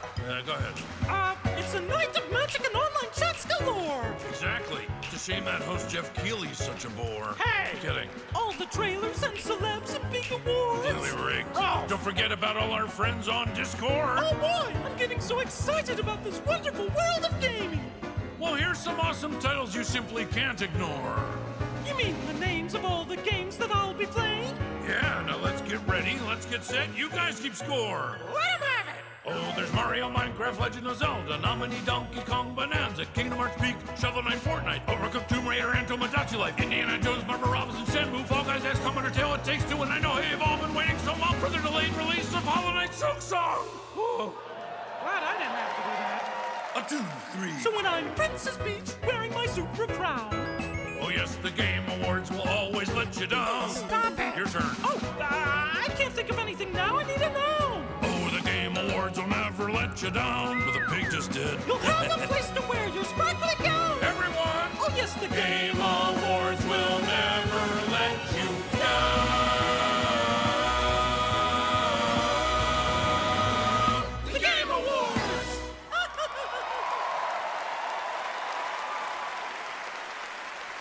Gotta love them, the Muppets, everybody. That was Thanks, good, Miss but only Piggy 'cause it was and in Ralph 3D. the dog. It all worked out in the end for them. All right, the Game Awards will be right back after this new look at Duet Night Abyss. Thank you, Telephone goes 2 bits, and thank you, BDogAll69 for the 30-month resub as well. How many times are they going to show this game?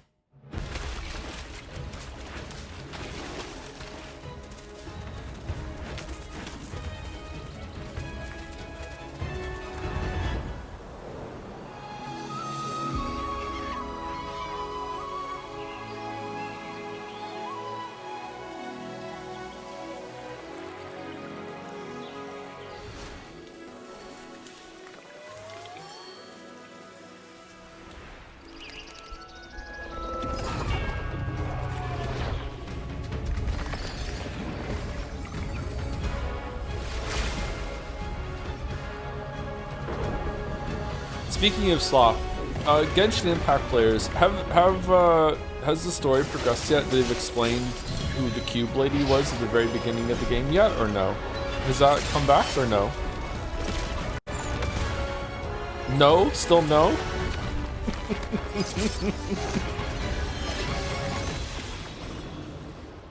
They have, yes? What, is that Paimon?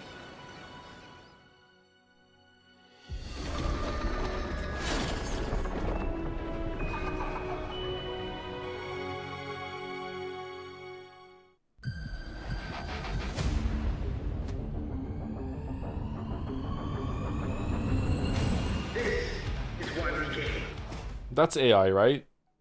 That's an AI person.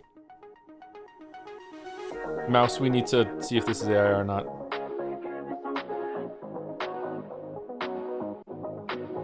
Switch the light, crack the door, started wishing, found a mission, break a glass, ring the bell, superstition, but I've been wishing for someone that I can see with my humanity in the mirror. Weebs, do you really want to live in a world where anime girls are real?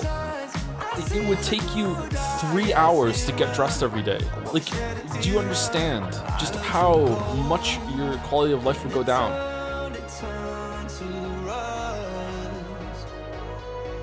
I'll look for faith. If it leads to us. Who is this singing? Who's singing there? Somewhere to go, somewhere that I know. I'm chasing the glow. Give me something, someone to love, someone to count these stars above.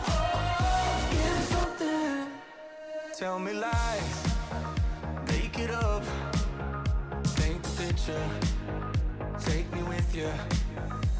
I don't care what you say, I'm making it new today. It's a new world, it's a new world. I don't care where this goes, I'm making it highs and lows. It's a new world, it's a new world. Give me something. Great thing, Joe, you'll never have to undress after dressing up. What? You like have showers and stuff. You're living in that world. Oh, they're dead.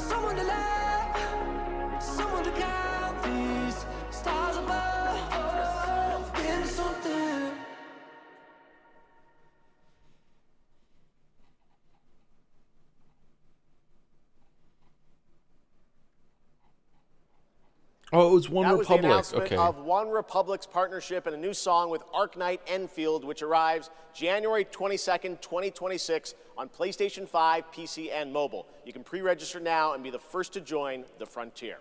Okay, here's another world premiere only for you here at the Game Awards.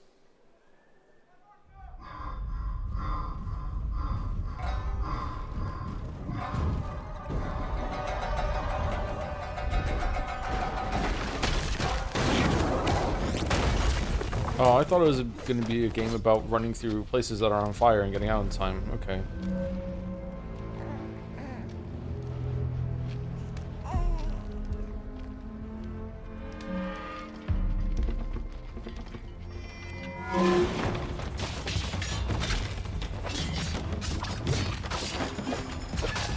This baby is not getting proper head support. This baby's dead.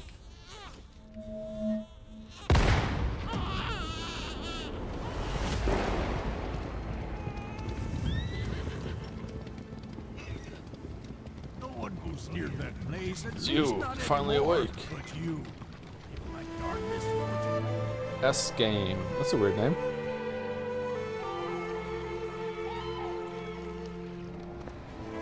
I knew it. You'd never break so easily.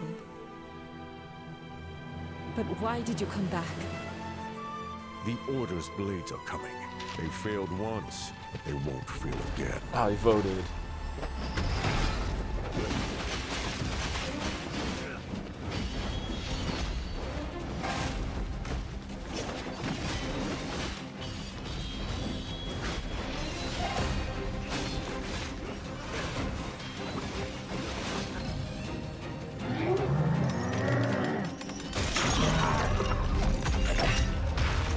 First boss vibes right there.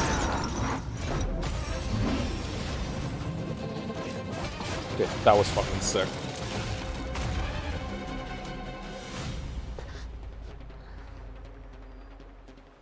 Please, take it. Save our people. The girl's nothing but a shell now. She'll never be the same. You broke my blade. But we broke your spirit. Phantom is movement, striking from where none expect.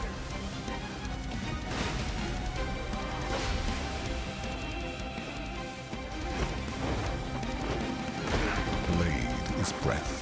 We channel it into steel, turning any blade into a divine weapon.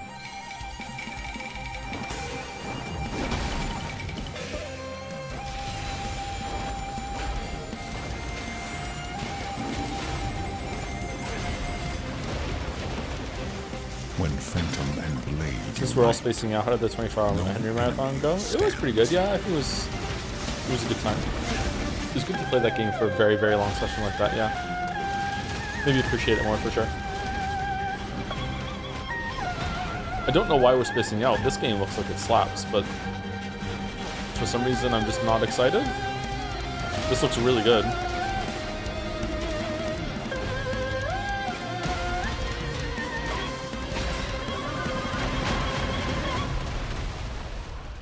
Phantom Blade. Yeah, I would check this out. I have a bunch of Souls like I still have to play though. Stellar Blade, Code Vein 2, Last Berserker Kazan, Lords of the Fallen. There's like a lot of them. Neo 2, Neo 3. Oh, that's a ways away. Okay.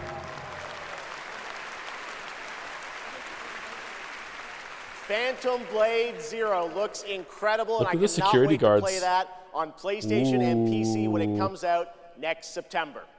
Now to present our next award, few creators have changed the landscape of games the way this man has. From the Elder Scrolls to Fallout, his games have helped define our industry and shape the way we Do you explore really have to digital play all worlds. Souls games that are released? Please No, I welcome don't. I the just like to play studio some head of and them. creative director at Bethesda Game Studios, Todd Howard. Todd. Thank you, Jake Valenci, Master Segways, and Alf Does Things for the resubs. Thank you very much.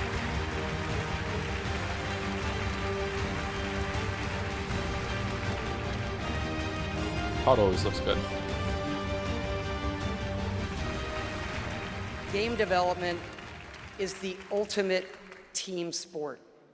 And it doesn't matter if it's a team of 10 or a team of hundreds. Art, design, audio, engineering, and more have to come together as one. Game direction is that glue. And the games that have had them all come together, well, they touch us. They become a part of us. Stop saying come. And that's why we're here tonight, to honor them. Here are the nominees for Best Game Direction. Best Game Direction. Everyone vanishes into nothingness. I couldn't protect you. I found something new to live for. Please let another game win an award. Against us.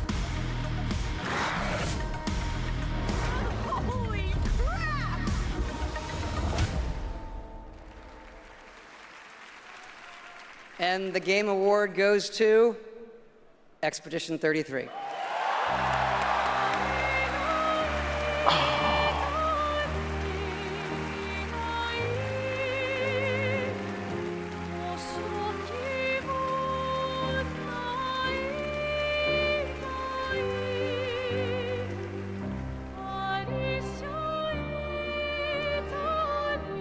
Wow. Hello. Yeah, this is quite intimidating. Wow. Yeah. Well, let's get to it. Yeah. So back in Brussels in 2020, I received a mail, just anonymously. Make a game. They said, It would be fun, they said. Yeah, what's the worst that could happen, right? Yeah. Well, fast forward for a few years. And still to this day, we still look at each other of how crazy this timeline is, for sure. Still don't really understand, but, you know. It's a timeline, however, where we're eternally grateful for the support and love we've received as well. And all the ones with us tonight and the ones abroad, friends and family who believed in us and made this dream come true. And yep, I love to thank my wife as well. She couldn't make it here tonight, but I think she's watching it. She's in Brazil, so the time difference is quite, quite huge. But yeah, anyway, thank you all so much. Have a lovely evening. Yeah. They knew they were going to win so many awards that they had a designated award carrier guy on the team to go up with everyone.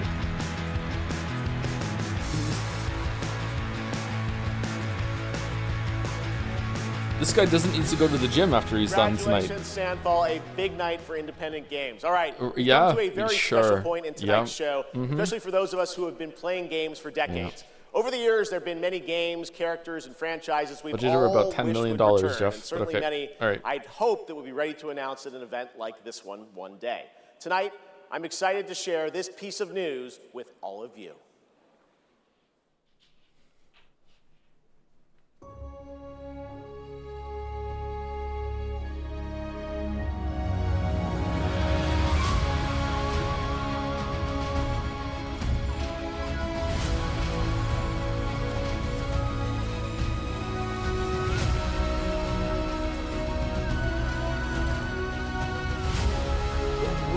Needs you again.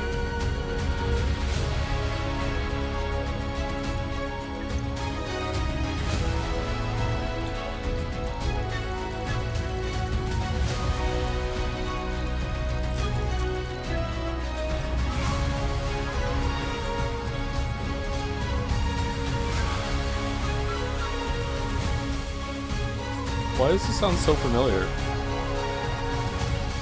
Oh, it's Mega Man. Okay.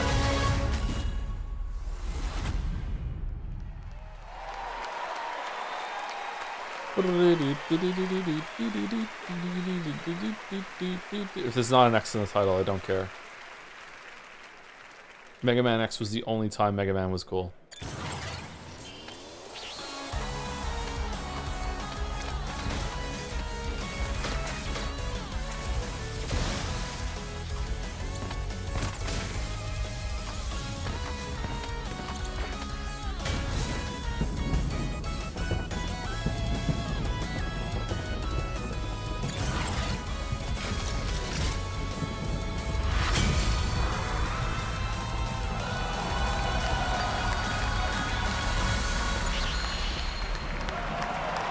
Unironically looks worse than Mega Man X that came out 20 plus years ago.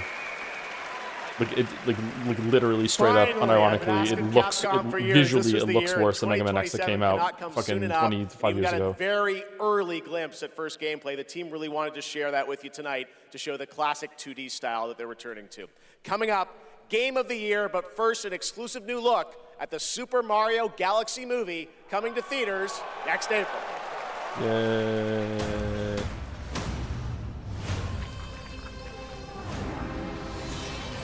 I'm Bowser Jr., and I'm gonna be taking my father now. Hi, I'm Luigi.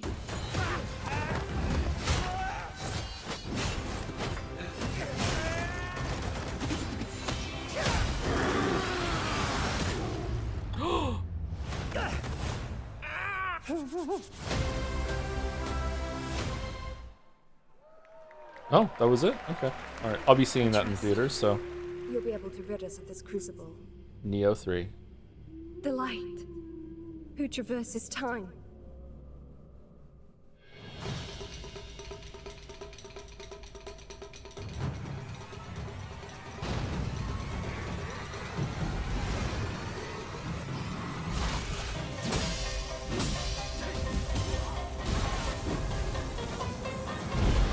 Why do the Neo games always look cheap to me? It's like they have a soap opera effect. There's just something about them.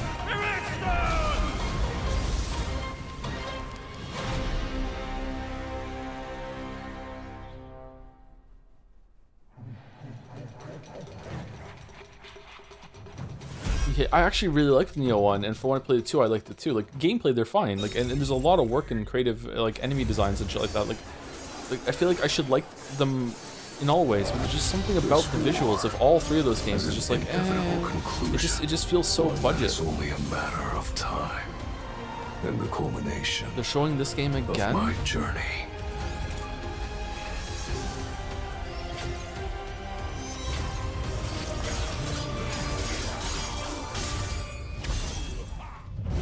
Arise. Join me in shadow.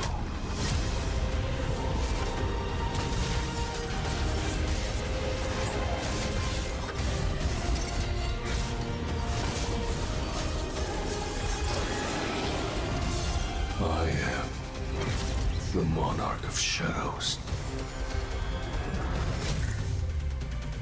Solo leveling Arise. Overdrive. Available now. He didn't look like he was alone. Solo leveling?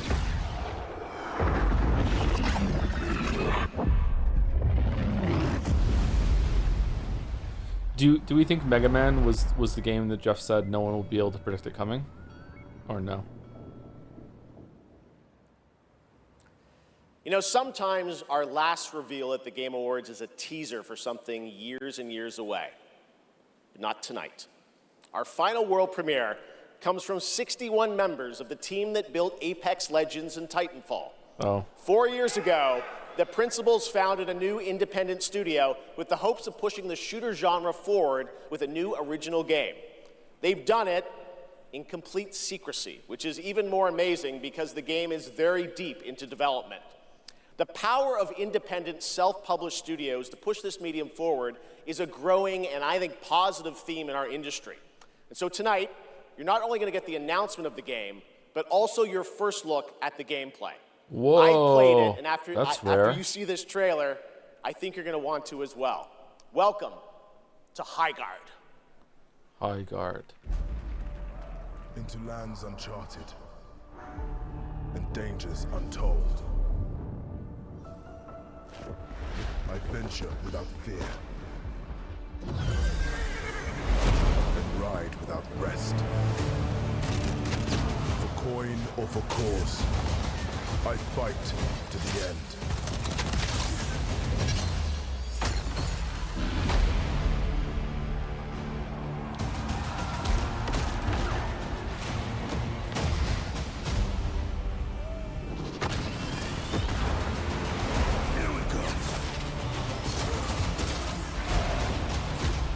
Bringing the heat.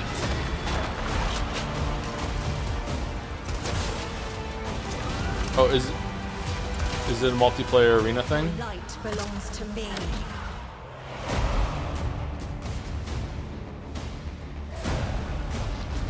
Moving in. Yeah. Okay. Shield breaker forming.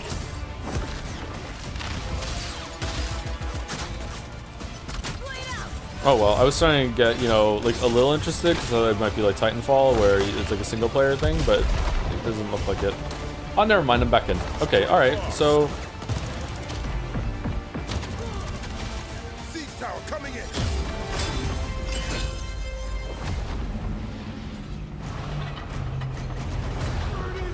Oh, holy shit, the cat tank is out. The enemy is on gate. I'm coming for you. Marking baddies from above. It's my turn.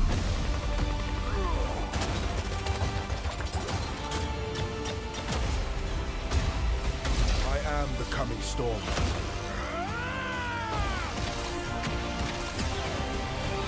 Alright, so he's the Pharah.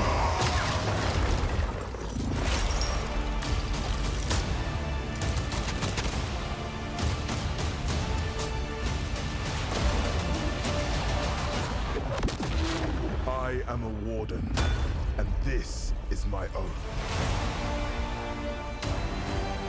Maybe I'll be Tracer. Oh wow, okay, that is very soon. Alright, cool. Alright, so it seems like they're Pretty crazy, that's right. High Guard launches in just 7 weeks on PC, PlayStation, and Xbox. It is insanely fun to see, fun to play, as you saw in that trailer. And now it's time for our final award. Last year, Astrobot took home Game of the Year, and so the tradition goes, this year we're lucky to have that game's director present Game of the Year this year. From Team Asobi, please welcome Nico Doucet.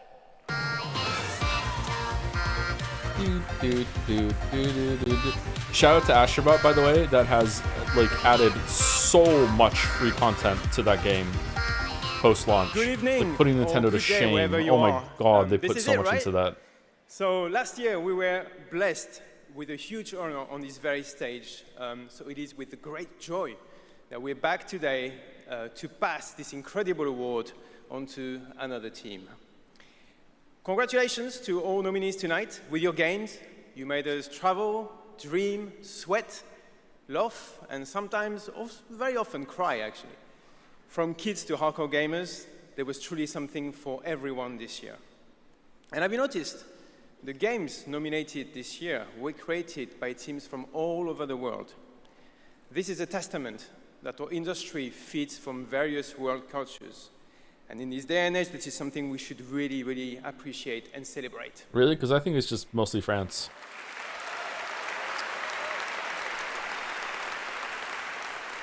And also, each of these games had amazing music. So without further ado, please enjoy the nominations for Game of the Year, courtesy of the Game Awards Orchestra. Maestro, take it away. Especially the 3-3 win streak is really going to hurt and Fry's chance to win Jet Set. Yep. It's going to be some backlash.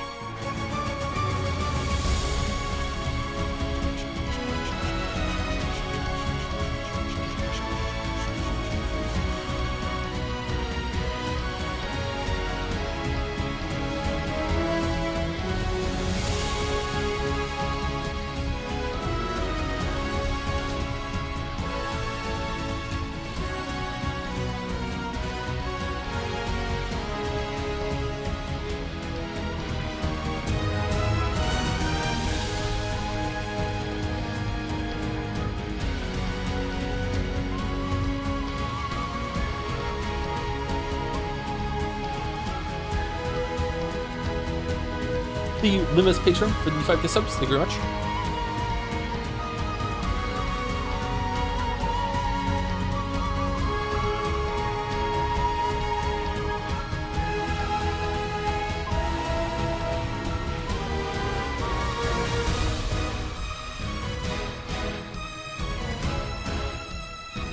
I love medleys.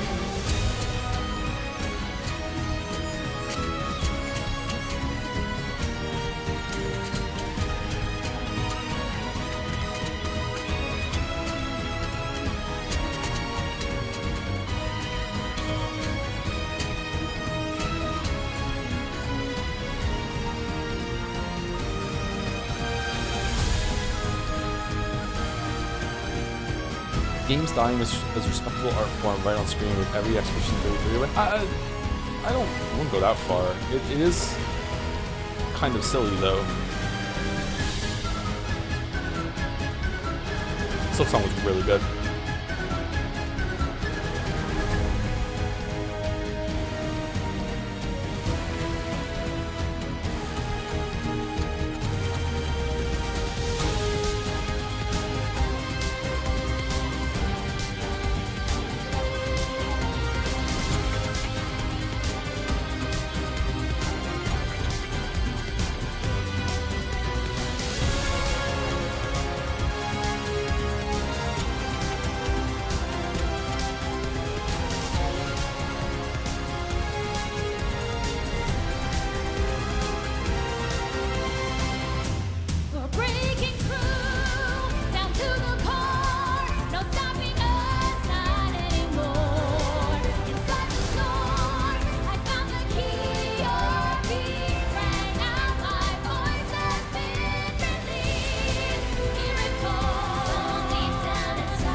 Get to the na part.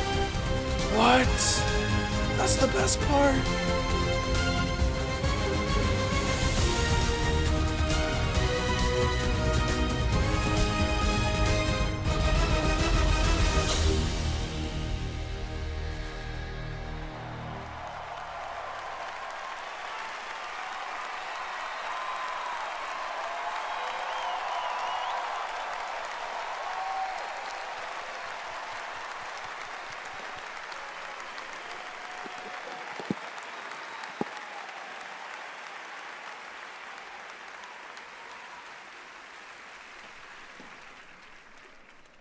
And the game of the year is mon ami Clair Obscur, Expédition 33. What? No way.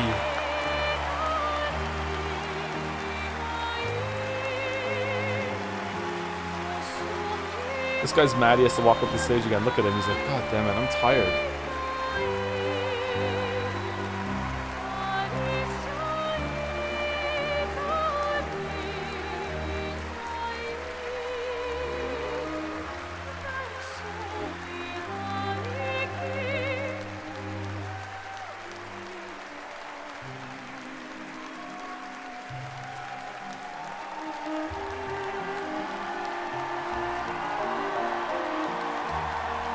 Yay, we won something, yay, yay.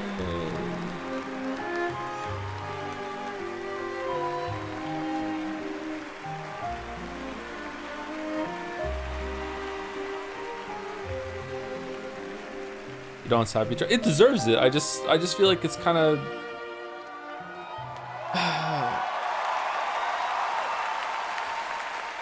it's just silly.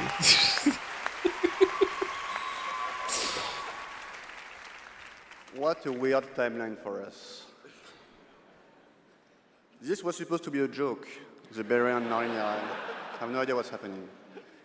Well, I want to thank first the incredible team at Soundfall Interactive. They are not watching from home as we brought literally everybody here to celebrate with us. So I love you guys.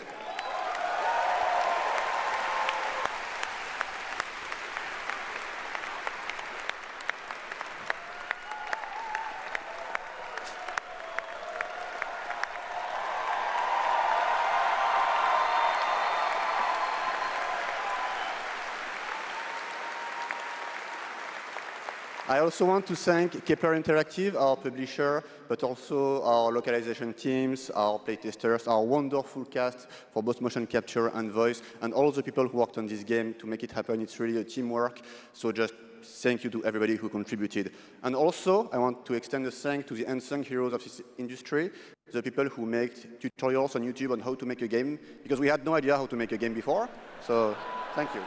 Oh, fucking hell.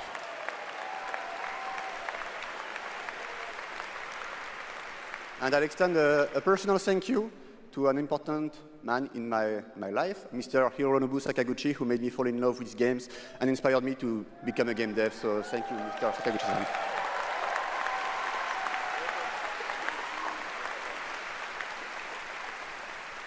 And finally, just a massive thank you to the players for all your covers, your fan art, your endless arguing about which ending is the good one. That's wonderful to read. Thank you so much. And I think that actions are worth more than words. So if you remember, we promised some content a few months ago. So I'm very happy to say that it's releasing now. And you can just go home and play. It's free. New weapons, new quests, new boss, so just the cool stuff. So just thank you so much. You changed our lives. You changed the studio's life, and it's really wonderful. So thank you, and for those who come after.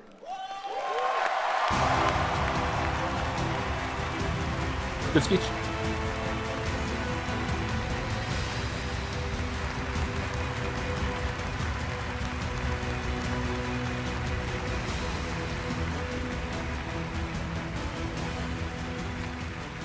Congratulations to Sandfall, an amazing Game of the Year winner, and that is going to do it for the Game Awards 2025. Thank you all for watching, voting, and being a part of this community. And congratulations to all the nominees, winners, and teams who debuted new games tonight.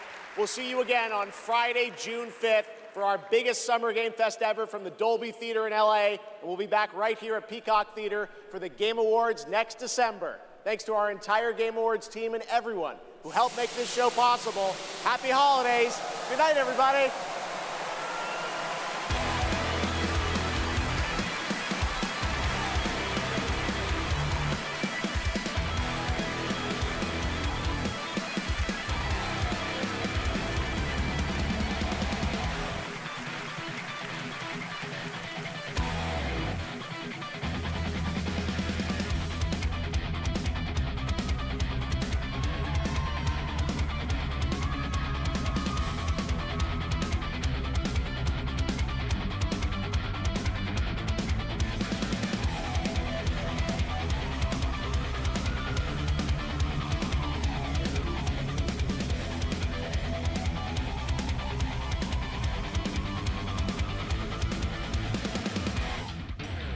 That only made me so mad. It was supposed to be like you can make any game less, just watch some YouTube tutorials, and also get funded to almost $10 million, not including marketing. Yeah, I know.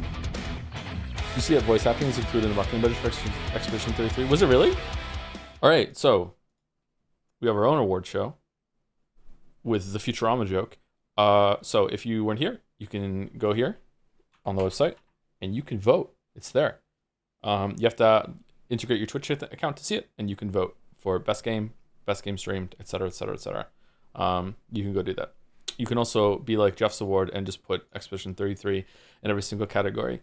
Okay, the Game Awards don't matter that much to, like, in the grand scheme of things. They do matter to the devs, and that's why I take them more seriously than I used to.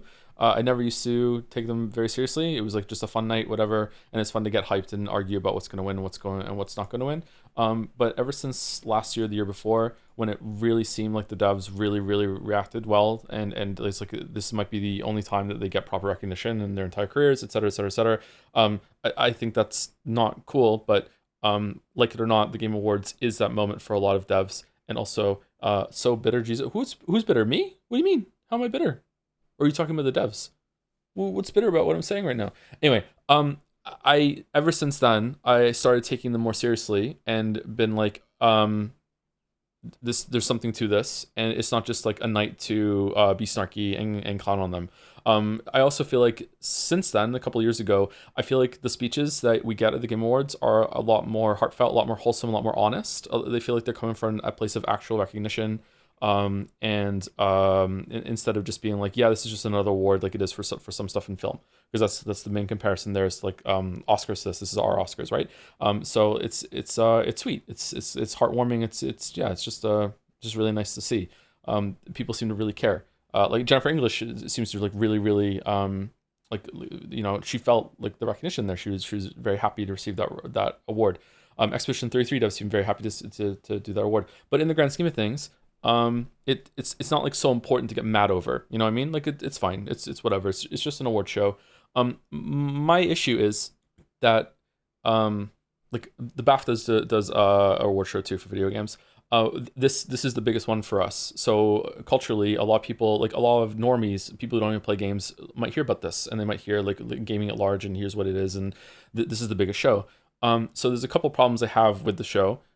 First is that, same as always, I really dislike how many ads there are.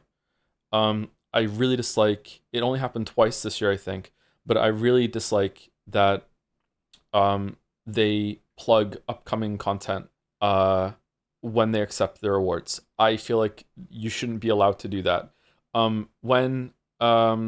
Was it the South of Midnight devs? The South of Midnight devs, when they went up and they had to, and they, was it them or was it someone else? When they went up and they accepted the award, and at the end, after a very wholesome, heartfelt speech, said, by the way, it's coming out on PlayStation or whatever. I was like, oh man, I really hope she wasn't like forced to say that.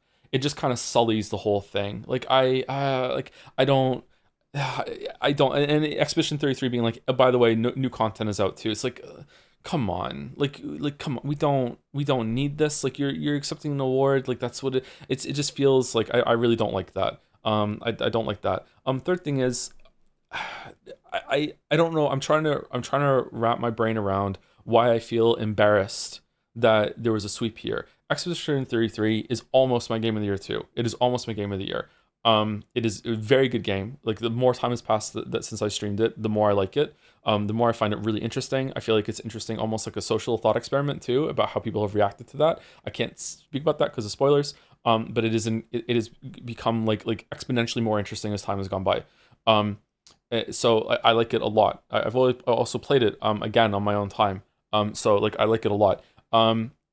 Silksong is my game of the year, but it's only my game of the year a little bit over Expedition 33. That's how good Expedition 33 is in my mind. So it deserves it. This is not someone who is like, this does not deserve it. Like contrarian Joe, what the fuck? It's overrated. It's not overrated. It's a really, really great game, and it is not a big, huge budget game. It's not like, you know, AAA whatever. It's not an indie game though, IMO. But who knows what indie game even is? That said, I find it's really embarrassing that we had so many banger games this year, and it feels like only one of them got proper recognition. Could we have like it winning art direction over Silksong, it winning direction, like best director over maybe Death Stranding? Like can we find a way to have more delineation here? Like it's a really great game, but it's not so good that it should sweep every single award. Like winning best RPG, like is it the best as an RPG? Like it's, what even is an RPG anymore? You know what I mean? I feel like the categories aren't that great either, you know? I mean, it's here too, so people think so. It's under ours for RPG, isn't it? Yeah, it is. It's under ours for RPG. But ours has some, you know, we have Golden Idol under you know, best idol game. You know, ours is funny. I don't know. I get your vibes, hard to put in words. Yeah. It deserves it. Don't get me wrong, it deserves it. And in the grand scheme of things, it doesn't really matter. But it just feels really silly. It's like we had one game this year. Yay! We had one game. It was the best at everything. It was the best game. It's like the Dara O'Brien bit where it's like, you know, we have a best dinosaur. It's like, what do you mean best dinosaur? No, there's the best dinosaur. It's like, this was the best game of 2025. And it is the best game of 2025, but is it the best literally in every single way? Like every game can learn from this, you know, apparently it's that's not true. It's obviously not true. So maybe that's why it's kind of silly in my mind. I don't know. Like I'm of the opinion that the following series of events could happen, that game of the year could not even win any other category. Like game of the year is like the best, like some of its parts, or more than some of its parts. So there could be a better game there could be a game that has better music, a game that has better direction, a game that has better story, a game that has better art, you know, everything. And then at the end of the night, like a game that won none of those could still win game of the year. You know what I mean? Like I feel like that's almost preferable because you're spreading out the accolades, spreading out the celebration. Does that mean that Expedition 33 should only have one game of the year? No, it does deserve some of the other ones. And if the criteria is debut indie game, and it is a debut and it is an indie, if those two match, okay, yeah, it deserves it, especially if it wins game of the year. But whatever. I'm done talking about this. I think I made the point. Any more right now would be like going into video mode and hammering the point down and making it more important or more crucial than it is. In terms of announcements, I think the announcements were pretty good. A lot of games looked interesting to me. I feel like it could have used maybe one or two more big things. I feel like the last thing has been consistently disappointing at the Game Awards. I don't know. Like 1 year it was Fast and Furious game, right? Like what was it last year? Wasn't it? I don't know. I feel like it could have used one or two more things. Showing more of the new Naughty Dog game might have been good too. Yeah. The Warhammer game looks cool. New Tomb Raider I'm interested in, but Control 2 or whatever you want to call it, pretty cool. There was a couple early on in the show that looked pretty good. Yeah. So not bad in terms of announcements. The ads weren't that obnoxious. Like they've been worse years, but it was still pretty bad. Not my favorite thing. I was hoping that as the show got bigger, they could charge more for the ad spots, so they could have fewer and you know, still make more money, but not, you know, stuff it in. And I guess I say Jeff like he runs the whole entire show, and that's probably not true at this point. They are showing some restraint. There could be way more ads, right? I feel like the guest speakers were good. I feel like the intro speeches were good, and the acceptance speeches were good. Not bad night, I think. I felt it was wrong for Expedition 33 to not only be in the indie category, but win it. Define indie. right?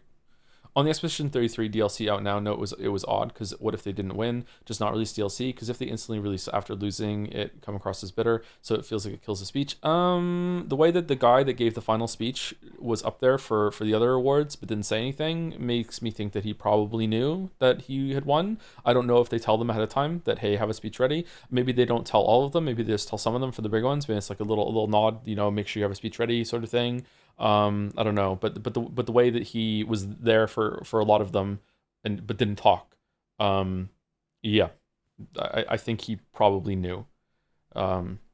Jennifer English seems surprised. There was tension there, but they're all actors, so every nom brings. Yeah, of course. Well, they should, but it's a little weird that he went up for them but didn't say anything, and then he's the one that accepts at the very end. You know what I mean? The Divinity trailer was sick. It was, but there was no gameplay, so it's a little hard to get excited for it, but it was a really cool trailer, yeah. I think that's one of the reasons why we're forgetting it is because there was no gameplay, so it's hard to, like, anchor onto something. Yeah, it was a cool trailer. I liked it a lot. Maybe he just knew without being told. That's kind of a ballsy move, then, to go up every single time but not say anything because you're so sure you're going to be coming up later. I respect it. Yeah, it's possible. The happiest people seems to be the Ace Combat fans. Yeah, it's good. Yeah, it's been a while since Ace Combat 7, right? I think there was some talk that it wasn't even getting another game. It looked like a huge budget increase from 7 with the videos between missions and shit. Old Republic Game 2, yeah, no gameplay, yeah. A lot of these games probably just entered development, and they're just trying to drum up hype for it and say, hey, like, here we go, yeah. Do you think people might start hating on Expedition 33 now because it swept? No, I don't think so. Expedition 33 is a very beloved game. I think that the only way that we're going to have some big backlash toward it is if the people who think that M's ending is the good ending become even more obnoxious. They just unironically they need to take the L and realize that they're wrong. But I don't think they're going to. Fuck off. I'm sorry. Expedition 33 is a literary test, and if you do not understand that one of those at the end is the right one, you have failed the literary tests. I'm sorry. It's just that simple. It's just that simple. Like, yeah. Fucking hell. Can you check the Half-Life subreddit? I don't want to. Do I have to? Oh, again, sorry. Just to be really clear, I'm not saying that one ending is better than the other. You can choose either ending and say, I like this ending for whatever reason. When we're talking about ethics, morals, or what the message that the devs are trying to deliver with everything that's going on in the medium, one ending is clearly, air quotes, right, good, whatever, than the other. It's not even a discussion, debate. There's nothing to argue over. Guys, I think they're about to announce Half-Life 3. Is the Half-Life subreddit going for it? Sounds like your Requiem video on the game will clear up the conversation for us. It won't. It'll just cause more problems, but yeah. But I think that's the only way that there's going to be a huge backlash growing. In the same way that everyone hates Undertale fans, there's going to be a lot of people hating Expedition 33 fans if that doesn't like ease up a little bit. But then they still won't hate the game. They'll just hate the fans, and by extension, the game will drop a little bit in some people's minds. But yeah. Thank you again for all the bits and subs during the stream. I'm sorry that I couldn't read all the messages. We're going to be ending soon. I don't know if we should do anything else or not. Have you generally considered an Expedition 33 video? I would love to, yeah. Thank you, Taken for the bits. Hey Joe, I finally came back from taking a break for a while to deal with my hyper-specific fear of extremely one-sided video game award shows. Anyway, how'd the Game Awards go? I think they were pretty good. 6 to 7 out of 10. Thank you, Cursor 9000 for the resub. Lego Batman for Game of the Year next year. I never played a Lego game. Maybe I should play some of them. What's the best one? Does anyone know? When is Jet Say stream? Sorry if this is a common question. The Jet Say stream will be at the end of the month. We're not saying the exact date yet, so we have some wiggle room to push it back if we need to. But it should be at the end of the month. It will be after Christmas. Let's put it that way. It should be after Christmas, but before New Year's. But maybe it'll be still January 1st or 2nd, whatever. But like it should be after Christmas, but before New Year's. That's the target window for Jet Say. And it'll be a full night award show. Probably be just as long as Jeff's, maybe even a bit longer. And the tier list stream, hopefully next week. Did your opinion on Expedition 33 change anyway since finishing it? Yes. Are you doing fan art tomorrow still? Is there enough fan art to do tomorrow? If so, yeah. If I'm live tomorrow, it should be. Awards. Did you know the director of Expedition 33 is an Nepo baby? His dad is among France's richest people and funded the studio. I don't know if that's true or not. So hopefully I just read something out that's true and not slander. But yeah, I have no idea if that's true or not. By the way, Joe, it's been a year since you returned. I just want to say thank you for being around for an entire year with us. Thank you for being around for an entire year with me. Thank you very much. It's been a very difficult year. Somehow Joe returned. Thank you. This is unrelated, but is Yuna the main character of Final Fantasy X? I'm arguing with my friends, and full disclosure, they don't know you or care about your opinion, really, so it won't help me in the argument. I can't remember the ending of Final Fantasy X, but I would say there is definitely an argument for Yuna is the main character, even though Tidus is the perspective character, in the same way that Sherlock Holmes is the main character, but Watson is the perspective character. So that sort of situation. Yuna is definitely more important than Tidus, but maybe that changes at the end. I can't remember. Upcoming game schedule. Sorry if you said it already. My brain is off. The next game we're going to be playing tomorrow is we're going to continue Kingdom Come Deliverance 2, I think. And then next we should be starting Yeek, although we might do something else instead. But we're starting Yeek, a postmodern RPG, because chat really wants Merry Yeekmas. We're also going to be doing Nier Replicant later in the month for Happy New Nier. Hopefully we can slip something else in there at some point. Maybe some more Hades 2 streams, maybe a cheeky 1000 Year Door stream or something else from the voted list. And then into next year, some of the big ones that we're going to be doing is continuing the Metal Gear Solid Marathon. We're going to be playing more Pathologic on Tuesdays, yeah. Metal Gear Solid Marathon, Metaphor, Refantasio. Probably will have time in 2026 to return to Persona 5 Royal. We should probably do that. The next Resident Evil game, Resident Evil 9 or 8, whatever it is. We should probably do a big DLC month too and return to a bunch of games we already played. How would Henry say Metal Gear? Oh, I'm Henry. Metal Gear. Like that? Metal Gear. Do you think it would be better for the jury to somehow deliberate and purposefully make the winners more diverse instead of voting completely separately? Yes. Do you have a mouse for the Yeek streams to tell you what version to play? No, I don't. Do you want to take the mantle in August? How much are you expecting to hate Metaphor? I'm expecting to like it as much as Persona 4. So more than Persona 3. Hey Joe, thanks for hosting a good award stream. What game should I play next? Expedition 33 or Disco Elysium? Looking for a good story. Heard great things about both. They're both really good. Are you looking for something that has more gameplay to it? Because Disco Elysium has no gameplay. It just says going around and picking things up and sometimes changing your clothes or whatever. Yeah, so what are you in the mood for? Expedition 33 has Twitch reflex-based gameplay. So if you want more of a game, then play Expedition 33. If you don't care about that and you're looking for some really good story, really good writing, then go with Disco Elysium. Random year estimate for 3 Houses stream. This is my 3rd year in a row saying it'll probably be next year. If you fake out Yeekmas this year, I will never forgive you emotionally. Please don't betray. I'm not going to. If the only way I'm not playing Yeekmas soon is I have a problem with playing Yeekmas. I can't buy it, or the developer tells me no, or whatever. I don't know. What made your opinion change on the game, if you don't mind me talking about it? Getting away from a crowd of 1,000+ people who were ferociously and frothing at the mouth to tell me that my perspective of the game was completely wrong and was stifling any attempt to try to engage with it vocally. That having that freedom to be able to actually think about it without having insane amount of violent pushback in the chat. When the game is begging for you to ask the questions that I was asking, made me be able to sink in and enjoy it a lot more than I was. I still do think that Expedition 33 has a air quotes playing it straight version that I might have enjoyed more, because I really like the setting and I really like the initial the introduction, let's say. I feel like Expedition 33 has one of the strongest first 2 hours in any game. It's an incredible opening. Such a good opening. It hooks you, grips you, such a good opening. And that opening almost doesn't matter by the end of it. And it's hard to let that go. Some might say that's the point, that it's hard to let go. I kind of agree, but I also think that there's a version of that continues and would be a great game that I might enjoy more.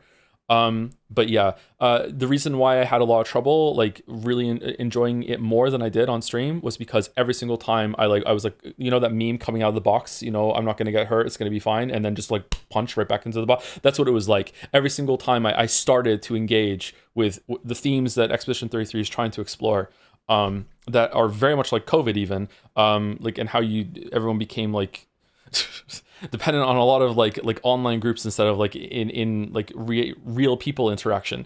It says a lot about that. It has so much to say. And then when he's starting to engage with those sort of things, it's just like just getting pummeled. Like, no, you don't understand. You're walking into like a war zone right now between two groups that one of them is extremely passionate, extremely violent. But then even that became really interesting because that group is basically a character in the game.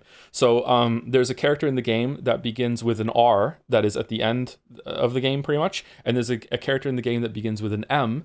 And basically R is meant to be the villain and M is meant to be the hero, and you realize at some point that it is actually completely opposite, that R is the good guy, and you are meant to feel like sick to your stomach at the end when you realize, oh my fucking god, like the what R has gone through is like, what, like holy shit, I can't. And M is like, you know, needs a lot of help, and it is extremely insane and really cool that by the end of the game you have these two groups where one is R and one is M, and I am on the R side, and you talking to the group that sides with M is very much like the R the conversation that he has with M at the end of the game. It is uncanny, like the amount of things that R says to M that you can find yourself getting into that mindset when you discuss with this group outside is really, really interesting. Yeah. That's why I say it's so cool that like to me the ending is not a moral dilemma. It's not interesting in the sense of like, oh, let's explore what really happened on here. No, it's a family drama, and it is very interesting that there's a group of people that identify so much with one character that they have literally become that character outside of the fiction. They've been infected with it, and they just can't let things go, just like the character can. It is really, really cool. They can't stop living in that mode. It's really, really interesting. In a really frustrating way because you can't fucking talk to these people. But it's the same way, like R couldn't talk to M either. There was no getting through to M. No getting through. Like there's just like everyone that is air quotes, you know, I can't say that word. They just can't do it. And it's really, really interesting, right? But yeah, that's it. Hopefully that was enough as spoiler free as I could possibly get it. Chat was insane, but isn't your view basically just as harsh where you think your view is ethically right, no discussion? Okay, how chat was saying it was harsh. I'm not saying it in as harsh a way as chat is. Unfortunately, I am right. That's the problem. I'm not stubborn, I'm right? If there was a game where someone came up and just shot a baby in the head, and then chat was like, whoa, hold on, maybe the baby deserved it. Or aren't you being kind of harsh that you're just saying that you're objectively right? No, the dude killed the baby. Like he's wrong. You know, I mean, it's that level, man. It's like there is a right or wrong answer here. Sorry, but that's how it is, right? And if the game presented it a different way, then we would have an argument, but it doesn't. Again, it is a literary test to view that ending and come away from it thinking that it is good or bad. Like the game itself is screaming at you that this is not a good thing that just happened. It cannot be more clear without subtitles like appearing on the screen saying you done fucked up. Okay, there's nothing more that the game can do visually, with music, just with the characters. There's literally nothing more it could do other than put words on the screen that say this is the bad ending for you to understand that this is the bad ending. Like it cannot do more. So if anyone can't see that, then okay, it's fine. It's okay. Like you identify with such a strong as a character so much that you are in the same place that they are. That's cool. That's interesting. But you shouldn't be. I can't say that again. It's spoilers. You need to calm down. But I understand it's hard to calm down because that character couldn't calm down either.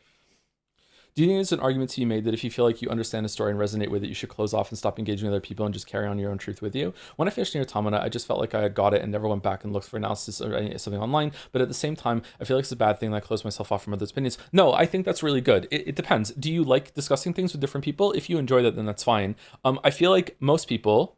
This is going to sound extremely arrogant, I'm sorry. Most people don't want to do this, what you're describing. Most people don't want to do this. Most people don't want to engage with things and pull them apart and come to their own conclusions and think of their own things. And then they become like an island dug in and be like, no, fuck you. This is my perspective. This is my opinion. This is what I think. And like, I respect what you think, but no, I have my own thing. Most people want to be part of the majority. Most people want to go out and like learn and listen and bounce things off and then come to like what's it called? What's the word called? Sorry, it's been a lot of streaming in the past like 48 hours. a consensus. They want to come to a consensus, and they want to be a part of the consensus. And then they take one step further and they look at anyone that's outside the consensus and say, oh, you fucking suck. You're outside of the consensus. You don't get it. We hate you. If you go against the consensus, you're a contrarian, etc., etc., etc., etc. That's what happens to me a lot, even though most of the time, I would say 95% of the time, I agree with the consensus when it comes to quality. If there's a game that the consensus likes, I usually like it too. If there's a game that consensus loves, I usually love it too. If there's a game that consensus doesn't like or hates, I usually don't like it and hate it as well. But I don't follow the consensus exactly when it comes to like the reasons why or where I stand on all of the issues. And even that is enough for a lot of people to just be like, okay, Joseph Anderson is a fucking contrarian. He always goes against the majority. Fuck him. He doesn't know what he's talking about. Like, it just, I have to deal with this a lot. It's somewhat not unique, but it's somewhat rare that someone in my position doesn't just go along with the consensus, because my life would be a lot easier if I would just like, I'm just going to go along and just tell people what they want to hear and just be really nice, or do the opposite and just be counter to the consensus, and then like, you know, be with the minority that can like rally around and be like, okay, against that. This sounds like centrism, but it's not, because I'm usually firmly in the camp of consensus is not enough, right? It's not good. Unfortunately, I don't think I'm capable of doing this. Like I can be swayed and I can be influenced for sure, but most of the time I like to think of things myself. It's more interesting and more fun to look at things and be like, okay, what is this speaking to me? Is it speaking to me at all? And you've seen it on stream. Like, there's been plenty of like games that a lot of people love that speak to them, and I'm like, this doesn't speak to me. I'm sorry, and I'm not going to lie to you. I'm not going to say that this is resonating with me when it's not. And there've been plenty of games that don't resonate with a lot of people that I'm like, no, this is resonating with me. I like it. Like it's good. Like I'm getting something out of this. Or I'm getting something out of it, but it's in a different way than some other people are. Right? And that's good. You should embrace that if you enjoy it. But however, there's no shame in wanting to be a part of the consensus and like wanting to be a part of discussions and bouncing things off other people, learning from them, they learn from you. It's when you take one step further and then look at anyone that disagrees with you and start calling them slurs and shit, that it becomes, or calling them evil, that's when it becomes really, really bad. Like you shouldn't do that. A lot of people confuse consensus for objective. Well, I do think in terms of language, if literally every single person on the planet agreed that a piece of art was good, I would be willing, for the sake of just clarity of language, to say, okay, it's objectively good then. Like if every single human being, like the whole entire humanity or our entire species has become the tool of measurement here, and we all like this, therefore, I feel pretty confident we can say this is objectively good. But that's just being able to use that word in a different context. Consensus does not mean objectivity. A standard does not mean objectivity either. So if there's a standard, and the standard is, let's say that your standard is, I think things are good if Mark Hamill is in it. Okay, if Mark Hamill is in a movie or a video game or a song or whatever, then it's good. Okay, well, my opinion is objective now because I can measure whether or not Mark Hamill is in something. If Mark Hamill is in something, it's good. If Mark Hamill is not in something, it's not good. Okay, but your standard is not objective. You decided that it's a subjective standard. You're the one that decided to think that those things are good or bad, right? And some people confuse that. They think the standard makes something objective, and in this case, the standard is the majority think that this way, or there is a consensus about this, and they think it's objective. And then you get into some weird places where Ray Bradbury will go up and start talking about Fahrenheit 451 to a group of students, and the class will tell him that he's wrong about the book that he wrote. Not in a way that, oh, your opinion is not the consensus anymore. No, you're wrong about the book that you wrote. You are wrong. Like, that is insane. It's insane. You can say that Ray Bradbury's message is not the most important message to come from that, and that this book has gone beyond the author now, and to most people it means something else. That's great. That is a fine thing to say. But to look at him and go, no, you're wrong, when he's the one that wrote the book, is like telling Kusuro that he's wrong, that he's hearing an echo in his own song when we're on fucking stream listening to it, okay? Like, yeah. Some people take it that far. We're in the after show now. Still mad about that one. It was so funny. One of top moment ever. Thank you, Erdit.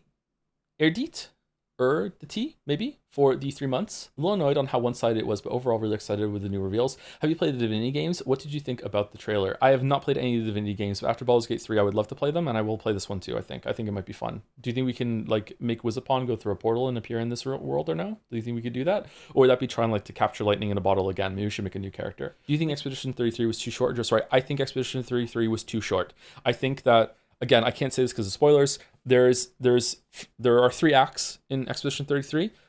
There is a main character for Act 1, there is a main character for Act 2, and there's a main character for Act 3. However, you don't play as the main character for Act 3. So I think that they should have made you play as a different character in each act. And I think that the obvious main character of Act 3, you should have been playing it as them. And I also think that all the side characters that are in Act 3 should have had way more stuff to do. And some of the optional stuff that you do in the game that you don't have to do for the ending, you should have had to do that for whatever reason before you finish the game. I still think all the acts are pretty good, but like Act 3, it could have been probably maybe 10 hours longer in Act 3. I also think Act 1 could have been a little bit longer too. I also would probably cut a little bit of Act 1, some parts of it, and replace it with different content as well. But yeah.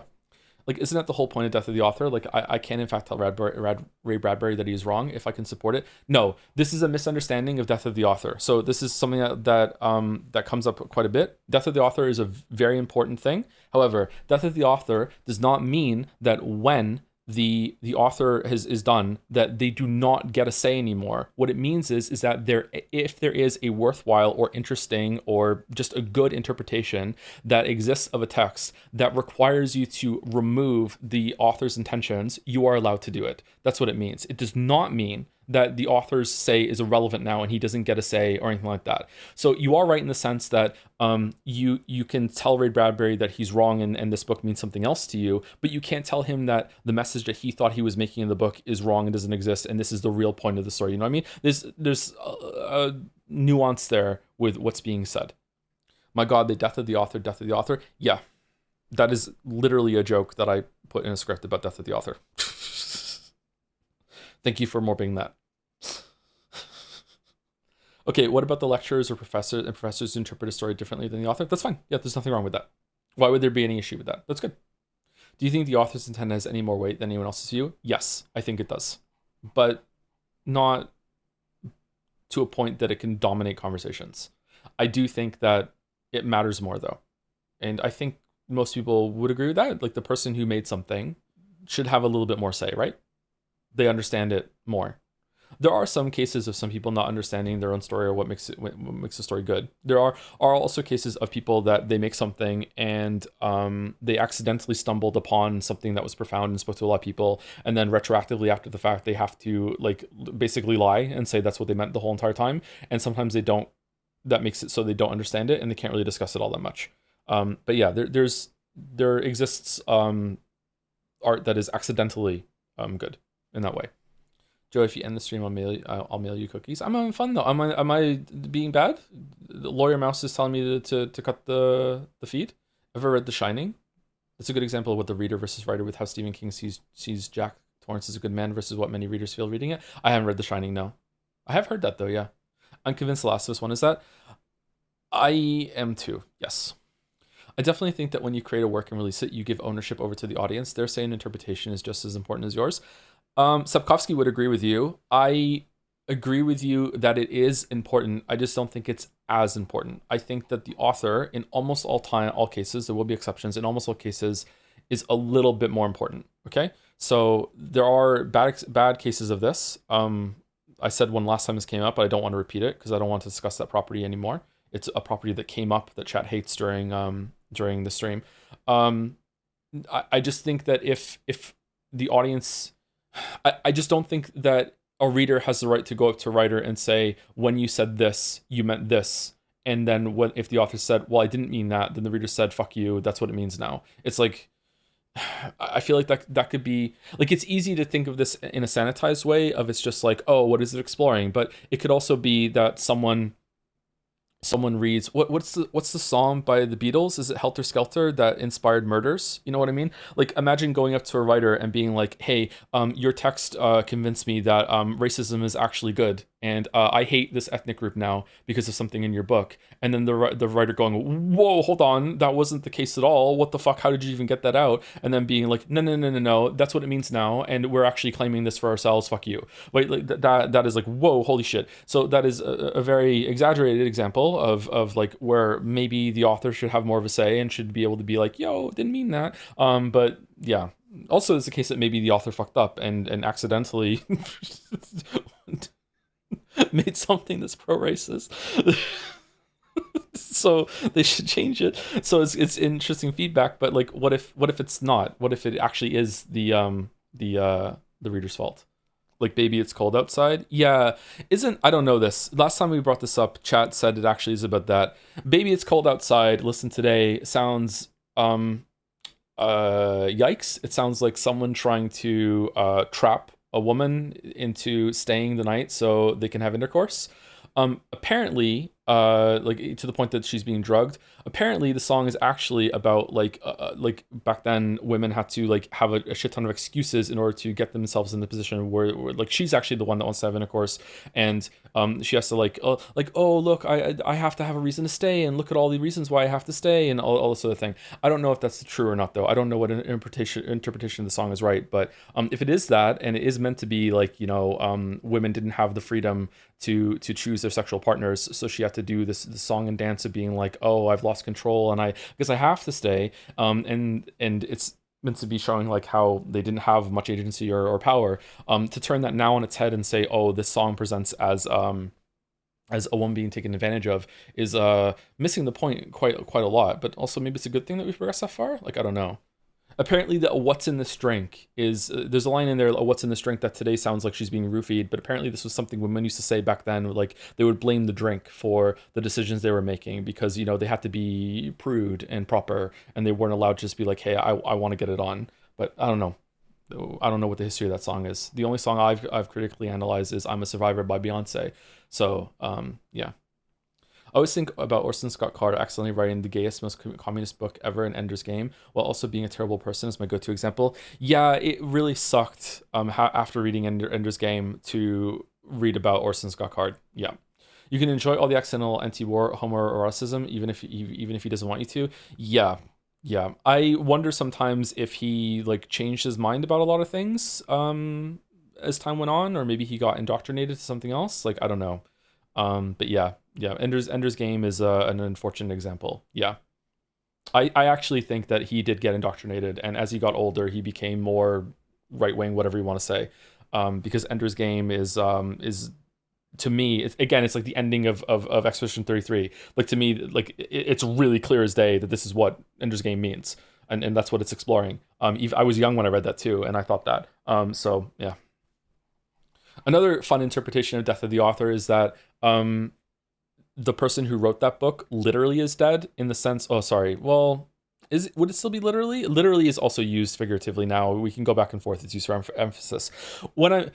People change as they get older, right? So like, I am not the same person that I was 10 years ago. That person is dead. So anything that I wrote from 10 years ago, kind of dead, you know what I mean? Like, Death of the Author has kind of happened even though I'm still alive, right? So it's the same thing. Like, if someone writes something when they're 25 and 25 years later, they might not have those same opinions anymore, and they might like argue that the book means something else when really they're looking at that work as if someone else wrote it, even though they're the one who wrote it, right? So yeah, that could happen.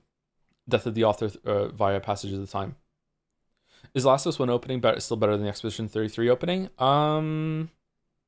I would say Expedition 33 opening is better than Last of Us 1's, but Last of Us 1 is marred a lot by what happened in Last of Us 2. It's hard to go back to that. Last of Us 1 has retroactively been made a lot worse by Last of Us 2, in the same way that God of War 2018 has been made a lot worse by Ragnarok. When one person says The Witcher 3 is my favorite game and a different person says Witcher 3 is my favorite game, are they referring to the same thing? No? Well, I mean, maybe? I don't know. Do they like it for the right reasons? For the same reasons? Not the right reasons. This may sound harsh, but I don't mean it to. But how can you hold the opinion that Death of the Author does not mean the authorial intent can be removed from the meaning of the text, but sometimes authors get it wrong and misunderstand their own work? Would the latter not imply that the meaning of the text is heavily in whoever is consuming it? Authorship is not always there. So it's possible that when someone makes also there are exceptions to every rule. So authorship implies intent, and even if an author claims intent, it's not always the case.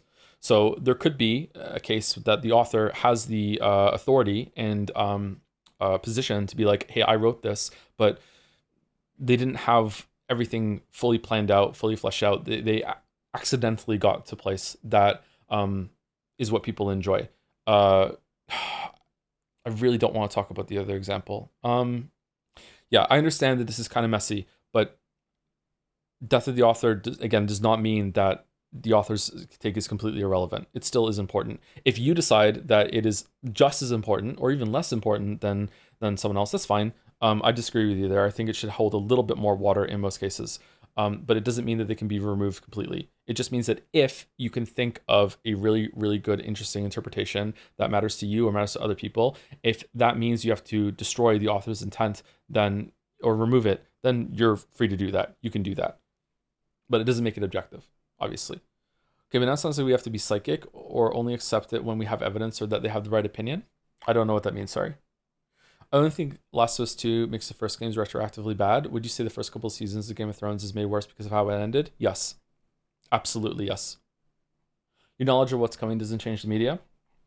If you spend a whole book building up a character and it's interesting and a lot of it is setting up like a promise of a story to come, and then it's a 3-book series, and then in the second book on the first page it just kills that character and becomes a different book with another character completely and just follows their story for the next 2 books, I think that you can definitely, you don't have to, but you can definitely view the first book as a waste of time, and it has retroactively lost a lot of quality because a lot of the things that happened in the first book is making a promise that this is going somewhere, and you can enjoy it a lot in the moment, but you're also like, what's going to happen next to this character?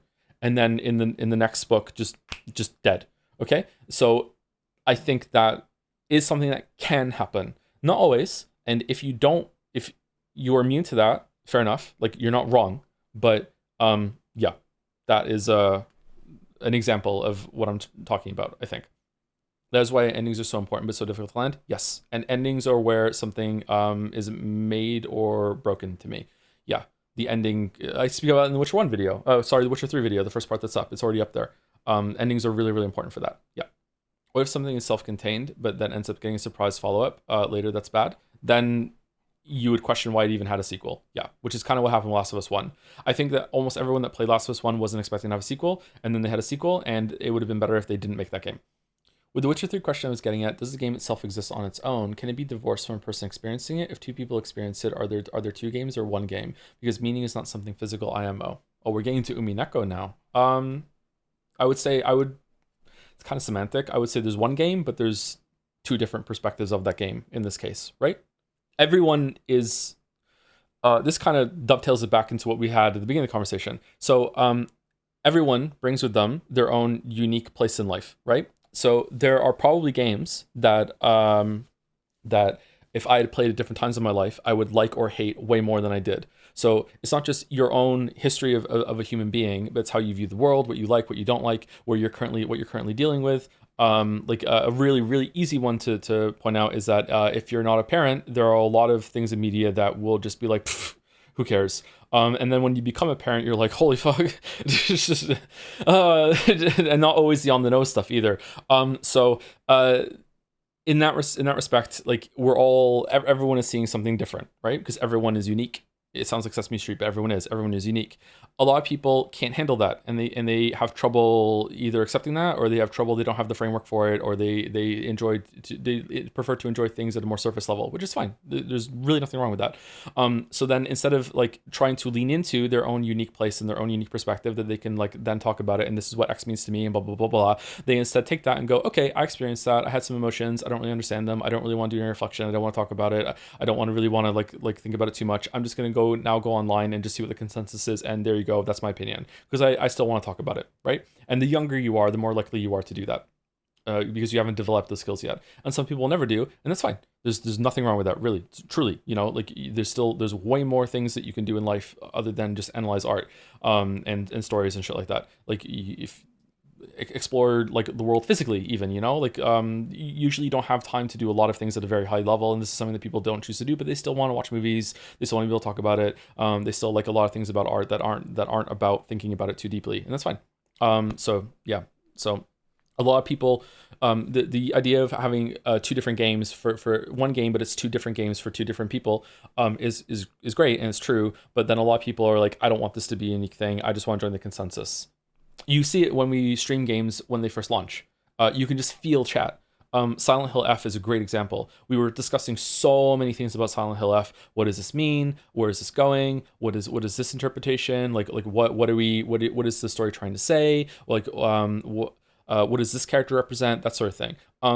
A couple of years from now, if Silent Hill F becomes a bigger game that a lot of people have like coalesced their opinions on, you are going to get people in chat playing these games that are you're going to get chat that while people are playing these games that are going to be calling the streamer stupid. They're going to be like and arguing with other people in the chat, being like, no, it means this. Like no, it might mean this. No, oh, we'll see where it goes. No, it means this. And they're going to pass it off like, oh, this is the first time I'm seeing the game, and I still feel this is what happens. This is the difference between playing something right when it's new and fresh, and the consensus hasn't condensed yet, versus playing something many years later when there is a very strong consensus. And if you say one word against that consensus, like, oh my god, you're going to get fucking slapped. That's what it can happen. Not always to the extreme that happened with a couple things that we've done on stream, but it can happen, yeah. This is one of the first times I've disagreed with you in a way that, for lack of a better way to say it, shakes my faith in you as a source of opinions that may differ from mine, but are still worth considering. The later piece of work media alters original piece of media take is confusing. The later piece of media for the original is also confusing your subjective experience with the text. It's not something I would expect an author and critic to say. Aren't you just doing that to me right now? Isn't a later opinion that I'm giving you, like shaking like how you viewed the opinions that came before? Aren't you doing it to me right now? So how do you disagree with me then? That's a wild thing to say, but fair enough. I respect it. If it shakes your confidence in someone that hard, that's maybe I don't respect it. Actually, that's kind of childish. Like what? I don't say you have to agree with me, but you really can't understand that. Like, if there's 3 books in a row, and like book 1 spends like almost its entirety setting up X and Y. And then we get to book 2 and 3, and the writer and the author is like, you know what? I'm done with X and Y. Fuck it. Like I'm going on to A, B, and C now, and X and Y was actually a waste of time. Like, surely you can understand that some people might be like, oh shit, I thought book 1 was going somewhere, but it turns out it doesn't. Like I still enjoy some of the things I enjoyed with it before, but like I don't enjoy it as much now because like I thought it was building something and it didn't. Like, is that really such a crazy take? Feel the need to add context to Death of the Author, since content is based on what was at the time the prevailing way to interpret works by overly relying on biographical elements and authorial intent in order to nail down a definitive reading, and instead argues for the reader's personal interpretation superseding authorial intent as a definitive, since a reader can add unique readings to a work that the author cannot possibly all predict. Yeah, postmodernism, modernism, yeah. I agree with that. I just feel like some people hear the phrase "death of the author" and think it's literal. They think that, oh, once something is out there, the author doesn't get to talk about it anymore and it has to stand on its own. That's not true. It can be true, and some authors like that. Some authors don't want to talk about their work. Some authors are like, fuck it. I never want to interact with it. Whatever people think is fine, and I never want to dip my toes in and wait and put my finger on the scale, anything like that. Something like that, and that's like for some of them based, respectable, whatever. But it doesn't mean the extreme that some people take it to mean. I would still say it's a choice to no longer enjoy book 1, a valid choice, but a choice. I disagree. If you have a relationship and it's a really good relationship for a year, and then in year 2, the person starts lying to you and starts treating you poorly, I think that the first year it was an amazing year. I feel like that first year of the relationship, you could look at that and go, I don't have the same memories and good times of that. Even if I know for a fact that the person didn't start lying to me in that year. It was like the first year is genuine. The first year was, there were no lies, there were no problems. I feel like it's not a choice for some people to look at that first year and be like, I still can't view it the same way. It's kind of stained. I also think that some people could compartmentalize it and they could say, no, that year was really great, and I'm really grateful for that year, and their actions in year 2 are bad, and I'm sad that the relationship didn't continue, but like I still really have fond memories of the first year. I think some people could do that, but I don't think it's going to be a choice for every person. I think some people are going to have like a very strong, like visceral reaction to like this relationship soured, and even though the good times were legitimately good for a long time, like no, I'm done. Like I can't view it the same way. And I think that's the same. There's a parallel to be drawn there with what we're talking about with books. I don't think it's always going to be a choice. Philosophy Mojo is the most tiring joke. Can we put the VGAs back on? We can't, sorry. You can go though, we're done.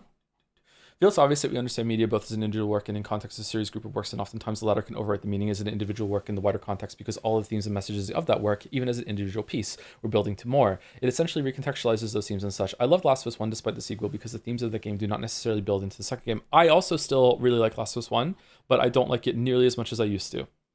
And that's pretty heartbreaking. When is the tier list streams? Is it scheduled? It's probably going to be next week sometime. Yeah. Why specifically? Do you disagree with what I said there? I don't disagree with you. I think that you can... I feel like I'm being challenged on something that I'm not really disagreeing with. I think maybe the crux of the matter is because of the point you brought up earlier, I feel like authorial intent matters more to me. And maybe that's because I am a writer, or I used to be a writer. I still create things though. To me, something that is good on purpose has way more value than good accidentally, right? And for some of you, you might not care about that. You're like, what's good is good. I don't give a fuck. To me, I admire both like the result, but I also admire artistry. I admire the intent. I admire that I set out to do this and I did it to this level of standard. And here's all the proof that I can get that, right? So when I see the same group of people make Last of Us 1 and then make Last of Us 2, like Last of Us 2 to me is so bad that like I look at Last of Us 1 and I'm like, was it actually good on purpose? Maybe I'm wrong. Maybe it's a bunch of things that I'm seeing here weren't actually in the game. Maybe this is building up to something else and it actually wasn't meant to be like this. Maybe my read on this is wrong. Maybe this part was accidentally good. Maybe the author had a completely different intent here. So maybe that's where it's coming from, right? Like I appreciate intent more than you, maybe, right? So that's why I push back against death of the author as well. But maybe this is coming from a place as a creator instead of someone who reads. Not that you're not a creator, maybe you are, but maybe you're not a creator in the sense of stories, or maybe you are, but you still don't care. I don't know. Like that's completely fine too. Last of Us 1 was a standalone story, but Animo doesn't mean the sequel cannot expand on the characters. I think both Ellie and Joel came out of part 2 as much more fleshed out and complex characters. I agree with that. Yeah. I agree with both of those statements. Yeah. That's admiring the craft though, and doesn't necessarily have to do with I'm not going to be able to read this. Hermeneutics? Noetics of reading a text? Why not? Why can't it be? Like Game of Thrones is not worth watching now? I don't know. I didn't watch the end of Game of Thrones. I stopped right when it got bad, apparently. The last thing that I saw of Game of Thrones is when Jon Snow's watch was ended. That's the last episode I watched. I did not continue after that. Not because I didn't want to, I just didn't have time. And then I heard that it ended poorly, so I didn't go back to it. Hopefully this isn't a fuck up of me, but I think the relationship thing is a choice too, but that may be an inner therapist talking. Okay, I think for some people it could be a choice with the example or the hypothetical I gave about the relationship. I think for some people it can be a choice. I think I said that when I went through it, right? But for other people it won't be. I don't think humans have... Sorry, I don't think all humans, all people, have that level of control about their emotions. And even then, I would even dig down and go, maybe it's not a choice, but it might be later. It could be that in the example I gave, it could be that for years, like the relationship is seen as something that's like permanently stained, and then later they might change their mind on that, right? But I don't think it's going to be a choice for everyone. When someone who has, oh God, maybe I should stop. Oh, do you think you finish Shadow of the Tomb Raider? I would love to. Yeah, I should probably finish it. Yeah, that was a video topic. I think. Did I finish it? I can't remember if I did finish it or not. I've been told that you don't choose your emotions, just how you respond to and what you do about them. I strongly agree with that. I think with some training you can control some emotions, but it's very difficult. I feel like this conversation is rapidly approaching a non-statement. I don't think so, but fair enough. You feel like we've exhausted the topic. That's okay. What I was about to say wasn't like horrible or anything like that. It was just going to kind of maybe open a can of worms a little bit. Golden Idol 1. We should do that soon. How are they in awards? They were pretty good. I like them. If an author dies after book 1 where huge things were set up, does book 1 lose quality because of the potential is forever untapped, or does it retain the same value frozen, or does it change to a different kind of value? It depends on what kind of book it is. You can go ask Wheel of Time fans if they think that the first however books, 10 books or whatever, have lost some quality because Sanderson had to step in and finish them after Jordan died. A real twist of the knife on that one would be if you think Sanderson is a better writer than Jordan, even though you like the story, do you think that the first 10 books or so are now retroactively better because a better writer took over to finish it? Did it make you enjoy them more? Like, ooh, like maybe. I don't know. This seems, I'm surprised that there's pushback against this, that this can happen. I don't think it can happen every time, but it seems really obvious to me. Have you seen Children of Men? Because I played Last of Us 1 first, and it was way less impressive for me after seeing the same plot done years earlier and 10 times better. I saw Children of Men in the theater. Yeah, I really liked it. That kind of plot is quite common, though, in post-apocalyptics with like a special person. Yeah, it was a good movie. I liked it. So what do you think of Kingdom Come Deliverance 2 after 24 Hour? I missed your take. I liked it. I came out of it with some things solidified and other things changed. It solidified my opinion that the combat is a really interesting idea, but it's just not put together well enough for it to be a functional combat in my eyes. The 2 hours or so that we spent trying to fight our way out of prison really showed that the combat system just doesn't work. Like around like 20% of the time, 30% of the time, there's a lot of weirdness in the combat. That's not to say that every single time that I said, hey, my input wasn't read there, like it could be that I just mistimed them. But like even factoring in that a bunch of them were wrong, there were still plenty of examples of it just not working properly. Which is a shame because I think it's a decent combat system. But the combat system doesn't have to be great for the rest of the game to have a lot of value. I came out of it thinking that the immersion levels that they went and trying to make the world more authentic was well done. Some of the writing and the characters got more interesting as it went on. I feel like it's a game that is way more interesting when there's more than 2 people talking. If it's Henry talking to one other person, it can be like maybe okay to good. But if there's like Henry and 2 other people talking, or even a bigger group, whoever wrote it, or maybe it's just like it got more tension. I feel like there's more to riff off of. There's more back and forth. There's more intrigue. I think that it is pretty good. It has a lot of content. It's very pretty game. It got better once we had a horse. I really liked the game. I was kind of middling on it at first, and I didn't really like a lot of it, and some of it was kind of boring and slow paced. I still think a lot of it is boring and slow paced, especially at the beginning. But as we got into more better content, I liked it more and more and more. Yeah, so pretty good. 7 out of 10. What's the worst combat system you encountered in a game? Pathologic. Does that even count? I mean, it has a combat system. Morrowind's pretty bad too, from what little I played. Path of Exile, there you go. Thank you to Cyrix for the new sub right at the end. Thank you very much. Welcome. And thank you DCross950 for the 2-year sub too. Thank you very much. Somehow we have a marble. What? Buy a marble for the race. Food criminal onion. The world God only knows. Space Brothers in case.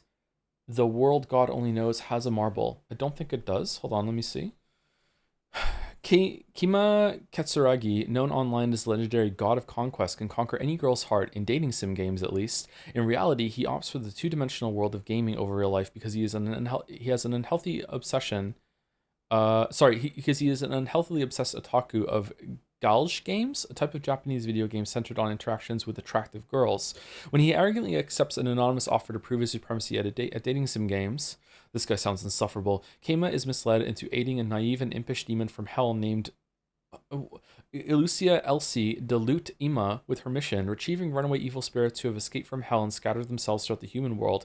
Keima discovers that the only way to capture these spirits is to conquer what he hates the most, the unpredictable hearts of 3-dimensional girls. Shackled to Elsie via a deadly collar, Keima now has his title of God of Conquest put to the ultimate test as he is forced to navigate through the hearts of a multitude of real-life girls. All right. Immediately look at chat. Manga is better. Fucking hell. I don't think I've read that one out already, so I think that it hasn't been chosen already. To be fair, if combat of King Kong Deliverance 2 worked perfectly, would break the role-playing aspect. You could literally kill every guard and outskill the game if all the inputs worked. I think it's very tied to level in combat. Once you get to late game, you can actually kill every guard in a town very easily.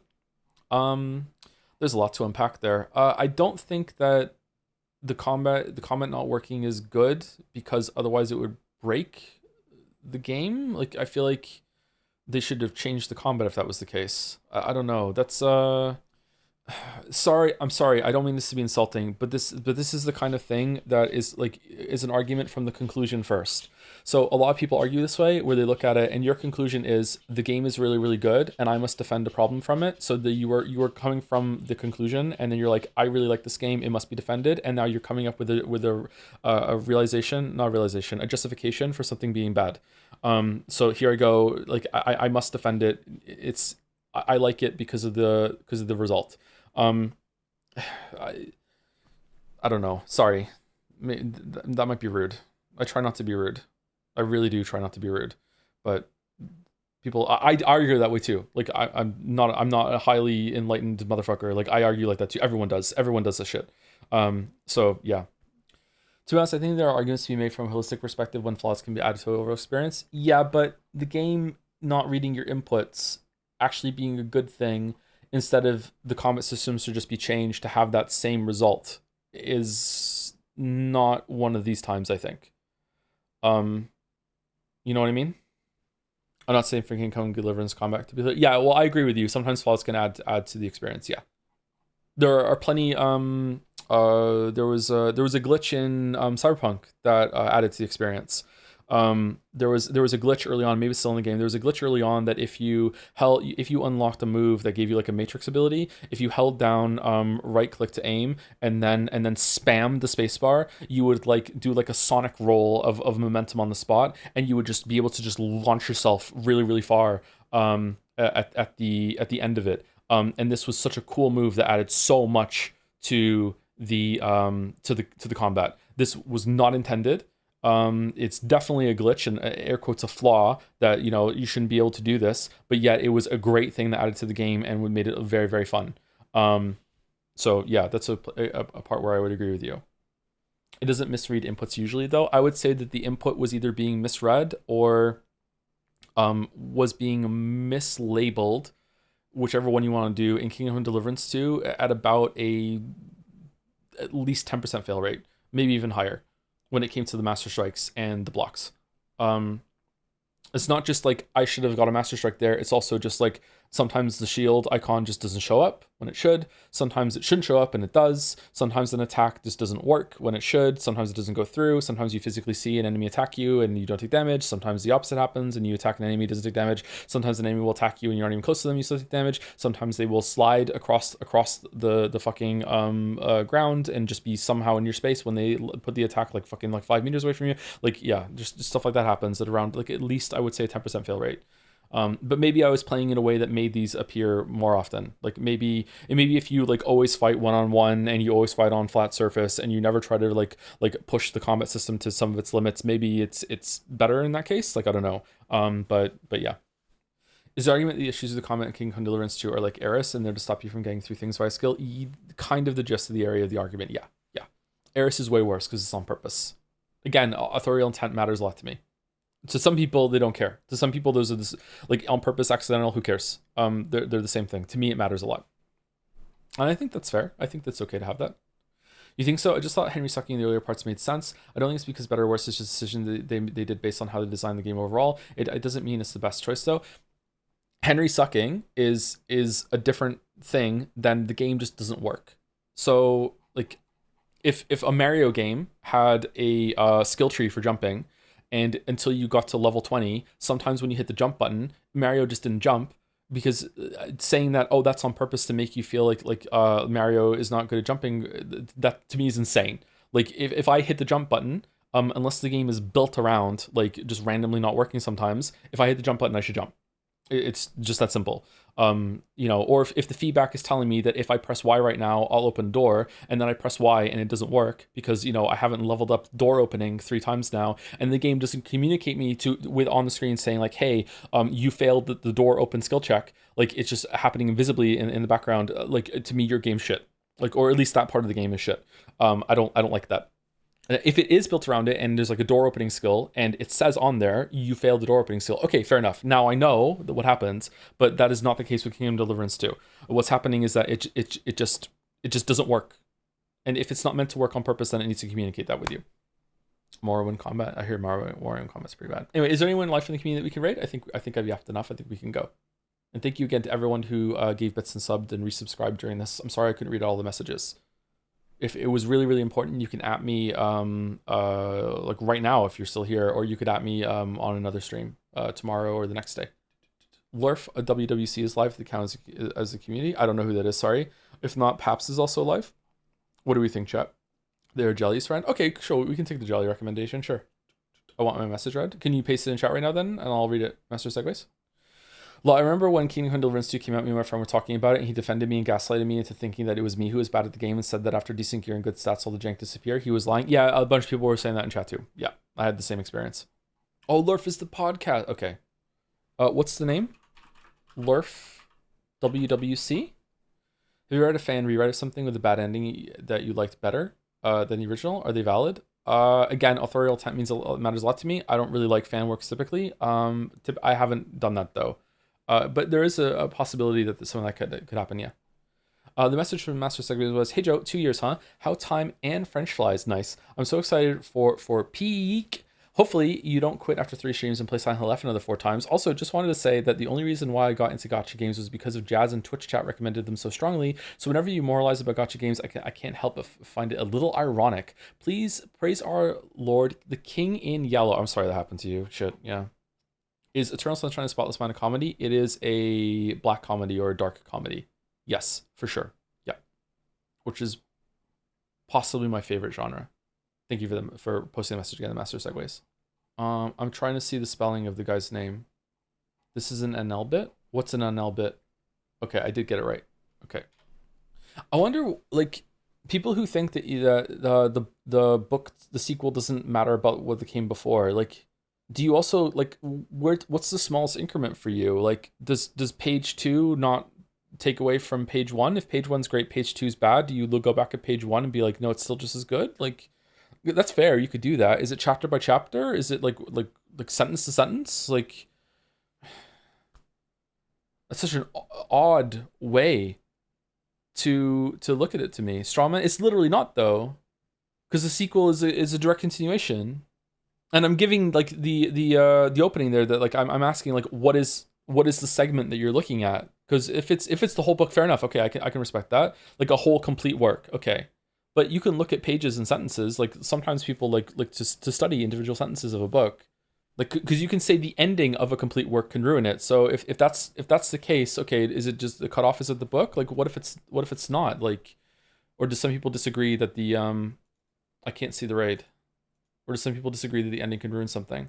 Maybe the raid's already gone through. Maybe everyone's gone. Uh-oh. Is the raid not going? I don't see the raid timer. Did the raid fail? Raid is not going. Okay, that's weird. Why did it get canceled? Shadow raid? The cutoff is when I decided to be based on vibes. That's respectable. Like legit. Yeah, I can respect that. Man, I feel more tired after this stream than I did at yesterday's stream. Maybe it's because I'm still a little fatigued from yesterday. Oh, there were so many messages I didn't read. I'm sorry about that. Oh, thank you, Jelly, for the final resub before we go. All right, sub anniversary. Cool. Vote for my daughter, Fia-chan, for boat, and not the industry plant and French fry. Oh, shit. Gauntlet thrown down. It's chat's fault. I don't think it's chat's fault. I don't think chat did anything wrong here. This was a good conversation. See you later, everyone. Raid's going through. See you tomorrow for more Kingdom Deliverance 2, I think. And good night to anyone who stuck around. And also, good night to anyone who's watching this on Nadja. I didn't even record this one. I am not even going to try to get this on YouTube because of copyright claims. So if Nadja gets it done, then congratulations. But, yep. See you later.